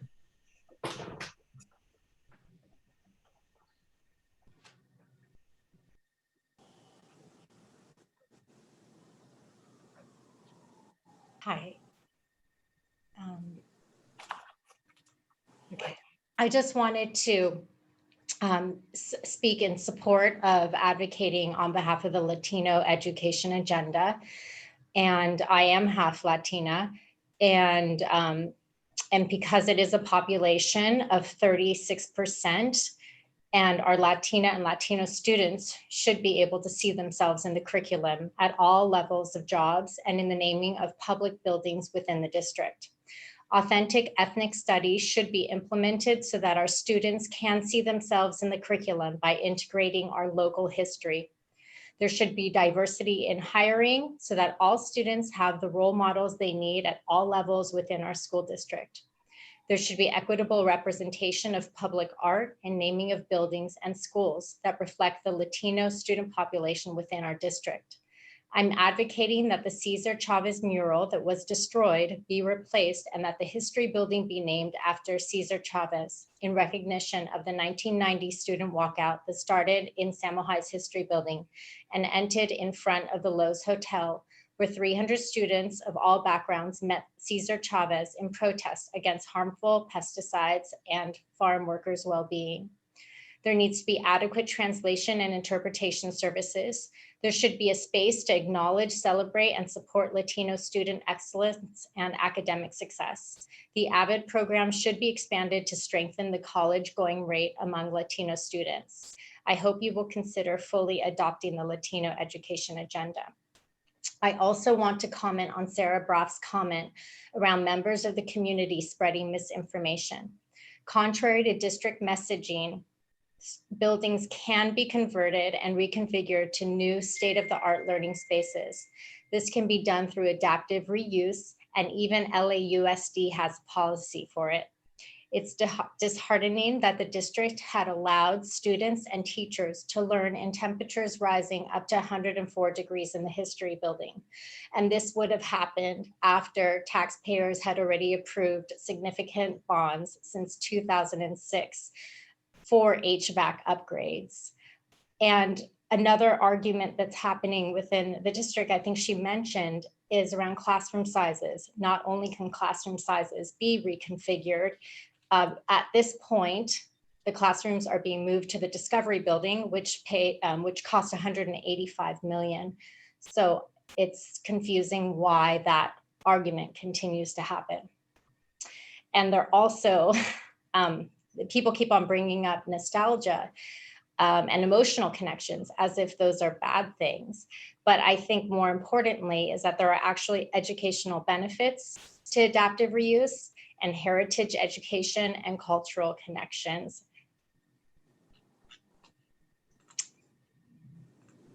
The speaker's time is up. Okay, thank you, Esther.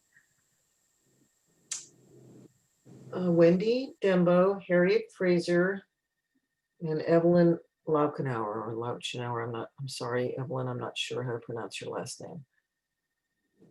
Hello, Superintendent Drotti, member of the boards. Yesterday, I attended the VAPA meeting at Lincoln where I found out that there were 67 seventh graders who wanted to take art last year, but were not able to take art because there wasn't any room. So that's basically 2 classes, but 67 students is just a few shy of the 75 students who are at the PBL. So I'm just confused as to why you can't find money for teachers to teach art at Lincoln, but yet you are able to find enough money for an entire high school to exist with about the same amount of teachers, of students. You know, I just, if you had told me when I moved to Santa Monica, after that there would not be art in middle school, I would be shocked. And I bet anybody who reads Good Schools or who hears about the Santa Monica School District would frankly be shocked and in disbelief that 6th and 7th graders can't take a full year of art at Lincoln, and that that the parity at if you were in Malibu or at Jams, you would have that opportunity. So I'm just really confused as to why, what's going on and why the 7th graders and 6th graders and Lincoln aren't able to take a full year of art while kids in the district at other sites are. So I really beg you to figure out what's happening and what can be done so that other kids will have the opportunity to take art. Art is very important. And as I've said before, the district is wonderful and generous in their music. You can take all sorts of, you can take band, orchestra, or choir at many different levels. And if you are economically challenged, the school provides lessons for you. But if you're economically challenged, there are no art lessons for you. So you're missing out. And then with the CTE, which you're thinking about, you're planning in at SAMO, I don't understand how children are going to suddenly understand about graphic art and photography if they're not actually being given art.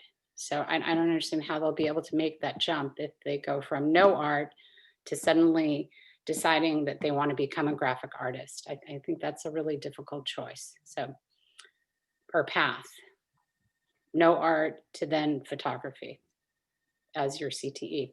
So thanks so much, but please, Speaker's time is up. Offer art. Thank you. Harriet, Fraser, Evelyn. My brother Steve tonight. Yeah, Sabrina's never had an accident. of course he hasn't. Whoops. Harriet, there, I see your square anyway. Harriet Fraser, then Evelyn Mockenauer, and then Yadira Vasquez. I think that was Harriet and Greg. What happened? I think that was Harriet who came on for a second.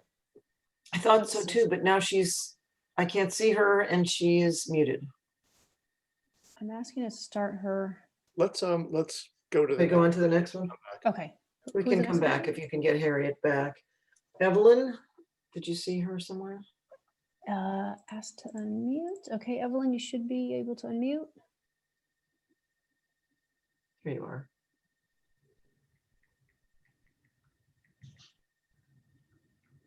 Evelyn, can you unmute yourself? I think, or Sarah, do you have to do it? Unmute. There you Okay, go. can you hear me now? Okay. Here you go. All right. Well, good evening, and thank you for the opportunity to speak with you tonight. I am a Santa Monica resident and a Samo High graduate. I'm thrilled that the board has agreed to work with the Santa Monica Conservancy to consider adapting an historical resource policy. This is great news. I ask you to please conduct a full audit for adaptive reuse of Samo High's history building and the other buildings as well, and the related cost savings. There are cost savings. I really believe there is. So do hire a third-party preservation expert, and also please to change your course and don't demolish the history building before allocating what's left of our bond funds. Thank you so much for listening. I appreciate it. Thank you very much. Did we get Harriet back or no?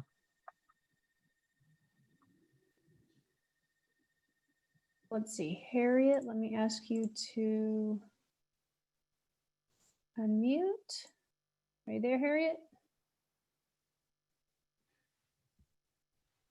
Okay, let's keep moving. Let's go to the last one. One last time. Yadira Vasquez. Let me see if she's here. Don't see first name. Let me look up last name.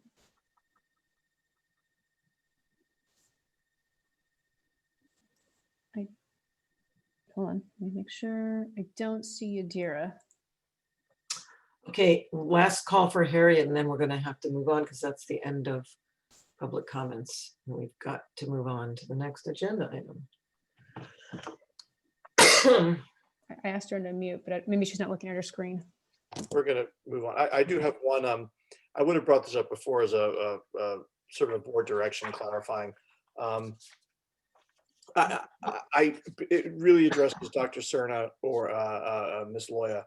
While I personally do not believe that we are creating a black-white binary situation, I am not so arrogant as to tell somebody who feels that that's not what they feel. So clearly I want to give space to people who do feel this. So Dr. Moore, I guess the two things I'm saying to you is when we do come back in May for the ethnic studies discussion, if we could be cognizant of this feeling that people in our community have at this time.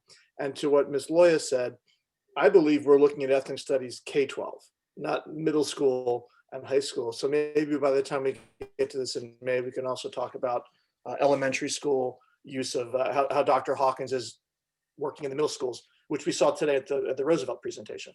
So just trying to plant a little bug in your ear for when we come back in May for that. Thank you so much.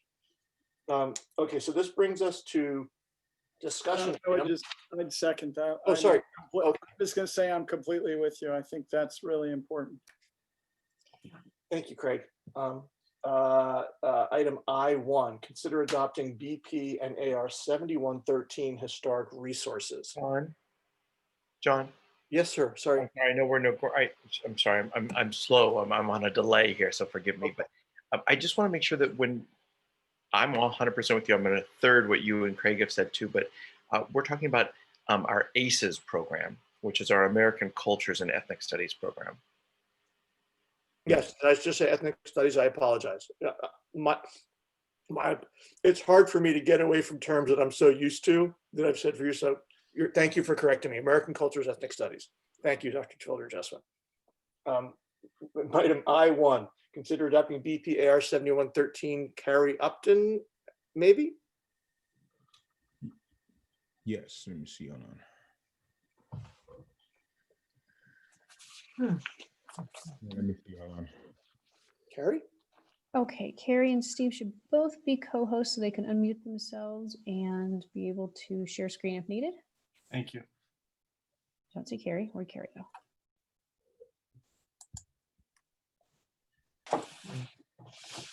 I can start talking if he's not. Steve, are you going to lead the way? Carrie was, but I certainly can. I don't know where Carrie is. Okay. Thank you. I'll go ahead and get us started. But okay, so this is an item that has come about at the request of members of the public and the Santa Monica Conservancy. We've been working with them as well as with our consultants to develop a board policy and administrative regulation to develop an inventory of historical resources.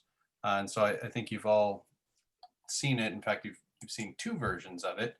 The first version is where we were, I think on Monday is when that was issued. And since then we have continued our discussions with members of the Conservancy, and we have made some modifications, obviously, which if you compared the two, you'll have seen that, but we made some modifications, and I think what we've presented is what staff is prepared to recommend for approval. I mean, obviously tonight is a discussion item. We intend to bring this back on February 4th to as an action item to approve. So with that, and I apologize, Carrie was going to be speaking here, so I don't have the item up in front of me, but that's effectively where we are. If you have, would you like me to go through the issues in there, or where should we go from here? I'm trying to contact him now, so. Yeah, I want to say that I would like first of all, for me, I sort of made a whole bunch of notes on what I think is the first draft. And so now I don't know, I'll probably have more.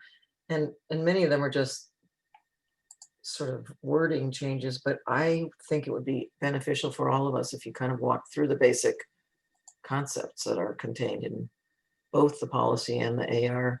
Certainly. So overall, our objective is to hire a historical resource consultant to analyze each campus and prepare an inventory of potential historic resources there. What we would end up with is obviously a series of these inventories. Our intent would then be to, once those are adopted by the board, to post them online and have them available for anyone to view, but I think equally importantly, to use as a tool. So this isn't just an exercise that we go through and create a document that will just exist out there, but it's something that our designers and our consultants will use as we evaluate and design projects at each campus. The result of that would be that if, for example, something is designated as a historic resource, or rather identified as a historic resource, then the design team would be able to, I guess, use that rather as their guidance to design projects. So if we have something like Barnum Hall, for example, which is designated, if an architect came in and said, I think we should probably get rid of Barnum Hall and build a new anything there, the answer is going to be a pretty quick no, or a pretty quick, we better have a really, really good reason to do that. So that's kind of the idea here. And again, we'd end up with an inventory for each of our campuses. Our commitment is to create these inventories of historic resources and then follow the appropriate process. Now, we have to do this analysis anytime we go through the CEQA process. So if we're doing an EIR, for example, one of the elements of the EIR is an analysis of historic resources. This is effectively taking that and doing it early. There are some benefits to us for doing that. And there's an additional cost because when we're doing an EIR, we still have to do the same analysis, even if this inventory exists. But there is a benefit to us because the worst thing that's probably overstating it. A bad thing that could happen is that during design, we could get to the point where, we've moved forward with a project and we've undertaken the CEQA process. And then we recognize that that it would impact historic resources and have to stop the design and change it. And sometimes I wouldn't say it's too late while we're in the design process, but we will have already spent money designing and implementing a project that would then have to stop. So let's see, as I'm going through this here, we also recognize that where feasible, we do want to consider adaptive reuse. It doesn't mean that every building can be adaptively reused, but when it's possible and when it makes sense, we do want to take a look at that. And so our document does include especially the AR includes when and how we would do that. Carrie's joined us.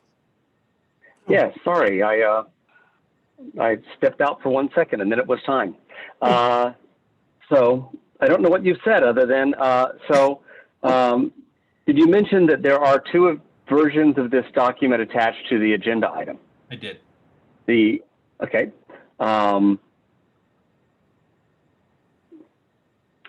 Do we need to go through the high points of the item? That's what Steve was attempting to do, yeah. He was doing. I was going through the kind of the purpose of it, but haven't gone through the mechanism of it yet, Carrie. Okay. Well, thank you. Sorry, I waited all night and then missed it. So the purpose does, create these objectives and procedures, and in the, and it is split between our board policy and our administrative regulations. The board policy, really is telling us the why and the what, and the AR is much more about the how.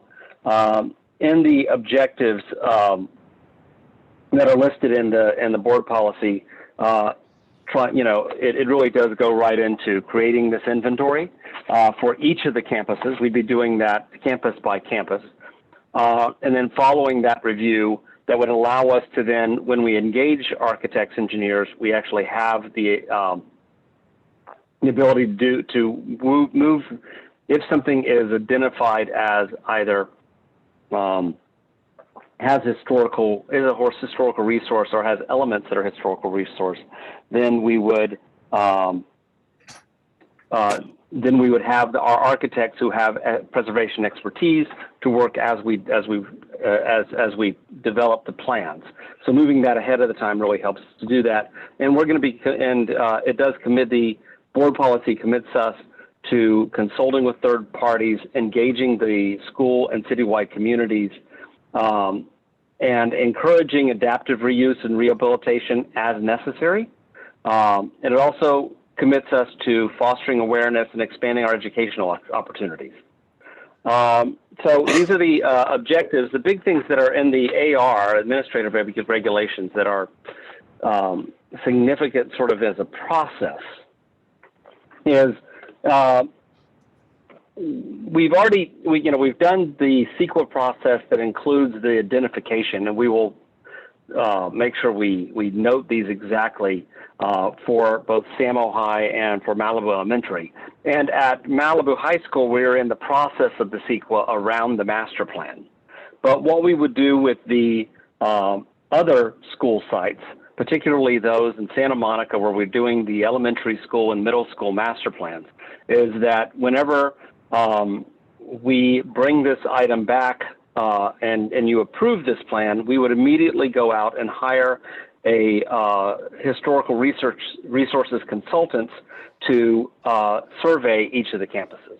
And we would be doing that this year, is we'd go in and get a survey of all of those campuses, and we would incorporate that and line that with what we're doing with the campus assessments and those first projects. And having the historic resources inventory for each of the school sites will allow us to move forward both with our first projects from Measure SMS and any of the projects we might continue, or how we would expand or have you come and approve those board policies. So that's sort of where we're going. So we'd have that as something we can look at as we go forward with any project.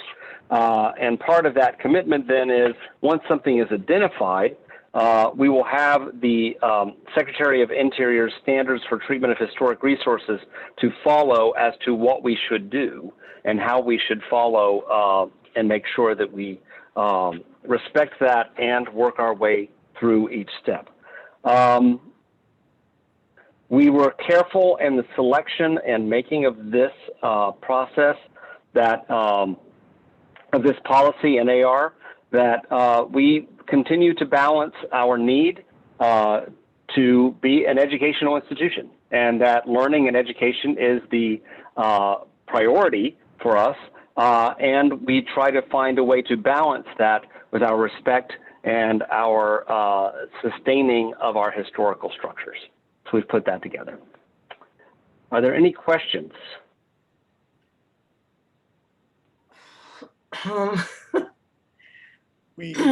So Lori, you know, we do have public comments. So do you want to do clarifying and then move to? Or, Yeah, I don't sure. want to cut Carrie and Steve off. Yeah.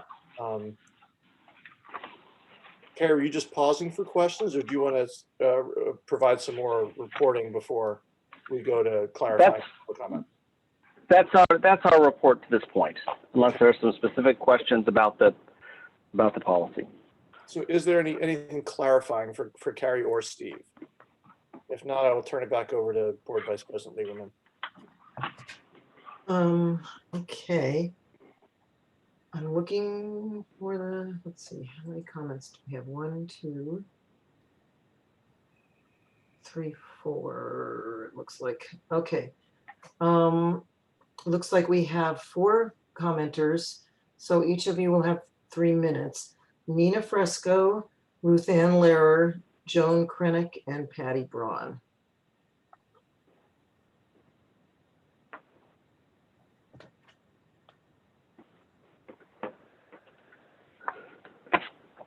Nina, you should be good. I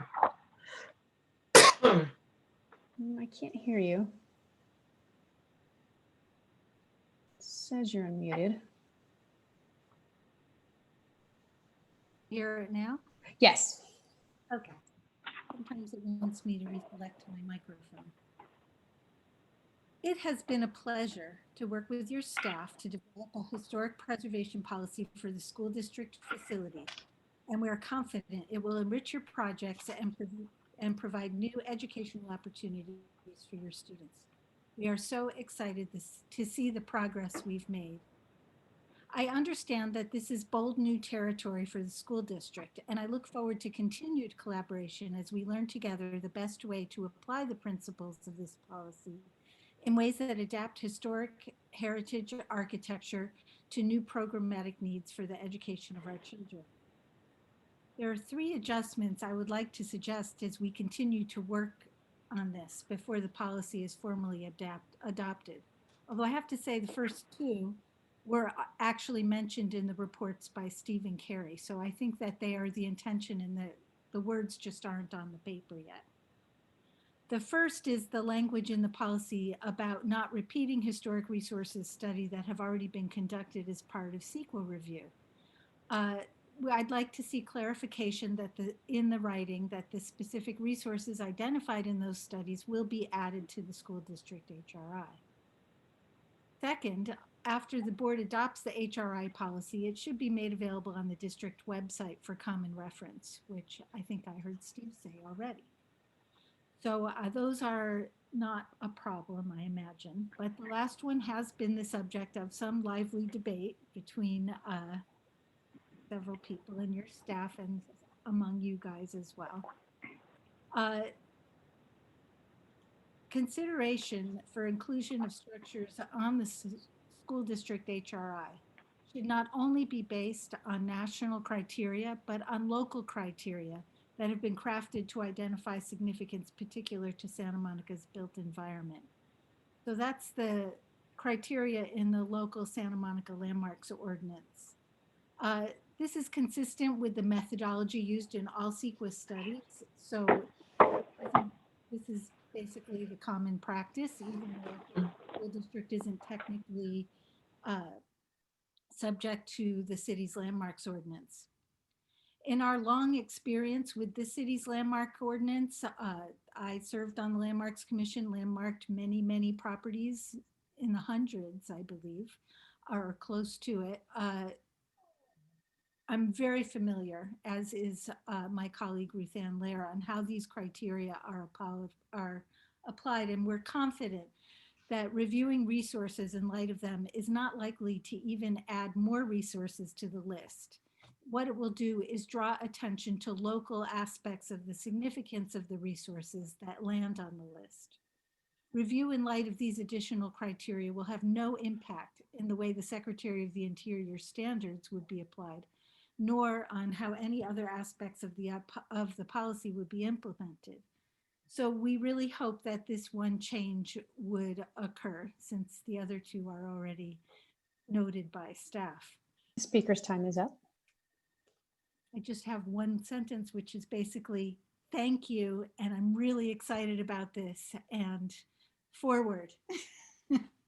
Thank you, Nina. Let's go forward, and I apparently missed one speaker here, but let's go on the way I laid the names out. Ruth Ann Lehrer, followed by Joan Krennick, and then Patty Braun.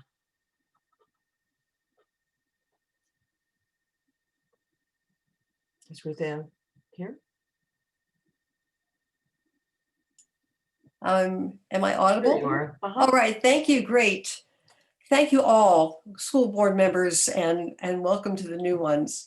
As Nina said, the Santa Monica Conservancy is very excited to see this moving forward as quickly as it is, and to have Carrie and Steve so cooperative in their efforts to really flesh out a strong and comprehensive historic preservation policy. So we look forward to continuing this cooperative posture with you.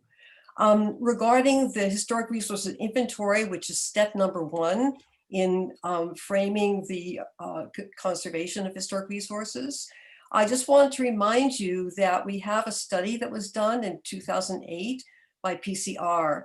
It's just a draft policy, but it contains elements in it that may be very useful to getting this off to a very quick head start, because the historic resources inventory has to be done ASAP. We have concept plans for the various campuses, and we haven't had the opportunity yet to weave historic resources into those plans. And so the historic resources inventory has to really get a jump start. What I'm suggesting is that if you look at that report, you might take out the historical information and architectural information, and I wouldn't be concerned about the other aspects of policy or other things in the report that are not useful to you, but that factual information may well be of benefit to moving forward with this.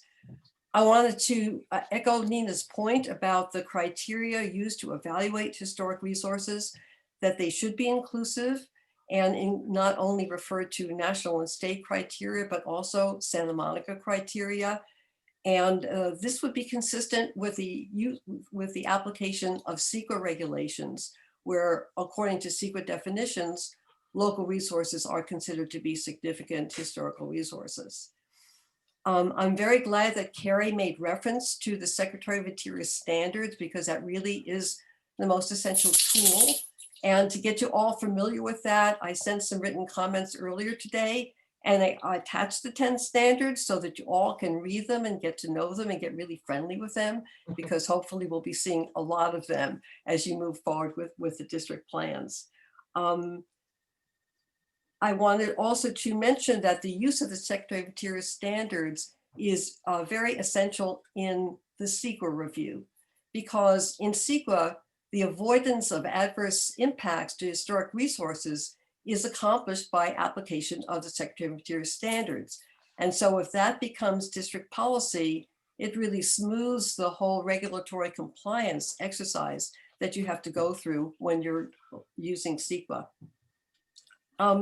In the written comments I sent you earlier today, I thought it would be very helpful to add something about the California State Historical Building Code, because that is a really very helpful tool in the treatment of historic resources. It is something that California has that other states don't have, and it's a very powerful incentive, because it not only fosters preservation, but it's an enabler, enabling code compliance and addressing other building necessities, while finding alternatives to the standard code that allows more flexibility and more options in the treatment of buildings. The speaker's time is up. Oh dear. Well, anyway, thank you very much for your time, your attention, and we look forward to continuing to work together. Thank you, Ruth Ann. Joan Krennick, Patty Braun, Joan Krennick, Patty Braun, and Maria Loya, if you are still here. I'm sorry, I didn't realize Maria had signed up to speak on this. Hello. Am I You're unmuted? on, Joan. Yes, you are. Hi, how is everyone? It's been a long night. I too applaud that we're moving forward with this new policy. I am all in favor of maintaining historical resources and adaptive reuse wherever that is appropriate and feasible. I do want to talk about Samo High. I was very involved in all the many meetings with regards to Samo High.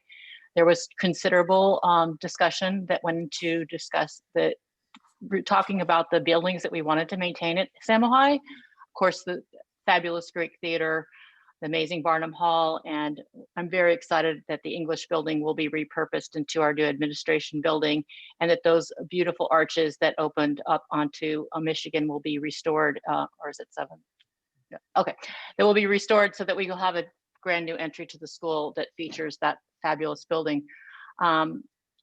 It was hard, but a lot of discussion went into whether we should save the history building, the footprint of the history building, and the building itself. It's in a difficult place. It's not a building that will be easily refurbished or adaptively reused. And so it was determined that that history building would not stay. When we adopted the school's campus, Samo High campus plan, it was clearly not in the plan. It was clearly removed. We had lots and lots of meetings. That plan was adopted. And then subsequently, we went through the CEQA process and developed the EIR. That was, again, a lengthy process. And the public was well notified. At this point, I like to say, encourage you to move forward with the new board policy. However, I think that the projects that we've already gone down the road with regards to the history building, there's plans that have been developed and a lot of work that has been done to move us forward as a campus. Some amazing programs and buildings coming into place. And I think that we need to move forward with that as it's already been done and not step back. So that would be my opinion. Thank you. Patty Braun, where are you? Is she here?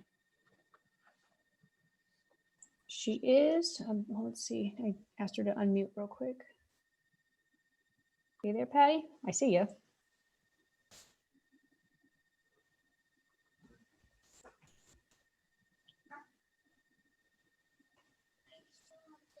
She's unmuted. Go. Okay, thank you. It wouldn't let me show myself. Hello. First of all, congratulations to board member Coleman, and gosh, so much appreciation to all the applicants tonight. Very impressed. Well, as we all know, there's been a great deal of chatter about the no longer suitable history building at Santa Monica High School. And as Joan was saying, its demolition will create amazing green space on the campus hill, and it'll make possible the exciting exploration building and the gold gym at our flagship institution, really prioritizing 21st century learning for our students, which should be our priority. Phase 3 is approved and we'll move forward. So that's not really pertinent. But those continuing innovative work on the Samo High campus plan have showed really good judgment in assuring stakeholders that the unique Greek amphitheater will be preserved, as will the WPA built English building, which borders 7th Street. And as Joan Krinick said, will house the appropriate and convenient grand entrance to Samo High. These adaptations are really in line with the beautiful restoration of our beloved Barnum Hall, which took place 22 years ago. With preservation in mind, I think our district should consider adapting the historic resources policy. I think that means good stewardship on our part, with one exception. The adaptive reuse section caught my eye upon hearing what people are saying about the history building. And I would recommend modifying the administrative regulation to not require the hiring of a third-party preservation architect, and instead require that when necessary, the district engage the selected historical resources consultant to work in conjunction with the project architect to study whether adaptive reuse is appropriate. I think this would save the district money and would make a lot of sense, particularly considering our plans as we move ahead with campus assessments. So with that amendment, I think our district should adopt the historic resource policy with the knowledge that the administrative regulation is proactive only, that it applies going forward and does not stop or hinder or slow the decisions made in the past, particularly regarding the Samo High campus plan. Thank you so much. Good night. Thank you, Patty. Sorry, Lori, sorry, real quick, Carrie and or Steve, could you explain what Patty was referring to? I feel like Denzel Washington in Philadelphia explained it to me like a third grader. So Patty was implying that by not hiring a third-party architect, we could, what was that? Yeah, I have the same question, John. Thank you. Okay. I mean, it's a fair question. So in the AR, one of the things that you'll see is that for major projects, the way it's drafted now, for major projects that would, I think, have an impact on an identified historical resource, the way it's drafted is that we would be required to hire a third-party independent preservation architect to undertake a study or an analysis of whether adaptive reuse is appropriate. And if I understood Patty correctly, her recommendation is that instead of bringing in an outside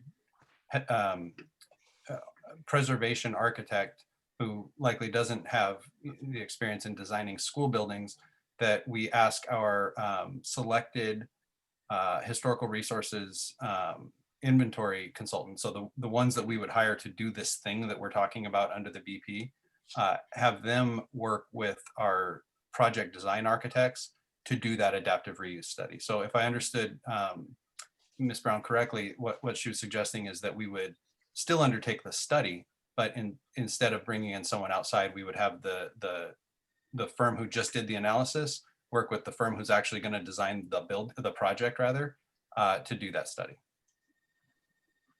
Okay, thank you for clarifying. I'll speak to that later. Thank you. Yep.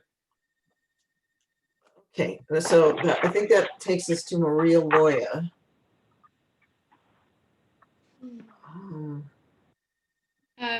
Hello, everyone.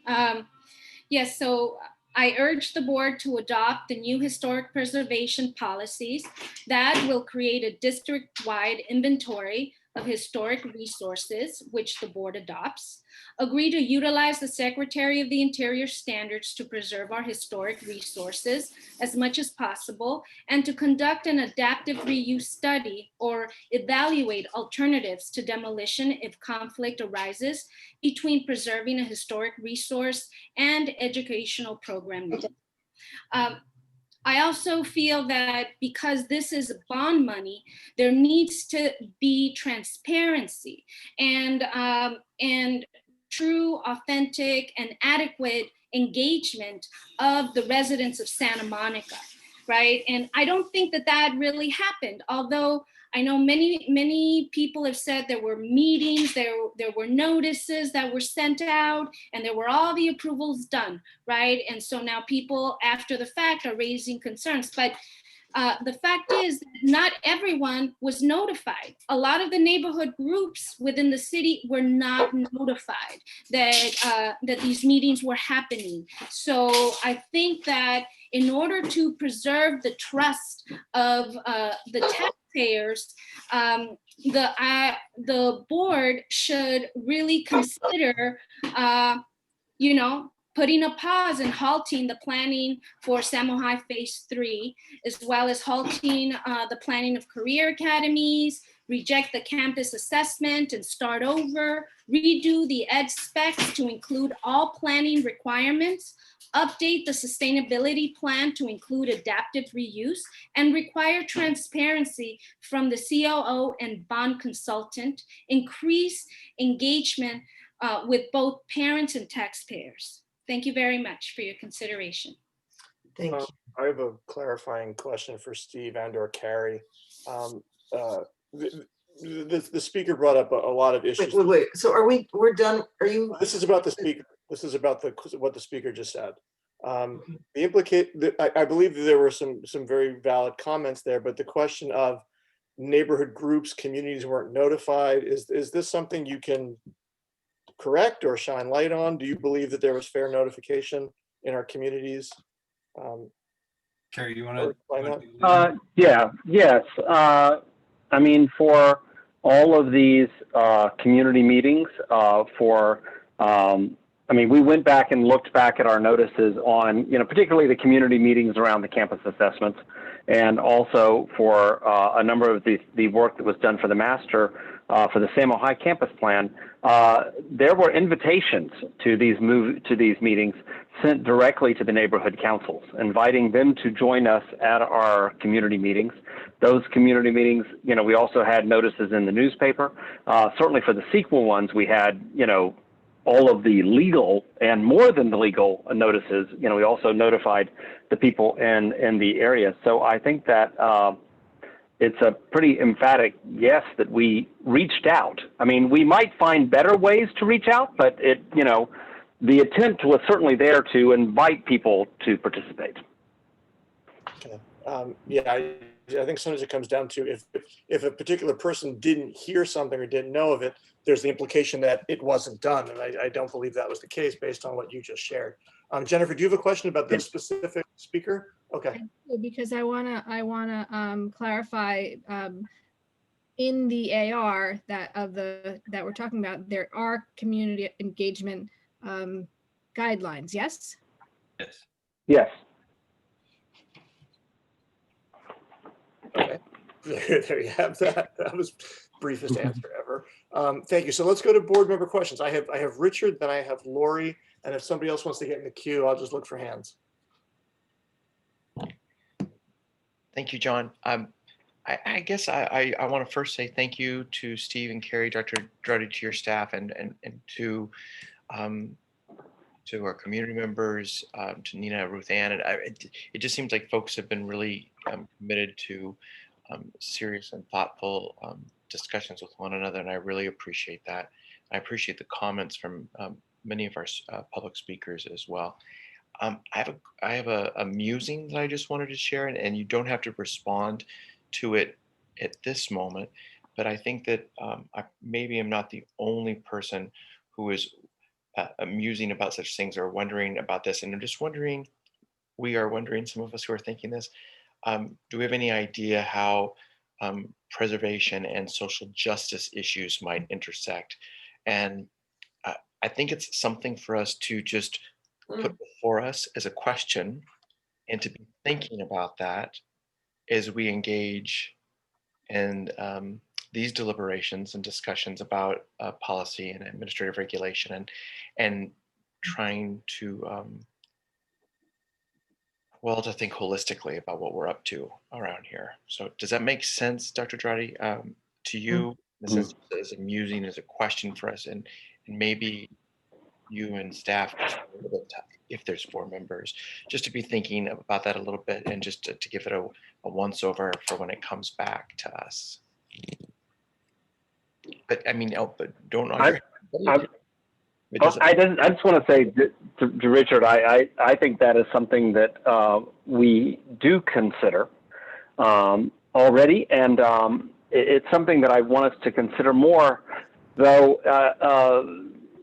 as I've been using today, it's also a quality that it goes a little bit both ways. You know, what does that historic building say and communicate? And is that still something we want it to say and communicate as our educational product?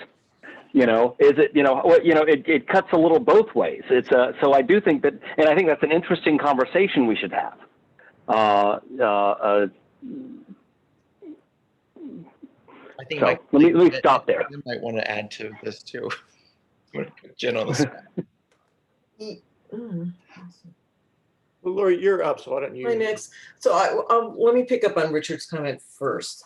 By way of saying in a big picture way, I feel like what we're starting to do better, and I think this board policy and AR are about this, are to put in writing and really, to the extent you can, peg the standards, things that we do, but we haven't had policies that really state them, guide them, tell everybody what we're thinking.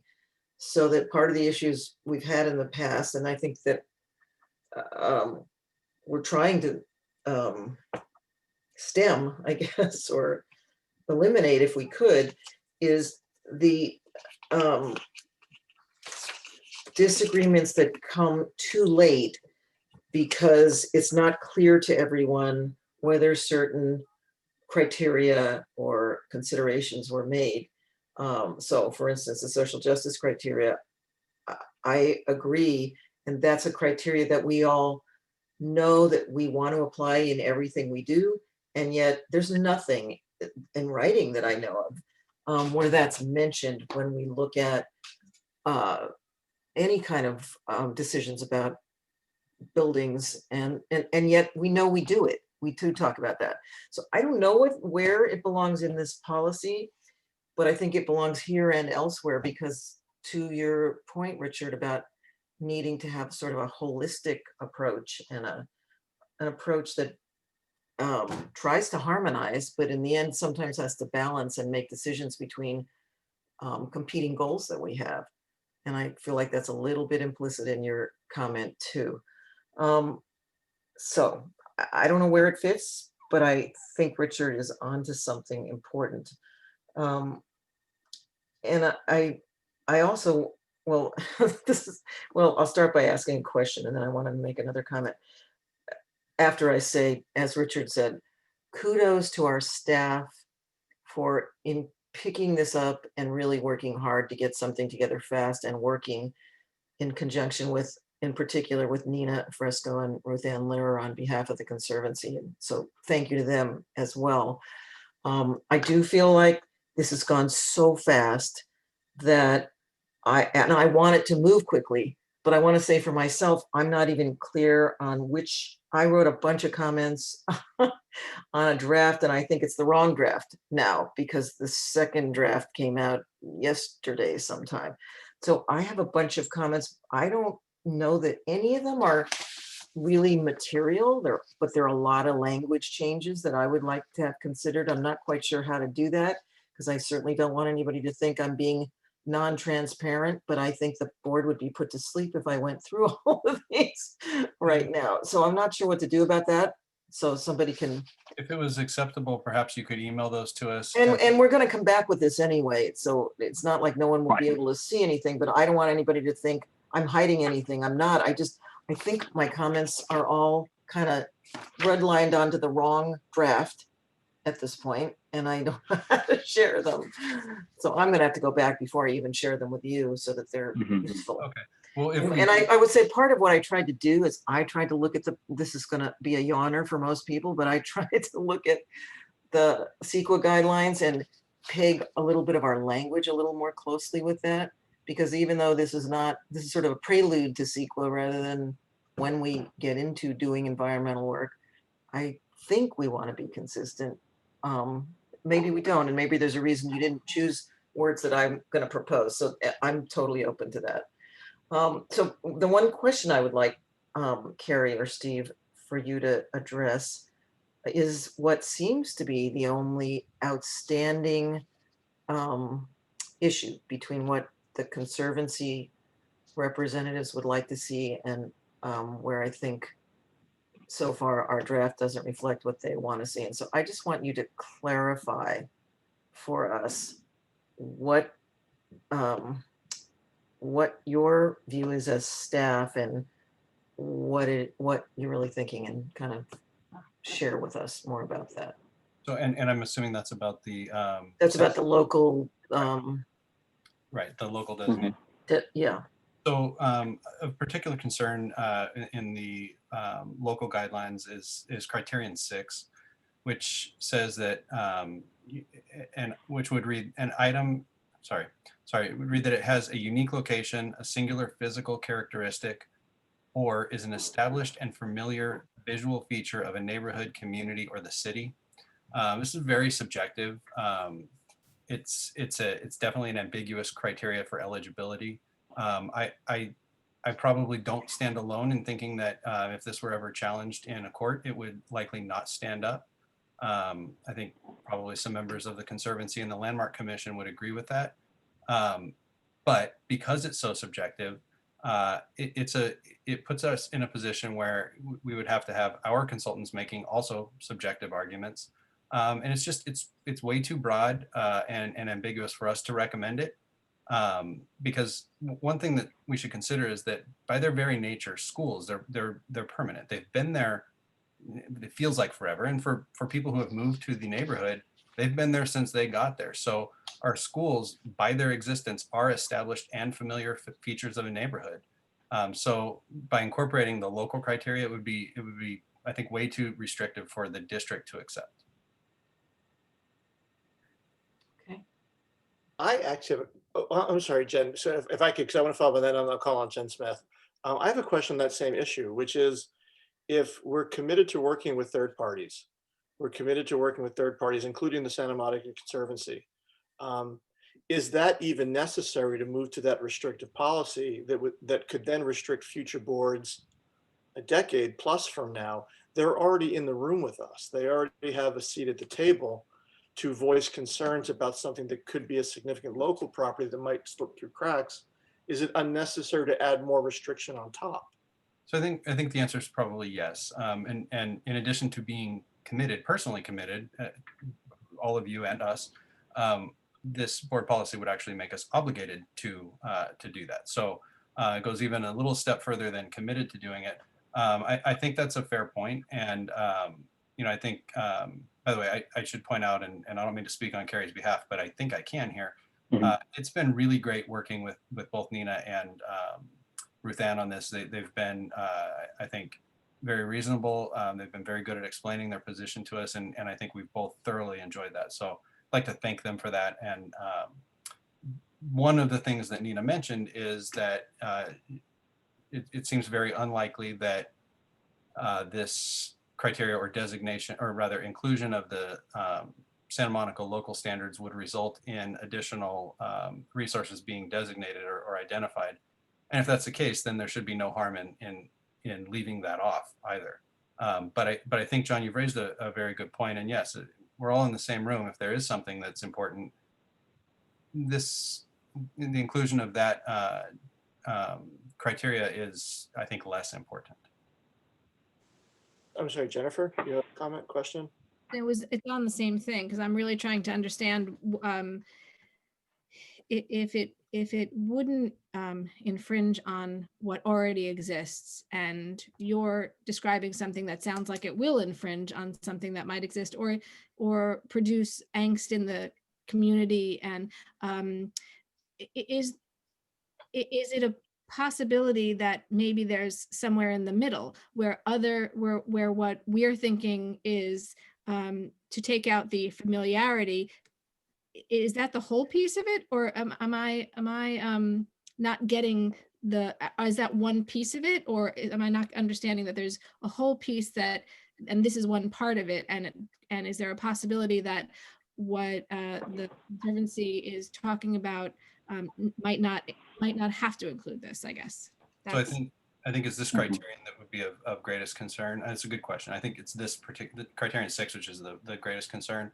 I believe, and I hope I'm not misstating this, but I believe that the rest of the local guidelines are very much in line with state standards. So, for example, anything that would be picked up there would also be picked up anyway. Our consultants will be including those as potential resources. So this would be the one thing that would distinguish it. I can't say there are some other elements, and we are bound to follow the national and the state requirements. One of the potential challenges is that the local ordinance can shift and change, and sometimes it is a little ahead of the state and national requirements that we are required to follow. And where we're concerned, I mean, it's very clear. Where we're concerned is we do not want to tie this board's hands or future boards 10, 20, 30, 40 years from now from doing what is the most important thing for students. And, and sometimes that and CEQA and allows for that. There sometimes are times where you will say, yes, this is a historic building, and yet you've gone through all the processes and there is not an appropriate adaptive reuse. There, the cost to try to make it stay is far exceeding what you're able to do. And you can make a decision and a determination, and the board can make that determination, but I don't want to create impediments for doing the right thing because we are trying to follow certain, ideas that have come up, that are outside of the laws we must follow. Because that's the type of thing that will create the moments here in the boardroom where people will say, see, this is what that says, and why aren't you following it? And you'll say, but what's best for students is this. I understand. Sometimes they're not going to meet. They're not going to meet, and that our priority is something else. I get it. And I just like to comment on Lori and Richard and say I think all of that stuff is right and good. I had one further question for Carrie and Steve, which is about the point that Patty Braun brought up. And I know that policies work best when they are strict and don't leave a lot of gray area. I understand that. So I'm going to break that rule here and saying, is there any way to go at something that gives us a little bit of flexibility, which says, if it can be solved with the consultant that we have on staff, can we address it that way? If we need to bring a third-party architect in, then we do so. Is there a way to do something that doesn't constrain the district and spend more taxpayer dollars where it's not needed? Is there a solution? Well, we've gone back and forth on the language on this particular section, and in discussions with Nina and Ruth Ann, I kept putting a lot of qualifiers in it, and they kept asking us to take those qualifiers out. And I think that we might want to just put in a little bit more of a qualifier because there are different conditions and different situations. It is appropriate, maybe that it isn't a preservation, a preservation architect who really knows this, how to preserve and the best way to preserve, is the best person to bring in. But we want them to align that with somebody who also knows how to do education, because they can come in and say, yeah, you can preserve the building, but it still won't meet our educational needs. So I do think we can rephrase that one sentence in there to give it a little bit more variability so the board can guide us how to work at that particular occasion, And it might be the answer is, okay, bring in a preservation architect that's a third party that's going to work independently because we're not getting what we need to be getting from our education architects. And that might be the solution, and that might be what we do, but it's good not to lock us into that. Great. Absolutely understood. Is there any other direction or anything you need from the board before you come back to us in 2 weeks? 2 weeks? 3 weeks? You come back in 3 weeks with this. Is there anything else you need from the board that can help you dot I's and cross T's? I don't think so. We will appreciate Lori's input. And when we receive that, we will clean this up a little and make sure those things are there. We'll also continue to engage Nina and Ruth Ann as we go to something that we feel you will be able to approve on the February 4th, which will also be the time when we address the campus assessments and the first projects and how we might move forward in those projects. So we're stacking these things up in that order. Terrific. Thank you, Carrie. Thank you, Steve. And thank you, Ruth Ann and Nina. It's wonderful to have such a wonderful resource in our backyard. And we really value your expertise that you are giving to the district for something you feel passionately about. Board, are we okay to move on from this item? Great. So we're going to go to major action item 2, which is adopt resolution number 2019 commemorating Dr. Martin Luther King Jr. Day. Lori, do you have this up and available? I'm gonna try to get it up and available. I meant to give you a heads up, but didn't. I do. Great. No, I knew. I'm working on one laptop and one one desktop. So you're only on one Zoom. I'm just going to read the therefore be it resolved that the Santa Monica Malibu Unified School District celebrates the life and legacy of a man who brought hope and healing to America. We commemorate the timeless values he taught us through his example, the values of courage, truth, justice, compassion, dignity, humility, and service that so radiantly defined Dr. King's character and empowered his leadership. On this holiday, we commemorate the universal unconditional love, forgiveness, and nonviolence that empowered his revolutionary spirit and speaks to the best of who we are as human beings. Be it further resolved that our schools, offices, and broader community become places that embody the spirit of this great American by promoting and embracing reconciliation, respect, brotherhood, and our common humanity, not just today, but every day of this year.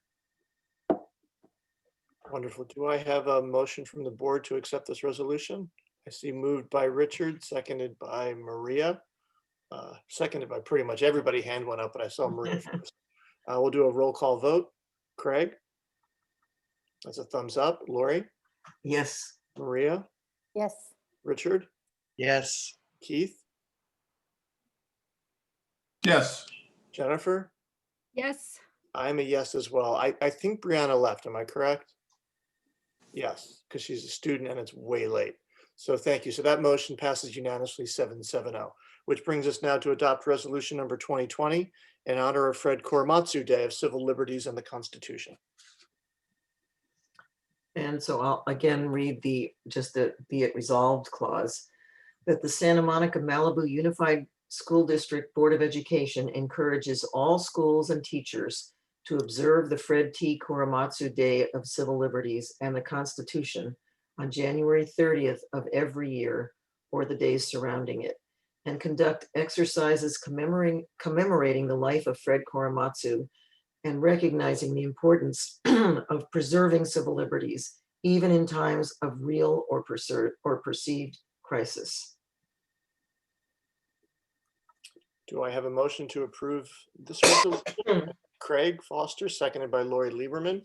We will do a roll call. Craig? Yes. Lori? Yes. Maria? Yes. Richard?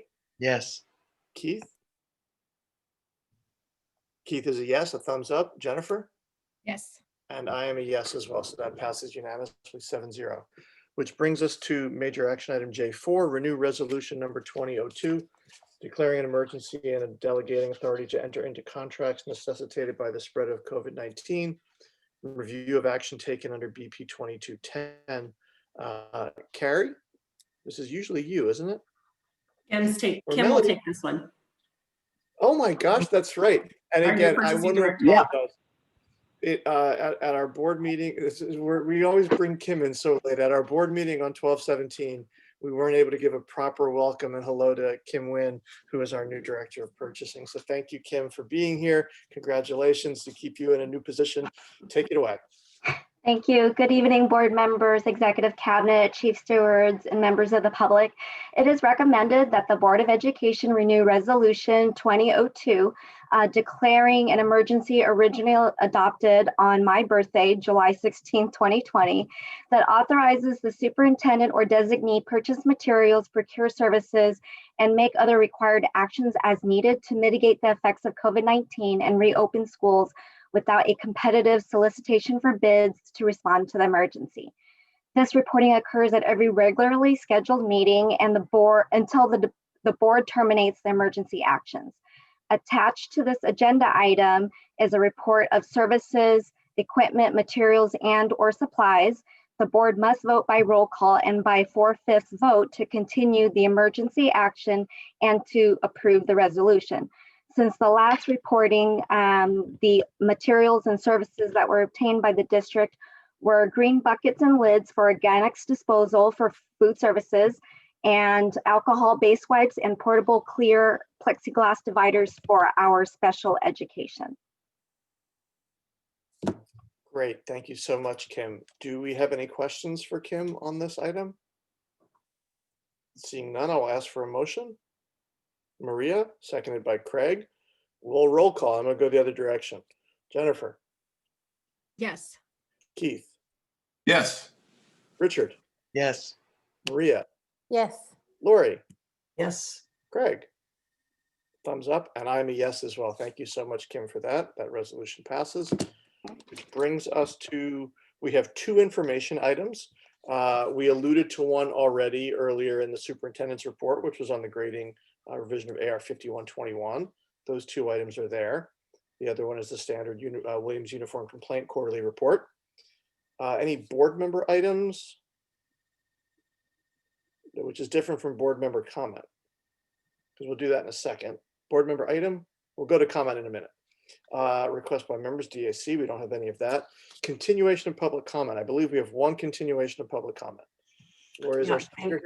Sarah, you had said that Yadira Vasquez was present. Is she I still saw here? her. Let me look for her again.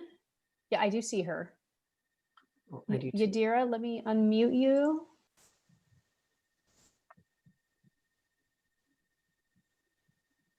And let's see. Hey there. I see you.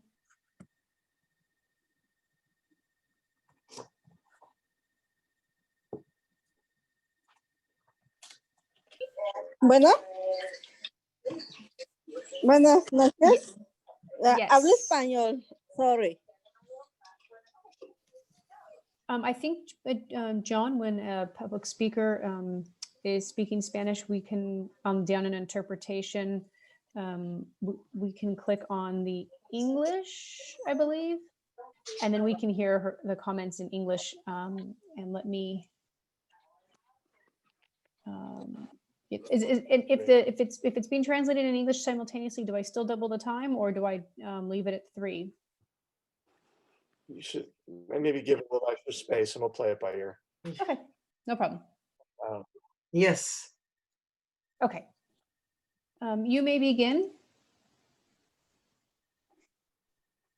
Oops. Ok, muchas gracias por darme el permiso de hablar.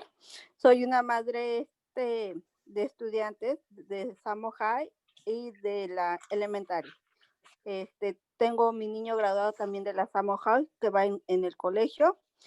Y yo sugiero y me gustaría que nos dieran el mismo derecho como padres latinos que somos, el mismo derecho de tener la oportunidad que nuestros hijos tengan una educación igual que todos, que les den el mismo derecho de,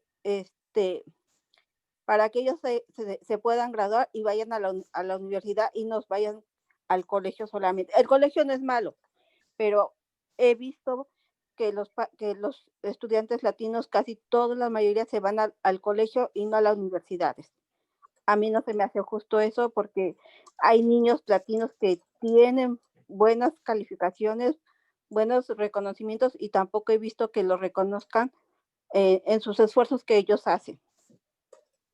Me gustaría que también sea prioridad la educación, tanto académicamente para los alumnos, con educación especial también, y no nada más para los latinos, sino para todos, porque todos somos iguales.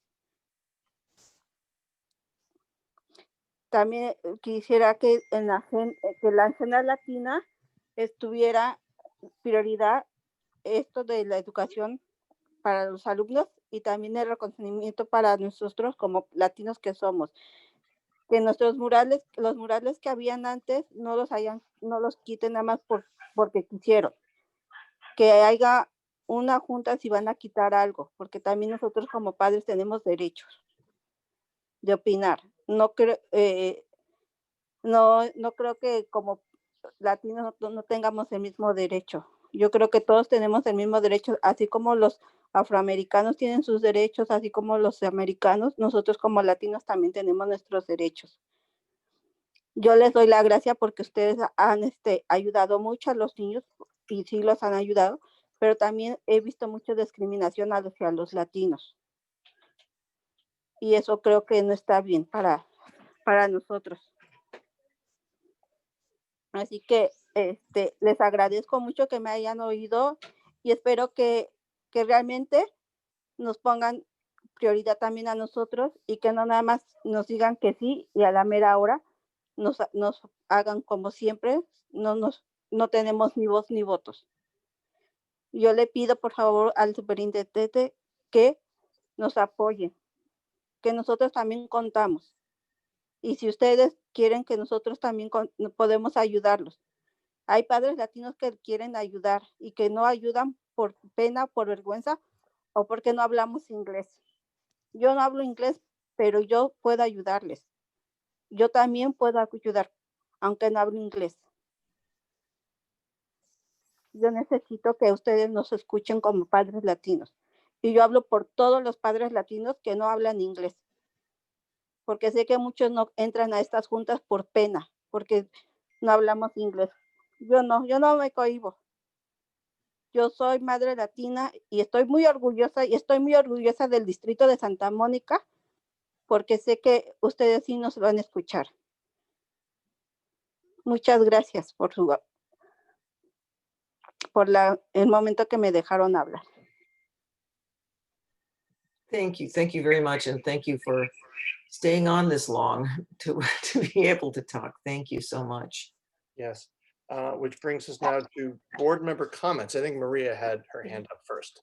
Maria. No, just as part of it, and I'm going to go real quickly because I know it's really late, but I just wanted to, I had two meetings as part of my advisory committees that I'm the liaison to, two very good meetings, interesting meetings, let's put it that way.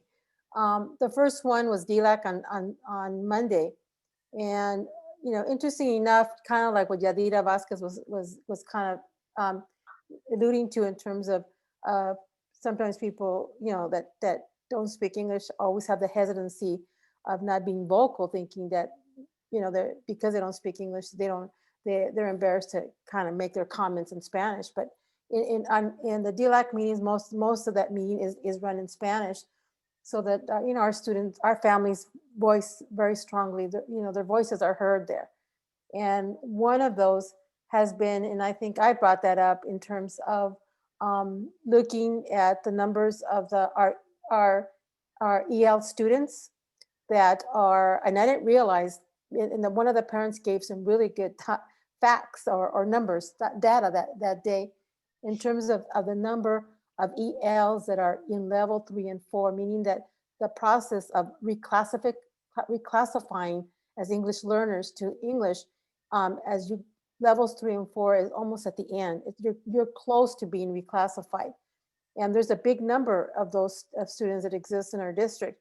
And so the parents' concern was, can we look into those numbers, look at those students and see if there's any way that we can find out what is it that's keeping them from reclassifying, hopefully by the end of this year, if we can look at that. So I thought that was interesting that they raised it, and that, you know, and hopefully we'll have conversation. It's something that I would like to see if during our training or you know, that we have, or in the future with all the rest of with the 2 new board members, that this maybe topic comes up, so that we as the board members understand when we're talking about reclassifying, what does that really mean, and the different levels that leads to the reclassification of these students. The second piece too was they had a lot of questions regarding the SIPSA, the plans from each of their schools, and the fact that these are plans made submitted by the principals. And this year we kind of hurriedly passed this in December. So I hope that we can go back and kind of review those, and so that everybody gets a strong understanding of what to look at these plans from each of the schools, to see if what the commitment that the school takes in the beginning of the year, what do they meet that at the end of the year. So come, you know, August they present, and then come the end we have a final, or whatever the timeline is, but we make sure that there's follow through, and there's the commitments or the percentages or what they decided to do, that they meet that criteria that they put out in the very beginning on those plans. And from what I understand, there is going to be the DLAC parents are going to be trained by Dr. Rossi on the SIPSA plans. So I'm hoping that maybe she can also do some training for us on the board during our retreat to get more of a clarification on these SIPSA plans. And that was one. The second one was VAPA, the visual and performing arts piece. And it was a very interesting meeting, a very long meeting. But the end of it is they wanted to make sure that, and they asked me to ask that at the time when I think that the board, the district, the DACs present their their yearly report, that if VAPA can be allowed to make an actual presentation at that meeting, the plan. They had a lot of questions regarding, budgets and regarding Prop R and programming and so forth. And they brought up, one of the parents brought up earlier, the consistency of the arts programs, throughout all the district, because some schools have them and some don't. And I hate to be put in a situation where, because it was alluded to at our meeting, that they're saying, well, this middle school has it and this other one, and making it seem like the district was discriminated upon one middle school over the other because one school didn't have it. And that's not true. So I think there's a lot of misstatements that were being made that we just need to make clarifications.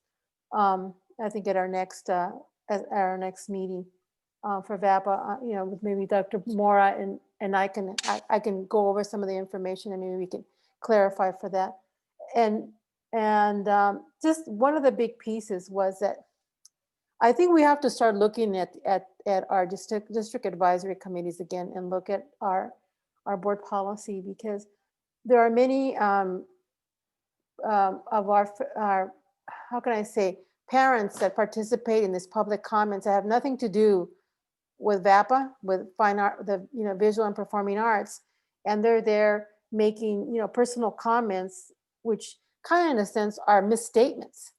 And maybe they were there talking about the history building, they're there talking about other aspects that they might might be in agreement to in the policies of this district, and they use the public comment as a forum for them to voice their complaints about this district. So I think we have to look back, because if not, you know, between the committee members got into a big argument at the end. Many of us just logged off because it just got too personal. So I think we have to look at what is it that the purpose of these DACs are, and it's not for people's personal agendas. That's all I needed to say. There's a lot of misstatements too that are being made in there. And just the last thing was that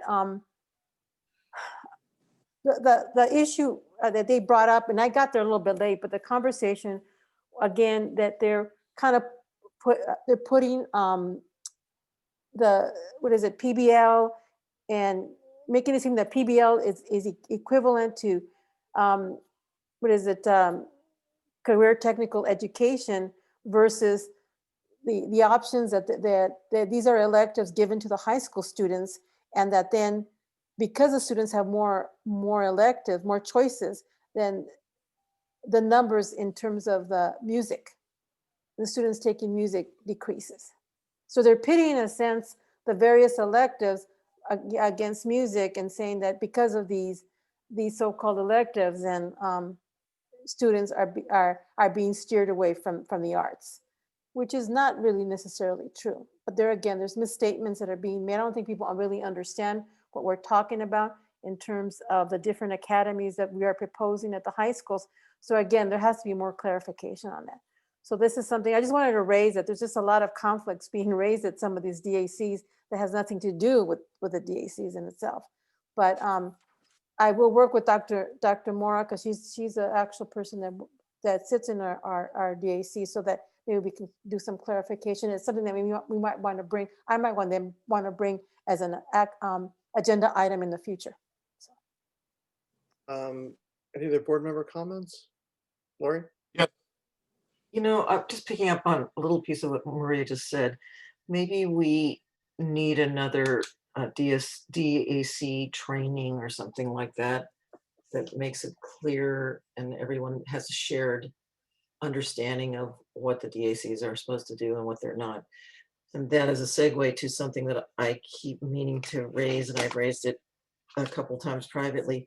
Now that we have a full board, I would really like us to have some kind of Brown Act training, and perhaps with that training or understanding of the Public Records Act and conflict of interest issues. But the Brown Act to me is the primary one, because I think there's a lot of attention to that, and fairly so, all over the place. And with two new board members who aren't used to this, we should review it, all of us ourselves, and have new people have an opportunity to be educated about it. Good point. Richard? Thank you, John. Boy, we've been here a long time. I'll try to be quick. Gabrielle Cohen mentioned, I think it was Gabrielle earlier in her report, about the democracy small d, right? Wasn't it? And thank you, Jen. Jen Smith is like nodding. Yes, Richard, you're remembering partly. And I think that John asked Gabrielle to get some information to us. So I appreciate that. I'm going to connect this together, John. The Samo High has had, for some time, it's been designated a democracy high school. I can't remember. It was Jenna, a couple of teachers, their names are escaping me right now, and I'm embarrassed to say that, but there's been some work done there before on this notion of small d democracy and civics education there, in the same vein as what Gabrielle Cohen was bringing to us tonight. And then I heard Keith take his oath, woohoo! And that oath was, Keith, like the rest of us now, is sworn to uphold the U.S. Constitution, the California Constitution, and all of this last week. I'm sure I'm not the only one who's had visceral physiological impact, effect, whatever you want to call it, and watching what's taking place in this country, and the assault on the rule of law, the coup attempt, the insurrection. And I, like you, like us, have probably been reading everything I can. I've watched more cable news than I would like to admit. And it's so clear that so much of civic education seems to be absent, at least from my own, from me. And I'm wondering how many people have actually read the Constitution. I'm wondering about what our civic education is looking like. Thank you, John. John, I knew you'd have one. I have about 100 of those in my house. Pocket Constitution. And I even got so far, talk about board policies. I think it was maybe Jen or someone said, you make them really tight, or maybe it was someone, I can't remember. I said to Zane, no one should graduate